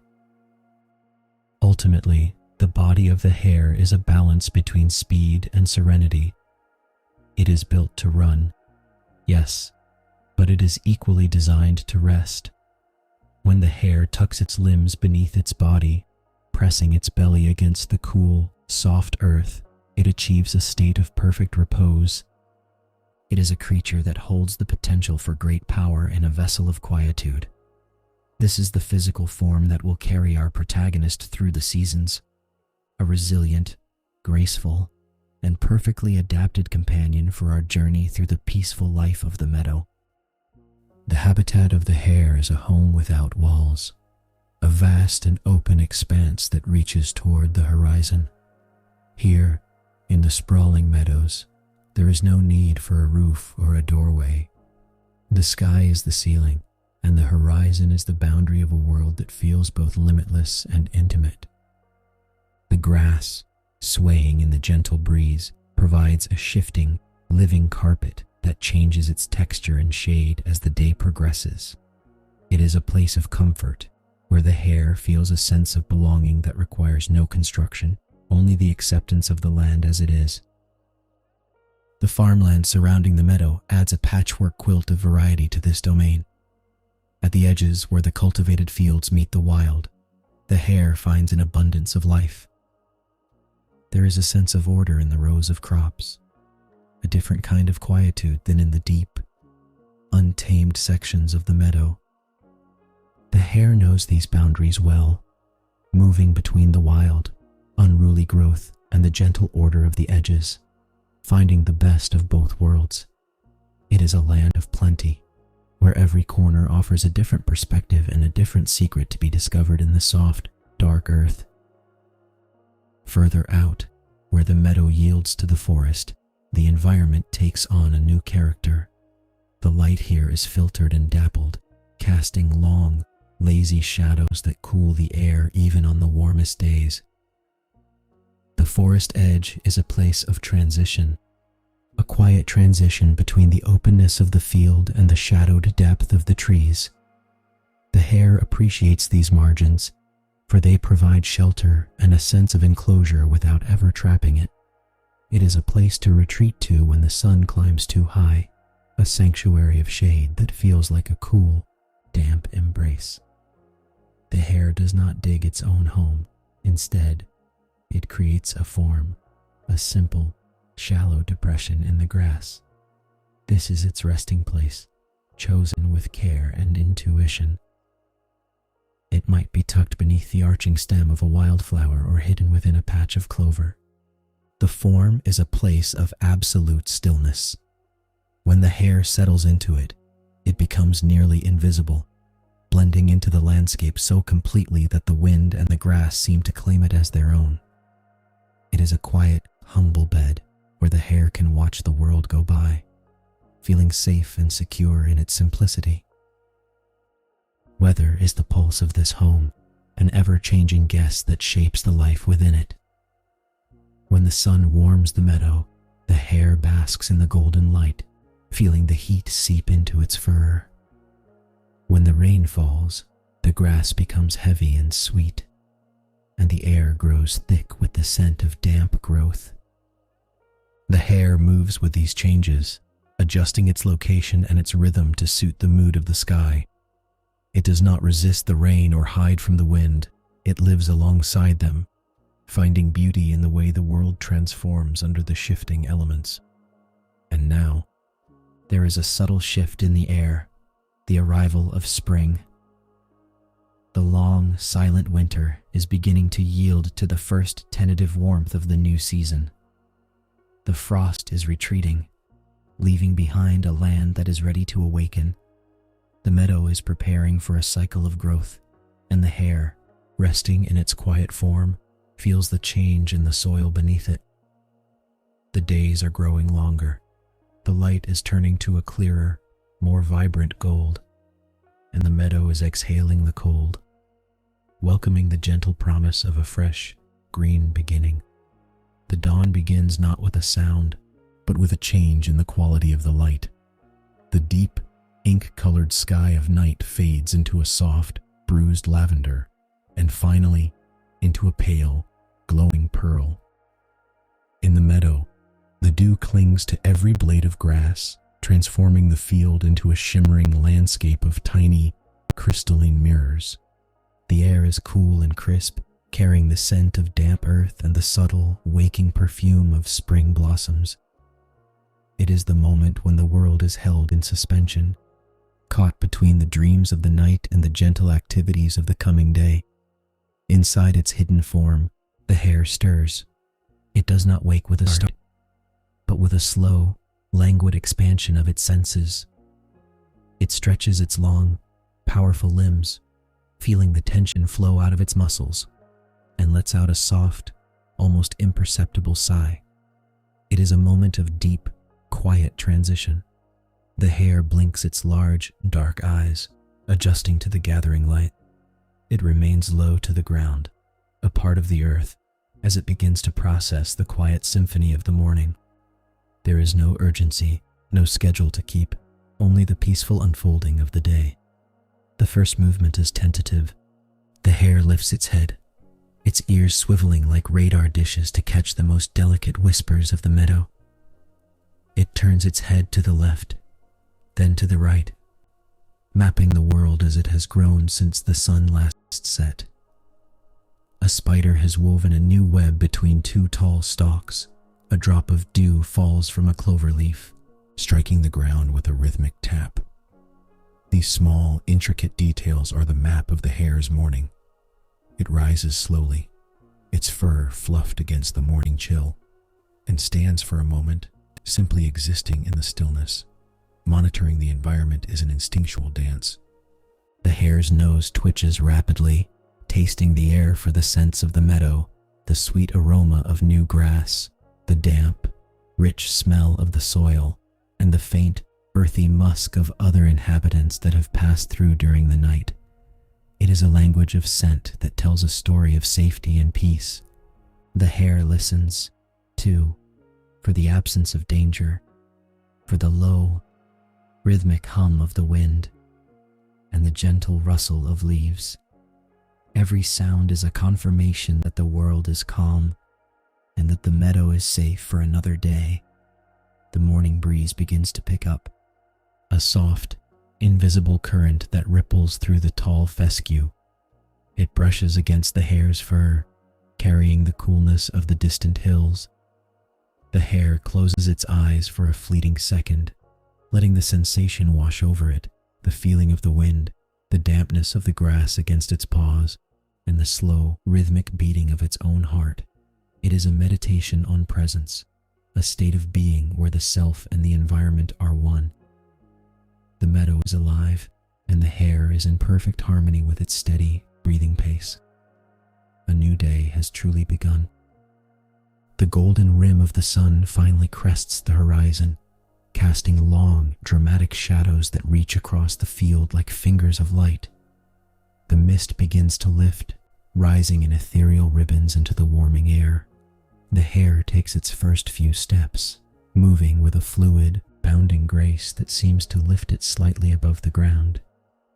It is not moving away from anything. It is simply moving with the day. The world is opening up, and the hare, our quiet guide, follows the path of the light into the gentle, unfolding beauty of the morning. The movement movement of the hare is a study in grace, a silent choreography performed upon the stage of the meadow. When it begins to walk, it does so with a deliberate, measured pace.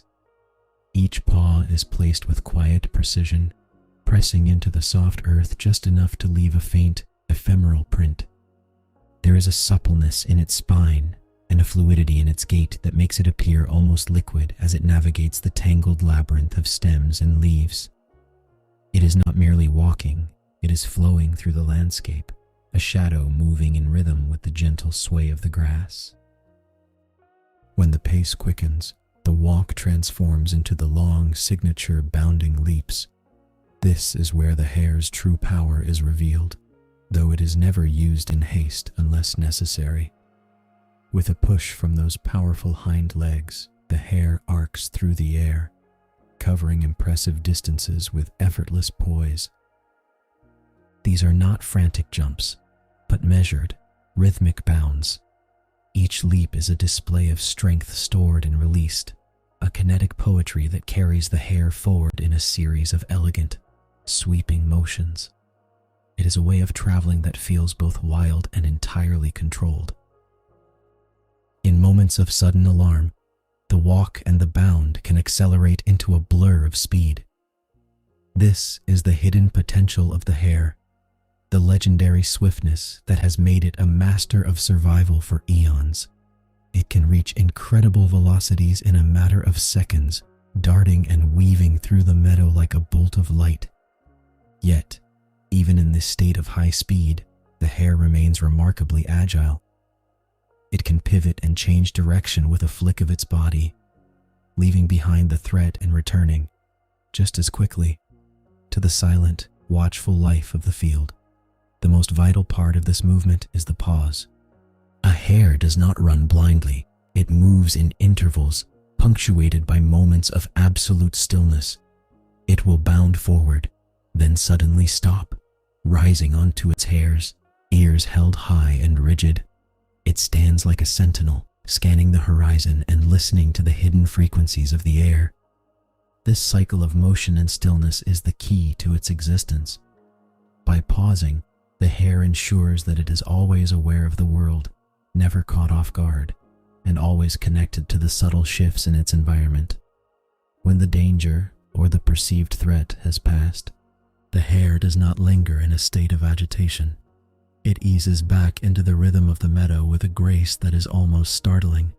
It lowers its body, tucking its feet neatly beneath its frame, and returns to its calm, slow pace.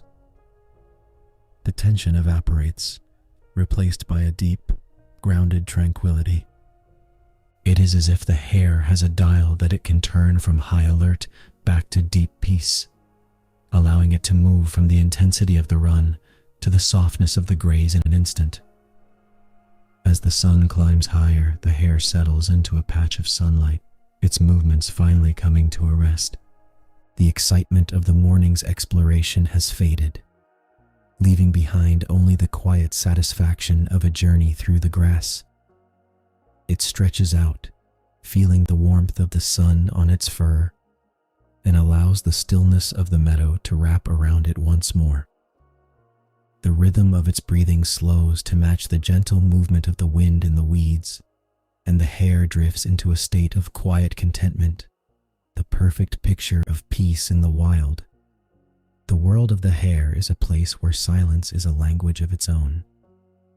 It is a domain where communication is not dependent on loud calls or complex songs, but on the subtle, nuanced expression of presence. Throughout the day, the hare exists in a state of quiet dialogue with the environment. It is a language built on small, deliberate actions, a silent conversation between the creature and the meadow. To watch the hare is to learn that there is a profound depth in the absence of noise, a form of understanding that bypasses the need for sound altogether. Communication for the hare is often tactile and sensory. It uses the delicate receptors in its nose and the sensitivity of its whiskers to read the invisible trails left behind by others. A soft brushing of the ground with its paws or the gentle rubbing of its cheek against a stalk of grass leaves behind a lingering scent, a marker of its passage and its intent. These scent messages are the silent newsletters of the meadow, telling the story of who has passed by and when, a way of staying connected to the hidden social fabric of the field without ever needing to speak a word. The ears are the primary instruments of this silent language. Their position tells a story to anyone or anything observing. When tilted forward, they show curiosity and alertness, a sign of engagement with the sights and sounds of the world. When laid flat against the back, they signal a desire for concealment, a way of blending into the landscape to avoid notice. These subtle tilts and swivels are more than just defensive, they are expressive, reflecting the hare's internal state, whether it is feeling the peace of the sun or the sudden, sharp prickle of an encroaching shadow. Body language plays a vital role in this quiet existence.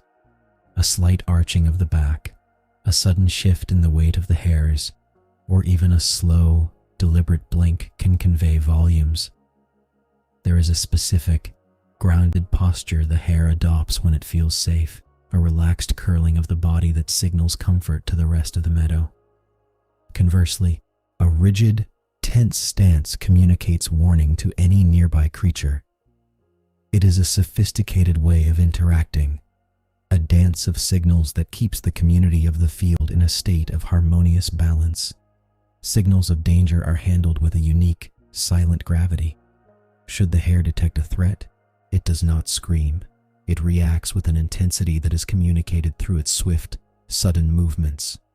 A sharp thump of a hind leg against the hard-packed earth sends a vibration through the soil, a low-frequency pulse that travels further than any vocal sound.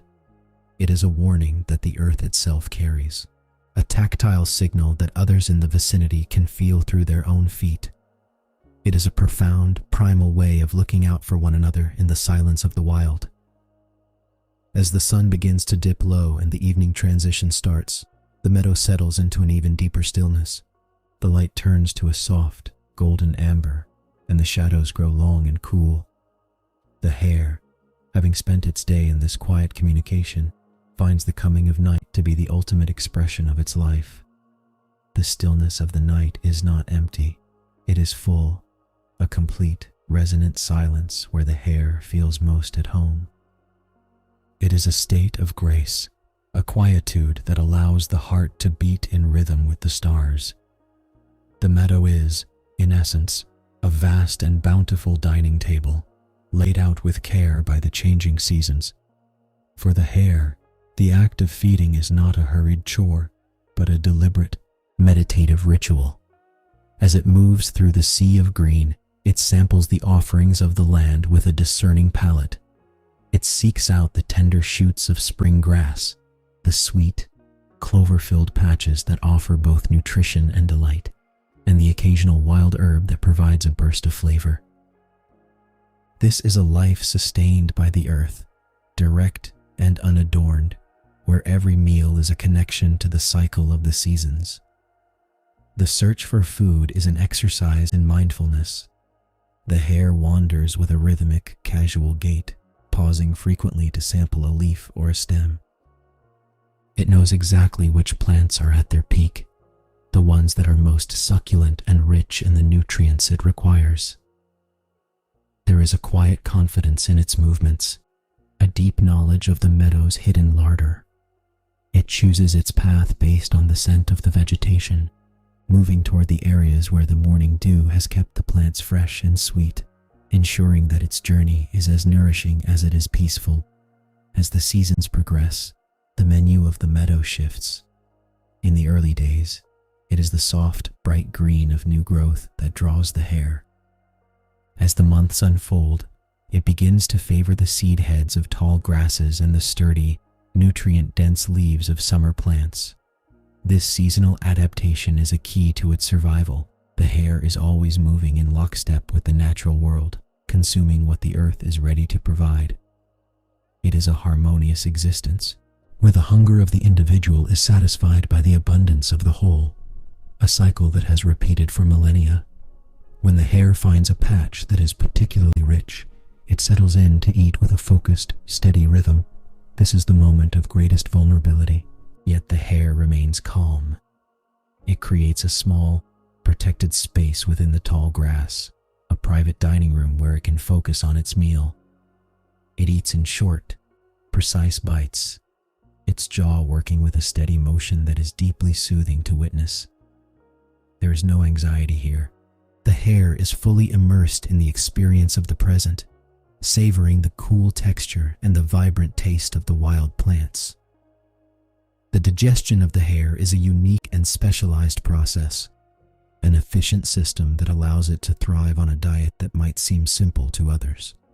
It is a biological miracle that turns the humble fibers of the meadow into the energy needed for its bounding, graceful life. This internal cycle is part of the hare's daily rhythm, a slow, quiet work that happens beneath the surface. It is the fuel for its quiet power, the transformation of the earth's gift into the vitality of the living creature, a process that is as essential as the breathing of the wind. The daily feeding cycle is a loop that mirrors the day itself. The hare feeds most actively during the cool, gentle hours of dawn and dusk, when the world is draped in soft, dim light.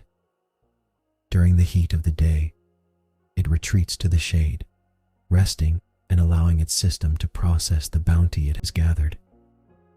This rhythm is the heartbeat of its life, a constant, predictable, and comforting routine. As it finishes its meal and looks out across the meadow, satisfied and content, the hare stands as a testament to the simple, enduring joy of living in accord with the natural world. The arrival of summer transforms the meadow into a golden, shimmering expanse. The tall grasses have matured, bowing under the weight of ripening seeds, and the air is thick with the warm, honeyed scent of sun-baked earth. The hare. This is a season of long, languid days and short, velvety nights. The sun, climbing high in a cloudless sky, casts a brilliant, steady glow over the field, turning the morning mist into a memory. It is a time of abundance, where the landscape hums with the soft, persistent vibration of insects and the gentle swaying of the stalks in the heat. During the height of the summer day, the heat can be intense. The hare retreats into the deep, cool shade of the taller vegetation, finding sanctuary in the heart of the thickets. Here, the temperature is significantly lower, and the light is filtered into a soft, dappled green. It rests in a state of suspended activity, its body stretched out to maximize contact with the cool soil. It is a time for stillness, for conserving energy, and for letting the world pass by in a blur of heat-shimmered horizons. The hare closes its eyes, listening to the drone of the summer breeze, finding peace in the sanctuary of its own making. Activity resumes as the sun begins its slow descent. As the sky turns to shades of apricot and violet, the meadow undergoes a magical transition. The air cools, and the creatures of the field emerge from their hidden corners. The hare, feeling the shift in the atmosphere, rises from its daytime rest. It stretches, shaking the warmth from its fur, and begins its evening cycle. This is the golden hour, when the light is at its most beautiful, casting long, elegant shadows and bathing the world in a glow that feels like a quiet, appreciative sigh from the earth itself. Encounters with other animals are more frequent in these warm, active months. A curious deer might step out of the forest edge, moving with a cautious, swaying grace. A small, rust-colored fox might trot through the distance, its movements sharp and alert. The hare observes these neighbors with a calm, discerning eye. There is no conflict in this observation. There is simply a shared understanding of the space. Each creature follows its own path, existing in a delicate, unspoken agreement of distance and respect. It is a communal life, where everyone plays a role in the silent, ongoing story of the meadow. Summer rain is a gentle, transformative event. It arrives as a soft, rhythmic patter against the leaves, cooling the air and washing the world clean. The hare does not seek deep shelter. It stands amid the rain, feeling the cool droplets on its fur, enjoying the sensory change of the atmosphere. The scent of the earth rises to meet the rain, a deep, rich perfume that is the very essence of life. After the shower, the meadow sparkles, and the hare moves through the newly damp grass, finding the freshest shoots, its life refreshed and revitalized by the life-giving water.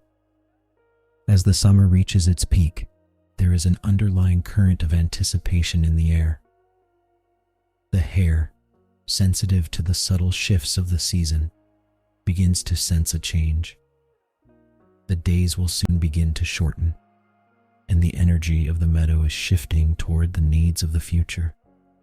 The whispers of the wind seem to carry a new, urgent message, one that hints at the cycle of life continuing. The hare senses that the season of ease is a preparation for the season of beginnings, and it moves through the quiet, golden landscape with a new sense of purpose and calm awareness. The transition of the season brings a subtle intensity to the meadow, a shift from the quietude of summer to the purposeful energy of the breeding season. This is a time when the air itself seems to vibrate with a deeper intent. For the hare, the rhythms of life are governed by a wisdom that is as old as the earth, a call to ensure that the lineage continues. It is not a time of chaos, but of a profound, biological drive that unfolds with a natural, steady grace, fitting perfectly into the quiet tapestry of the wild. The males, typically solitary and reserved, begin to traverse the meadow with a new, vigilant gait. Their movements are no longer just about foraging or resting. They are marked by a heightened awareness of their surroundings. They roam the familiar paths of the field, listening for the subtle signs that indicate the presence of others. It is a period of silent, intense focus, where the landscape becomes a map of possibilities. Each scent mark, each rustle in the grass, is a communication that the hares read with a practiced, intuitive ease. When two individuals cross paths, there is a tension that is palpable yet contained. The interaction is a ritual of endurance and character. Rather than sudden violence, there is a display of strength and resolve. They may stand tall, ears twitching in synchronization, or perform a series of quick, deliberate movements that test the other's spirit. It is a dance of shadows, a way of establishing a hierarchy that is as necessary to the meadow as the changing tides. They move with an elegance that maintains the dignity of the wild, avoiding unnecessary conflict while ensuring the strength of the next generation. The females move through this season with a quiet, observant poise. They are the selectors, the ones who watch and evaluate with calm, discerning eyes. A chase may ensue, a display of speed and stamina that ripples across the open fields. These famous boxing encounters, as they are often called, are a display of agility. They are not merely struggles, they are the testing of vitality. As the pair moves in fluid, high-speed arcs, they demonstrate the very essence of what it means to be a hare: power, speed, and the grace to control both in the heat of the moment. When a bond is formed, it is marked by a sudden, peaceful resolution. The high-energy pursuit settles into a state of quiet companionship. The pair may spend time in the same corner of the meadow, moving in a synchronized rhythm, their presence together a testament to the success of their journey. It is a moment of stillness amidst the activity of the season, a brief, harmonious interval that reflects the deep, fundamental balance of the natural world.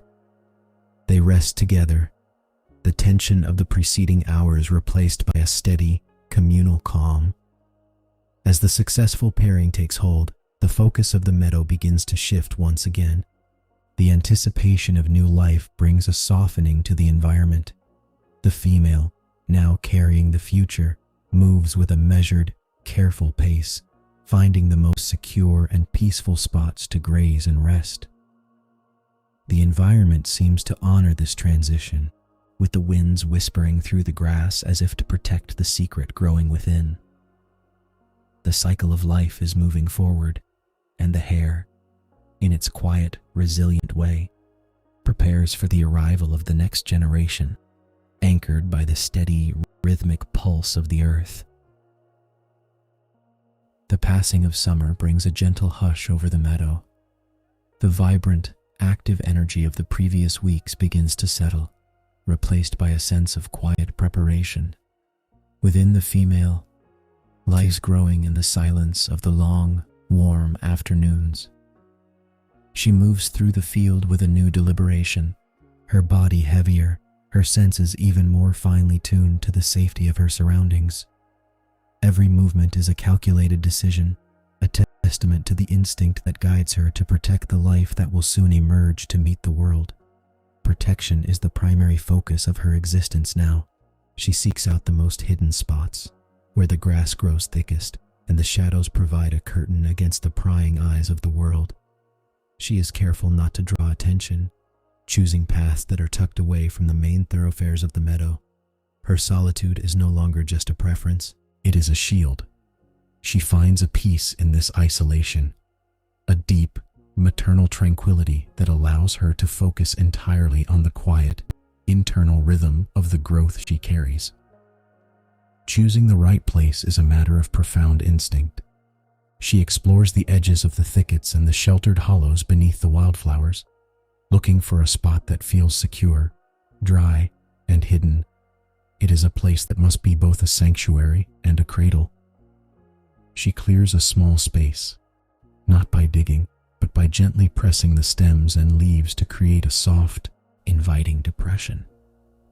It is here that she will wait, her presence in the meadow becoming even more subtle, as if she were learning to vanish into the very fabric of the landscape. As the days turn toward the end of summer, there is a perceptible shift in the mood of the environment. The light grows golden and long, and the air carries the faint, dry scent of the approaching autumn. Nature itself seems to grow quiet, as if pausing to acknowledge the significance of the cycle that is reaching its conclusion. The wind drops to a murmur, and the creatures of the meadow move with a respectful, subdued grace. It is a time of waiting, a time when the world holds its breath in anticipation of the new lives that will soon draw their first heir. The female is a master of this patience. She spends her days resting in the cool, dappled shade of her chosen sanctuary, her ears twitching only to the most important sounds. She is in total harmony with the meadow, listening to the shift of the seasons, feeling the pulse of the earth beneath her. Her heart beats in time with the slow, deliberate turning of the year. There is no anxiety in this waiting. There is only a deep, natural acceptance of the time that must pass before the moment of arrival. And then comes the night, the long-awaited, velvet dark night that marks the end of the waiting. The stars are bright and distant, and the meadow is bathed in a pale, silvery glow. The world is perfectly still, a silent stage set for the most ancient and beautiful of mysteries. The female sits in the heart of her sanctuary, her senses fully alert to the cool, quiet air. Everything has led to this moment, the changing seasons, the quiet journey through the grass, and the innate, rhythmic wisdom of her ancestors. The night is a cradle, and the life within is ready to be born. The moment of birth is a quiet unfolding in the depths of the night.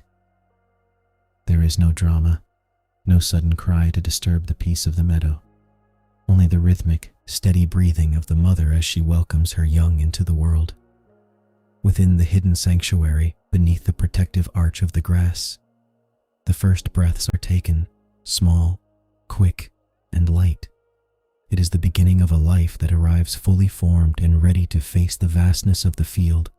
The mother, with a touch that is both gentle and precise, tends to her new ones, her presence a calming anchor in the darkness. These young, known as leverets, are a testament to the resilience of their kind.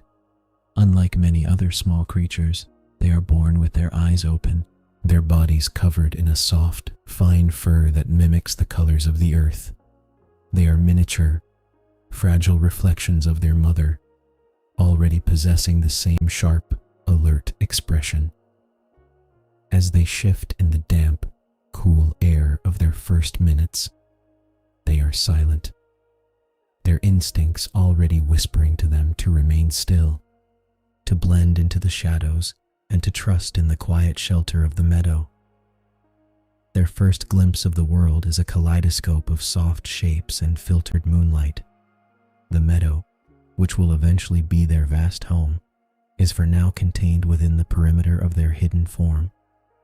They experience the touch of the mother's tongue, a sensation of warmth and security that defines their initial understanding of existence.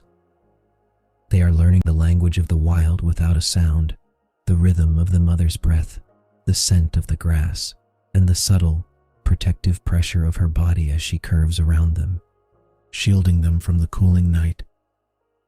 Nursing is a brief, intense act of life. The mother, focused and vigilant, provides the nourishment that will sustain their growth. It is a moment of connection that happens in complete silence, a vital exchange that occurs once or twice, often under the protective shroud of darkness. The leverets, driven by an ancient, innate knowledge, find their way to her, their movements small and determined. This is the foundation of their strength, the source of the vitality that will eventually carry them across the wide, open plains. Protection is the mother's primary duty.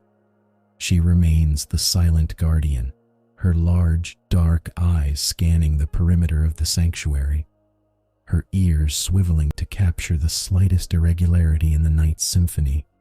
She does not hover. She is a presence that is felt rather than seen. She keeps her distance during the hours of daylight to avoid drawing attention to the location, returning only when the sun has safely dipped below the horizon. She is a master of camouflage, leaving no scent trails and moving with such invisibility that the sanctuary remains a secret, untouched and unknown to the rest of the world. The first night passes, and with it, a milestone is marked in the quiet history of the meadow. As the dawn begins to gray the edges of the sky, the leverets settle into the earth, their bodies tucked tightly into the depression. They are still, motionless as pebbles, their fur providing a perfect mask against the stalks of grass. They have survived their first encounter with the world, and as the morning sun casts its first gentle light over the land, they wait, tucked safely in the cradle of the wild, ready to grow into the wide open rhythm of the fields. As the days turn into weeks, the meadow becomes a classroom without walls. The leverets, once so tiny and still, begin to find their footing in the world. Their initial, hesitant movements evolve into playful, curious explorations. They learn the texture of the earth beneath their pads, the coolness of the morning dew, and the way the long grasses sway in the wind. This is a time of soft discovery, where every rustle of a leaf is a lesson, and every shift in the light is a doorway to a new understanding of their home. The mother remains their quiet guide. She does not teach them with calls or signals, but by her very presence. When she moves, they watch. When she freezes, they freeze. They learn the delicate art of grazing, mimicking her as she selects the most tender shoots of clover and the softest blades of young grass. They are learning which plants are sweet and which to avoid, absorbing the botanical wisdom that has kept their lineage thriving in these fields for generations. It is a slow, steady process of observation, a quiet absorption of the rhythms of the land. Perhaps most important is the lesson of concealment. In the meadow, stillness is not just a form of rest, it is a form of safety.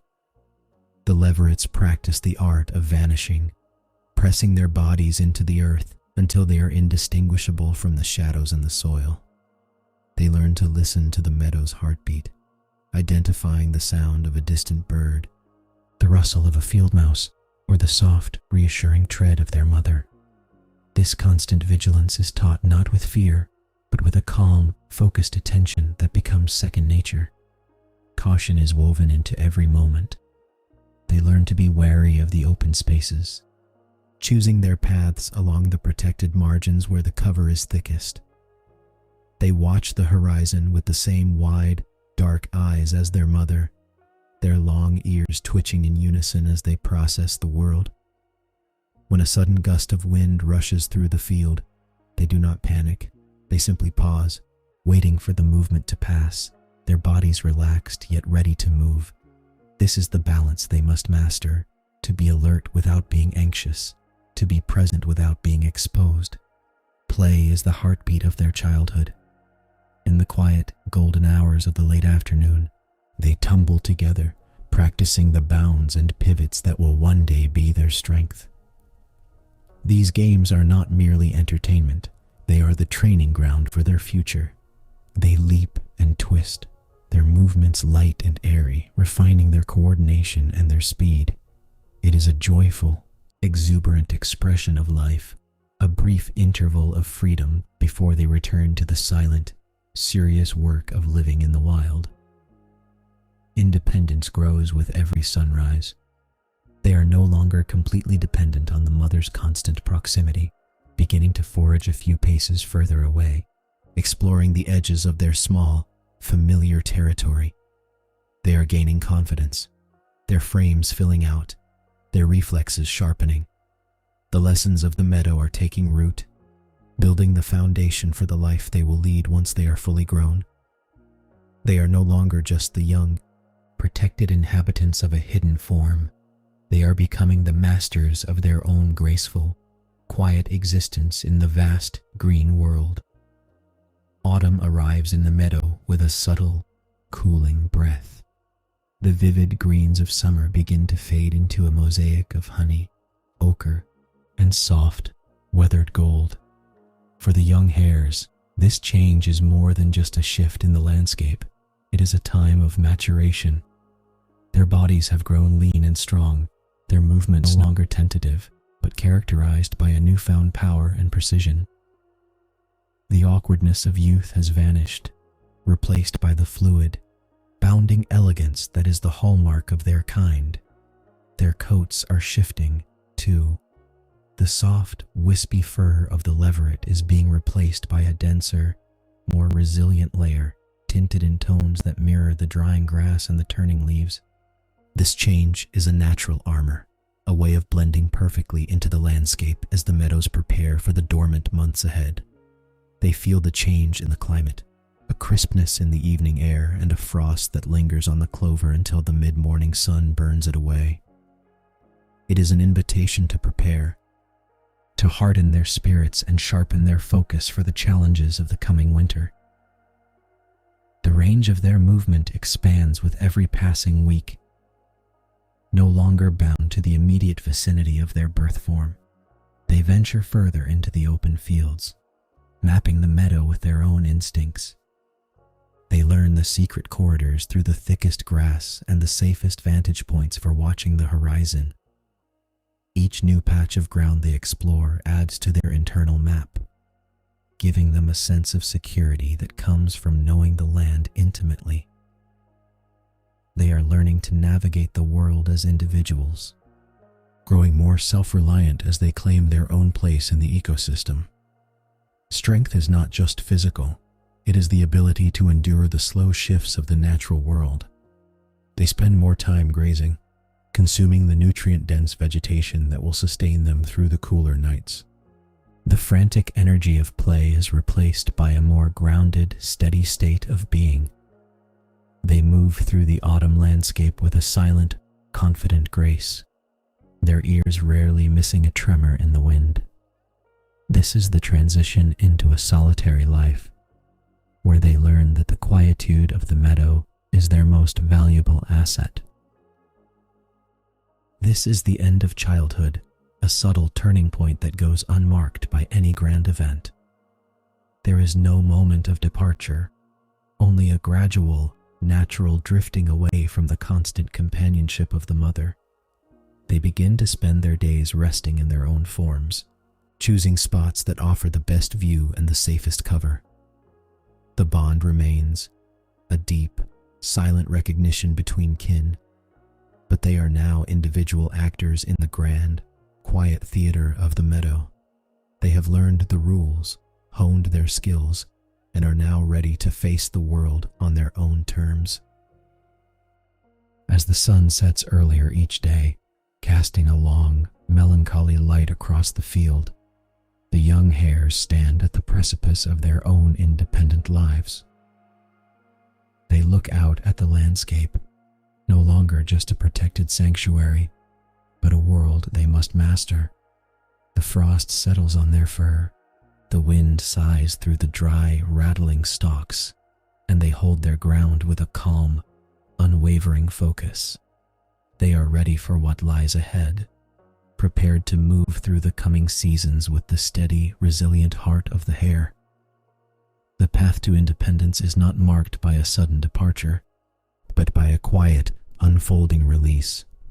As the autumn days grow shorter and the air sharper, the young hares naturally drift further from their mother's side. There is no call to separate, no dramatic goodbye. It is simply the natural rhythm of life asserting itself. They begin to stake out their own territories within the meadow, finding favorite spots for grazing and private depressions for rest. The bond that once kept them huddled together as one unit slowly transforms into a shared knowledge of the land, a connection that remains quiet and deep. Searching for a new home range is an act of exploration and instinct. Each young hare wanders the boundaries of the meadow, testing the soil, sensing the hidden trails, and listening to the echoes of the landscape. They are looking for the perfect harmony of shelter and abundance. Some choose the sheltered edges where the forest meets the field, while others prefer the vast, uninterrupted openness of the central plains. Each decision is a step toward adulthood, a choice that defines their unique existence in the wider world. The risks of this new freedom are real, though they are faced with the calm stoicism of their ancestors. The meadow is not a place without danger. It is a place of constant, watchful balance. The young hares have learned to be hyper-aware, their senses calibrated to the slightest unnatural sound or movement. They navigate the world with a heightened level of caution, moving through the landscape with a grace that minimizes their profile.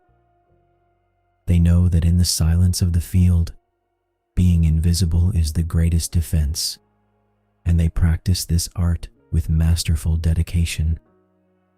This is the season of the first winter's approach, a time when the world feels smaller and more demanding. The young hares are tested by the hardening ground and the scarcity of the late-season forage. They must manage their energy with care, moving efficiently and resting deeply. It is a time that strips away the unnecessary, leaving only the strength and the instinct needed to endure.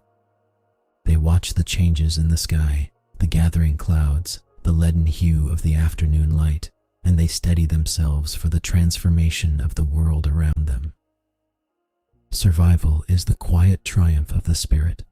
They have learned to thrive in the margins, to find warmth in the cool, damp earth, and to sustain themselves on the enduring plants that cling to the frost-touched soil. Every successful night, every sunrise that greets them as they graze in peace, is a quiet victory.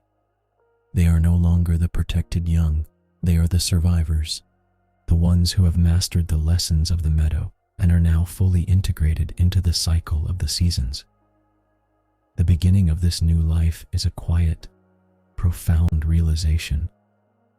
Standing alone in the vastness of the field, beneath the darkening sky, each hare feels the weight and the wonder of its own autonomy. They are connected to the earth, to the ancestors who walked these fields before them, and to the eternal cycle of the meadow.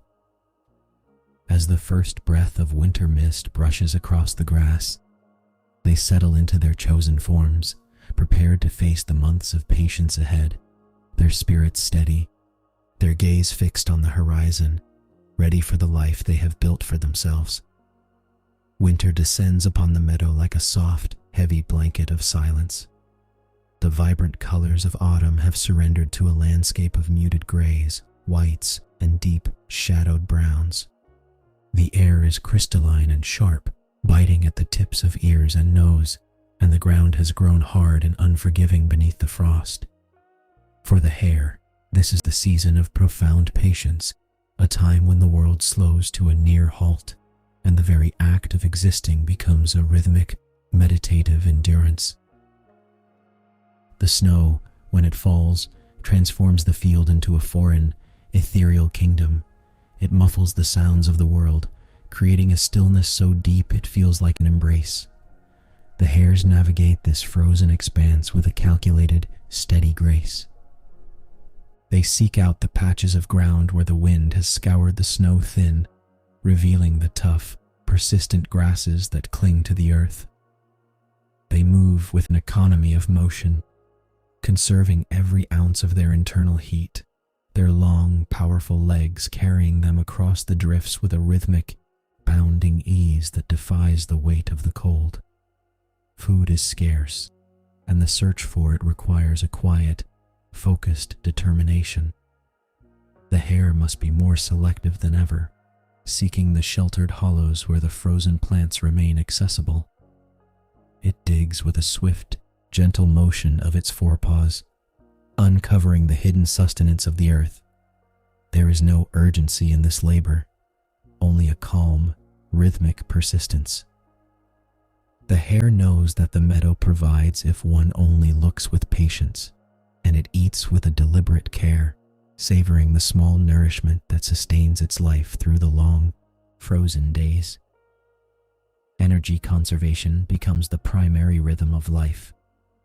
The hare spends long hours tucked into its form, pressing its body against the earth to share in the latent warmth of the soil.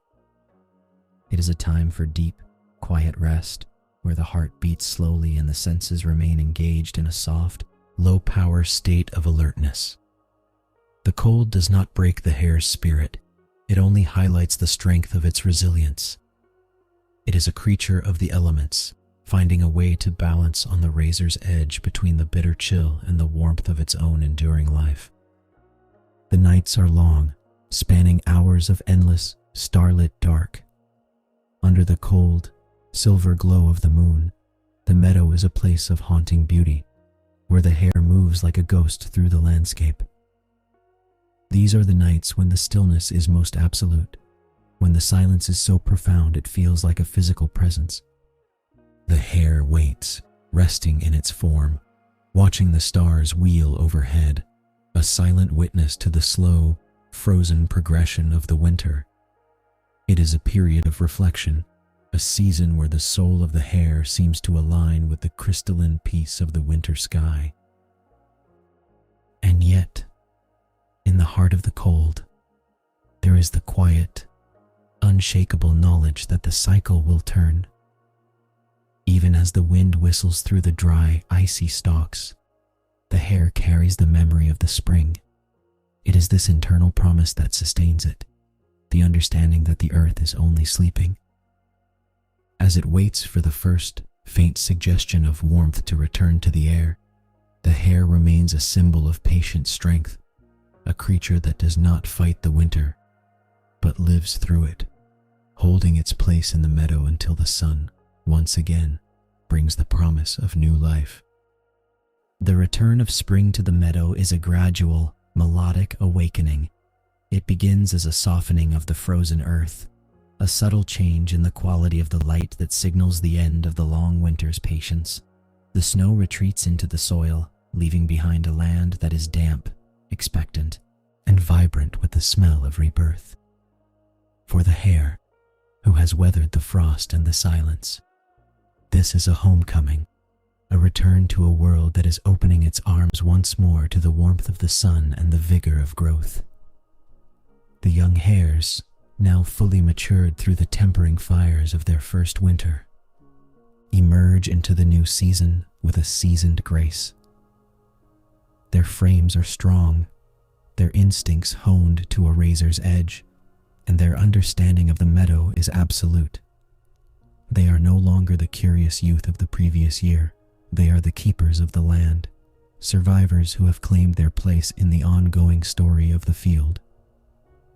As they hop through the emerging clover, there is a sense of completion in their movements, a quiet confidence that reflects their hard-won maturity. The season of renewal brings with it the familiar, primal call of the breeding season. The meadow begins to pulse with a new energy, a hum of life that transcends the quiet of the winter. For our hares, the cycle is not just a repetition, it is a profound continuation. They participate in the ancient rituals with a sense of purpose that is deep and innate. The chases, the displays of strength, and the silent, graceful pairings are all part of the tapestry of existence, ensuring that the legacy of their kind will continue to ripple through the generations to come. This is the beauty of the cycle. It is never static. As the new generation takes its place in the vibrant green expanse, they do so as part of a lineage that stretches back to the beginning of time.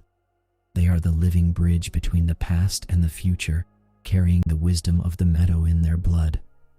The family line is secured, not through grand declarations, but through the quiet, consistent act of living, of surviving, and of finding harmony within the changing patterns of the seasons.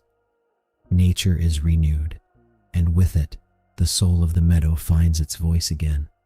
The birds return to sing in the hedgerows, the insects begin their soft, buzzing work in the grasses, and the flowers unfurl their petals to the warming light. The hare moves through this rejuvenated landscape with an appreciative, calm awareness. It is a part of this renewal, a vital thread in the fabric of the wild. Every sunrise is a celebration, every meal is a connection to the earth, and every moment spent resting in the sun is a quiet tribute to the resilience of life. Time passes, and though the hares move through the seasons as if in a dance, the shadow of the years turning is always present. They understand that life is measured not by speed, but by the rhythm of the days and the grace with which they navigate them. The cycle is a circle that never truly closes, a loop that expands with each rotation. As they stand in the heart of the flowering meadow, ears tilted to the wind, they represent the eternal, quiet continuity of the wild, a life that flourishes because it remains perfectly, humbly, and beautifully in tune with the earth. As the seasons turn and the years unfold, our hare finds itself in a period of quiet, seasoned wisdom. The frantic energy of youth has long since mellowed into a composed, steady rhythm. The body, once capable of explosive, limitless bursts of speed, now moves with a more calculated efficiency. Every leap is deliberate, every stride is measured, there is no wasted motion. The hare has become a master of the landscape, knowing every hidden trail, every sheltered hollow, and every patch of earth that offers the most comfort under the shifting sky. Movement is slower now, a graceful, gentle saunter through the familiar grasses. There is a weight of experience in the way the hare carries itself, a stillness that is earned. It still ventures out to graze, but it does so with a relaxed confidence. It no longer needs to run to feel the pulse of the meadow. It can sense the world's fluctuations through the vibration of the ground and the subtle scent of the wind. It has learned to anticipate the changes before they arrive, reading the clouds and the direction of the breeze with a practiced, intuitive ease. Caution remains, yet it has evolved.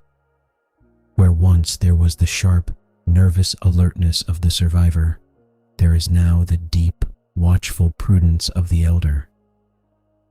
The hare is incredibly sensitive to the environment, yet it approaches the world with a calm that borders on indifference to the trivial. It avoids danger not by sheer force of speed, but by knowing exactly where to be and when to stay hidden. This is the wisdom of the years, the understanding that the quietest path is often the safest, and that true power lies in the ability to remain undisturbed. The memories of past seasons are etched into the hare's very being. It remembers the harshness of the deep winter blizzards, the lush, intoxicating sweetness of the spring clovers, and the golden, hazy heat of the long summer afternoons. These memories are not burdens, they are the layers of a life lived in harmony with the turning earth. The hare carries the history of this meadow within its heart, a silent archive of the rains, the storms, and the gentle, life-giving suns that have passed over its back throughout the changing years. Facing the nature of the wild has become an act of deep, philosophical acceptance. The hare does not fear the inevitable shift of the seasons or the gradual slowing of its own frame. It moves through the world with a sense of belonging that is total and absolute. It is a creature of the meadow, and the meadow is a part of it. When it encounters the younger members of its kind, there is no contest, only a brief, silent acknowledgement, a passing of the torch in the quiet language of the field, a recognition of the cycle that continues regardless of the individual. As the evening settles, casting a soft, blue-gray mantle over the landscape, the hare finds its preferred resting spot. It tucks its tired limbs beneath its body, feeling the familiar texture of the earth against its fur. The world is darkening, and the first stars are beginning to pierce the veil of the twilight. The hare closes its eyes, its breathing deep and rhythmic. In this quiet, elder state of existence, there is a profound peace, the satisfaction of a long journey, the wisdom of the seasons, and the serene, unhurried readiness to simply be anchored in the stillness of the deepening night. The winter, when it arrives once more, feels different than those that came before. There is a gentleness to the air, a sense of slow, deliberate slowing that mirrors the hare's own fading vitality. The long, bounding leaps of its prime have given way to a steady, rhythmic shuffle. Each movement is a conscious effort, yet it is performed with a dignity that speaks of a life well lived. There is no urgency to run, no need to prove its speed. The hare carries its years with a quiet grace, moving through the frosted meadow as if it were a memory of its own past. The dawn arrives as a pale, thin light, casting long shadows that seem to stretch across the field like the fingers of a closing day. The air is cold, but the hare feels it less as a burden and more as a final, cooling wrap. It rests for longer periods now, its form tucked deep within the shelter of the tall, dried reeds.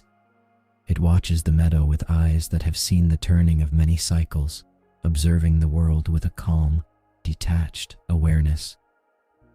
It is a time for stillness, a time to let the rhythm of the meadow take over the rhythm of its own heart.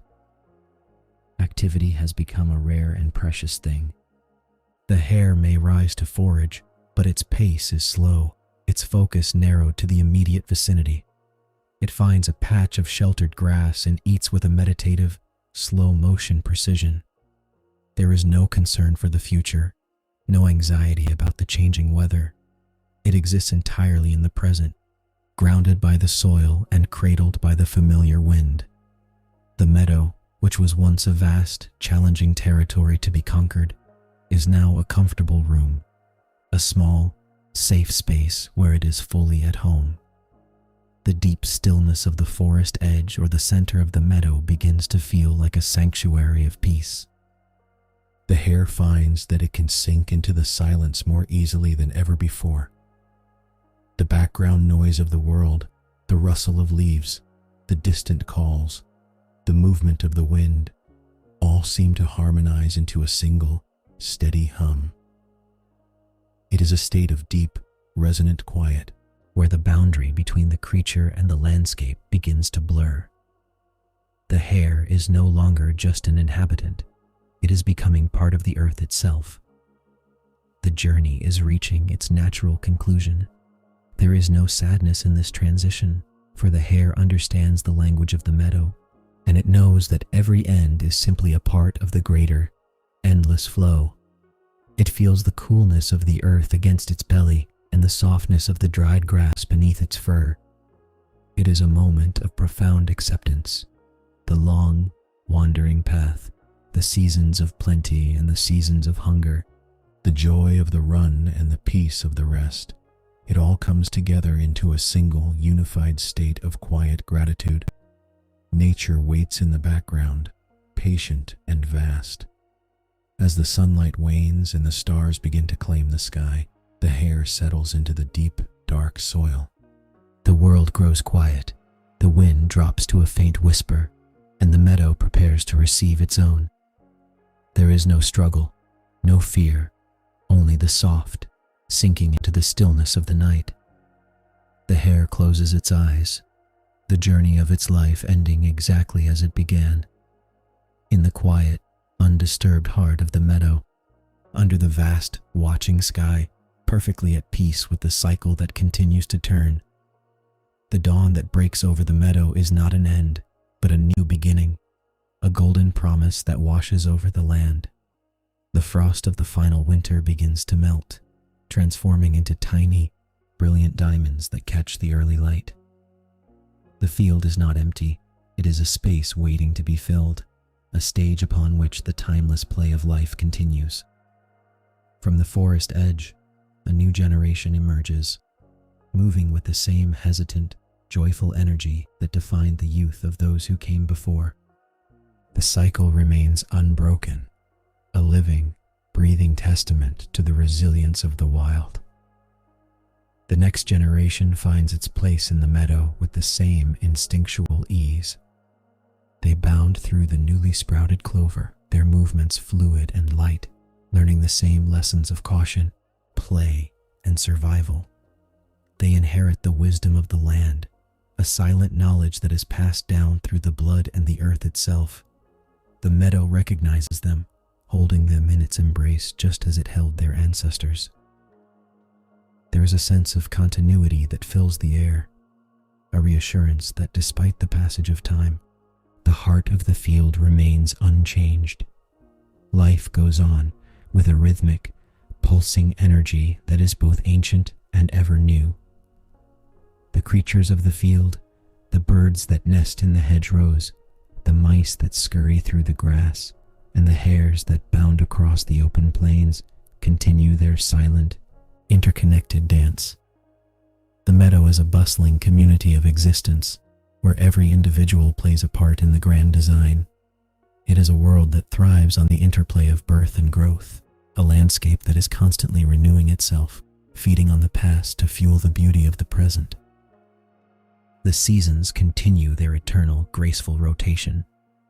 Spring will bring the warmth of new growth. Summer will bathe the field in golden light. Autumn will paint the landscape in shades of change, and winter will bring the quiet, necessary rest. Each season is a chapter in a book that is never finished, a narrative of the earth that is written in the language of wind, rain, and growth. We are but observers of this epic, standing at the edge of the field, watching the story unfold with a deep, humble respect for the endurance of life. The message of the meadow is one of gentle, profound wisdom.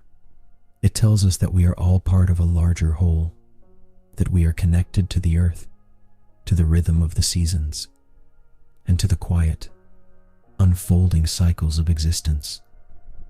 Nature, in its infinite patience, does not rush. It moves with a deliberate, steady pace, trusting in the process of renewal. It reminds us that there is beauty in the briefest encounter, significance in the simplest movement, and a deep, sustaining peace to be found in acknowledging our place within the turning of the world. As our story comes to its close, the meadow remains as it has always been, a place of stillness, of life, and of quiet, enduring beauty. The golden light of the morning settles over the grass, warming the earth and waking the world. We leave our hare and its lineage to the care of the fields, resting in the comfort of knowing that the cycle continues, steady and sure. Let your breath become slow and even, matching the rhythm of the meadow. Let the silence of the field fill your mind, and as the world fades into the soft, comforting dark, find your own peace cradled in the promise of the rising sun. Everything is at rest, and everything is exactly as it should be.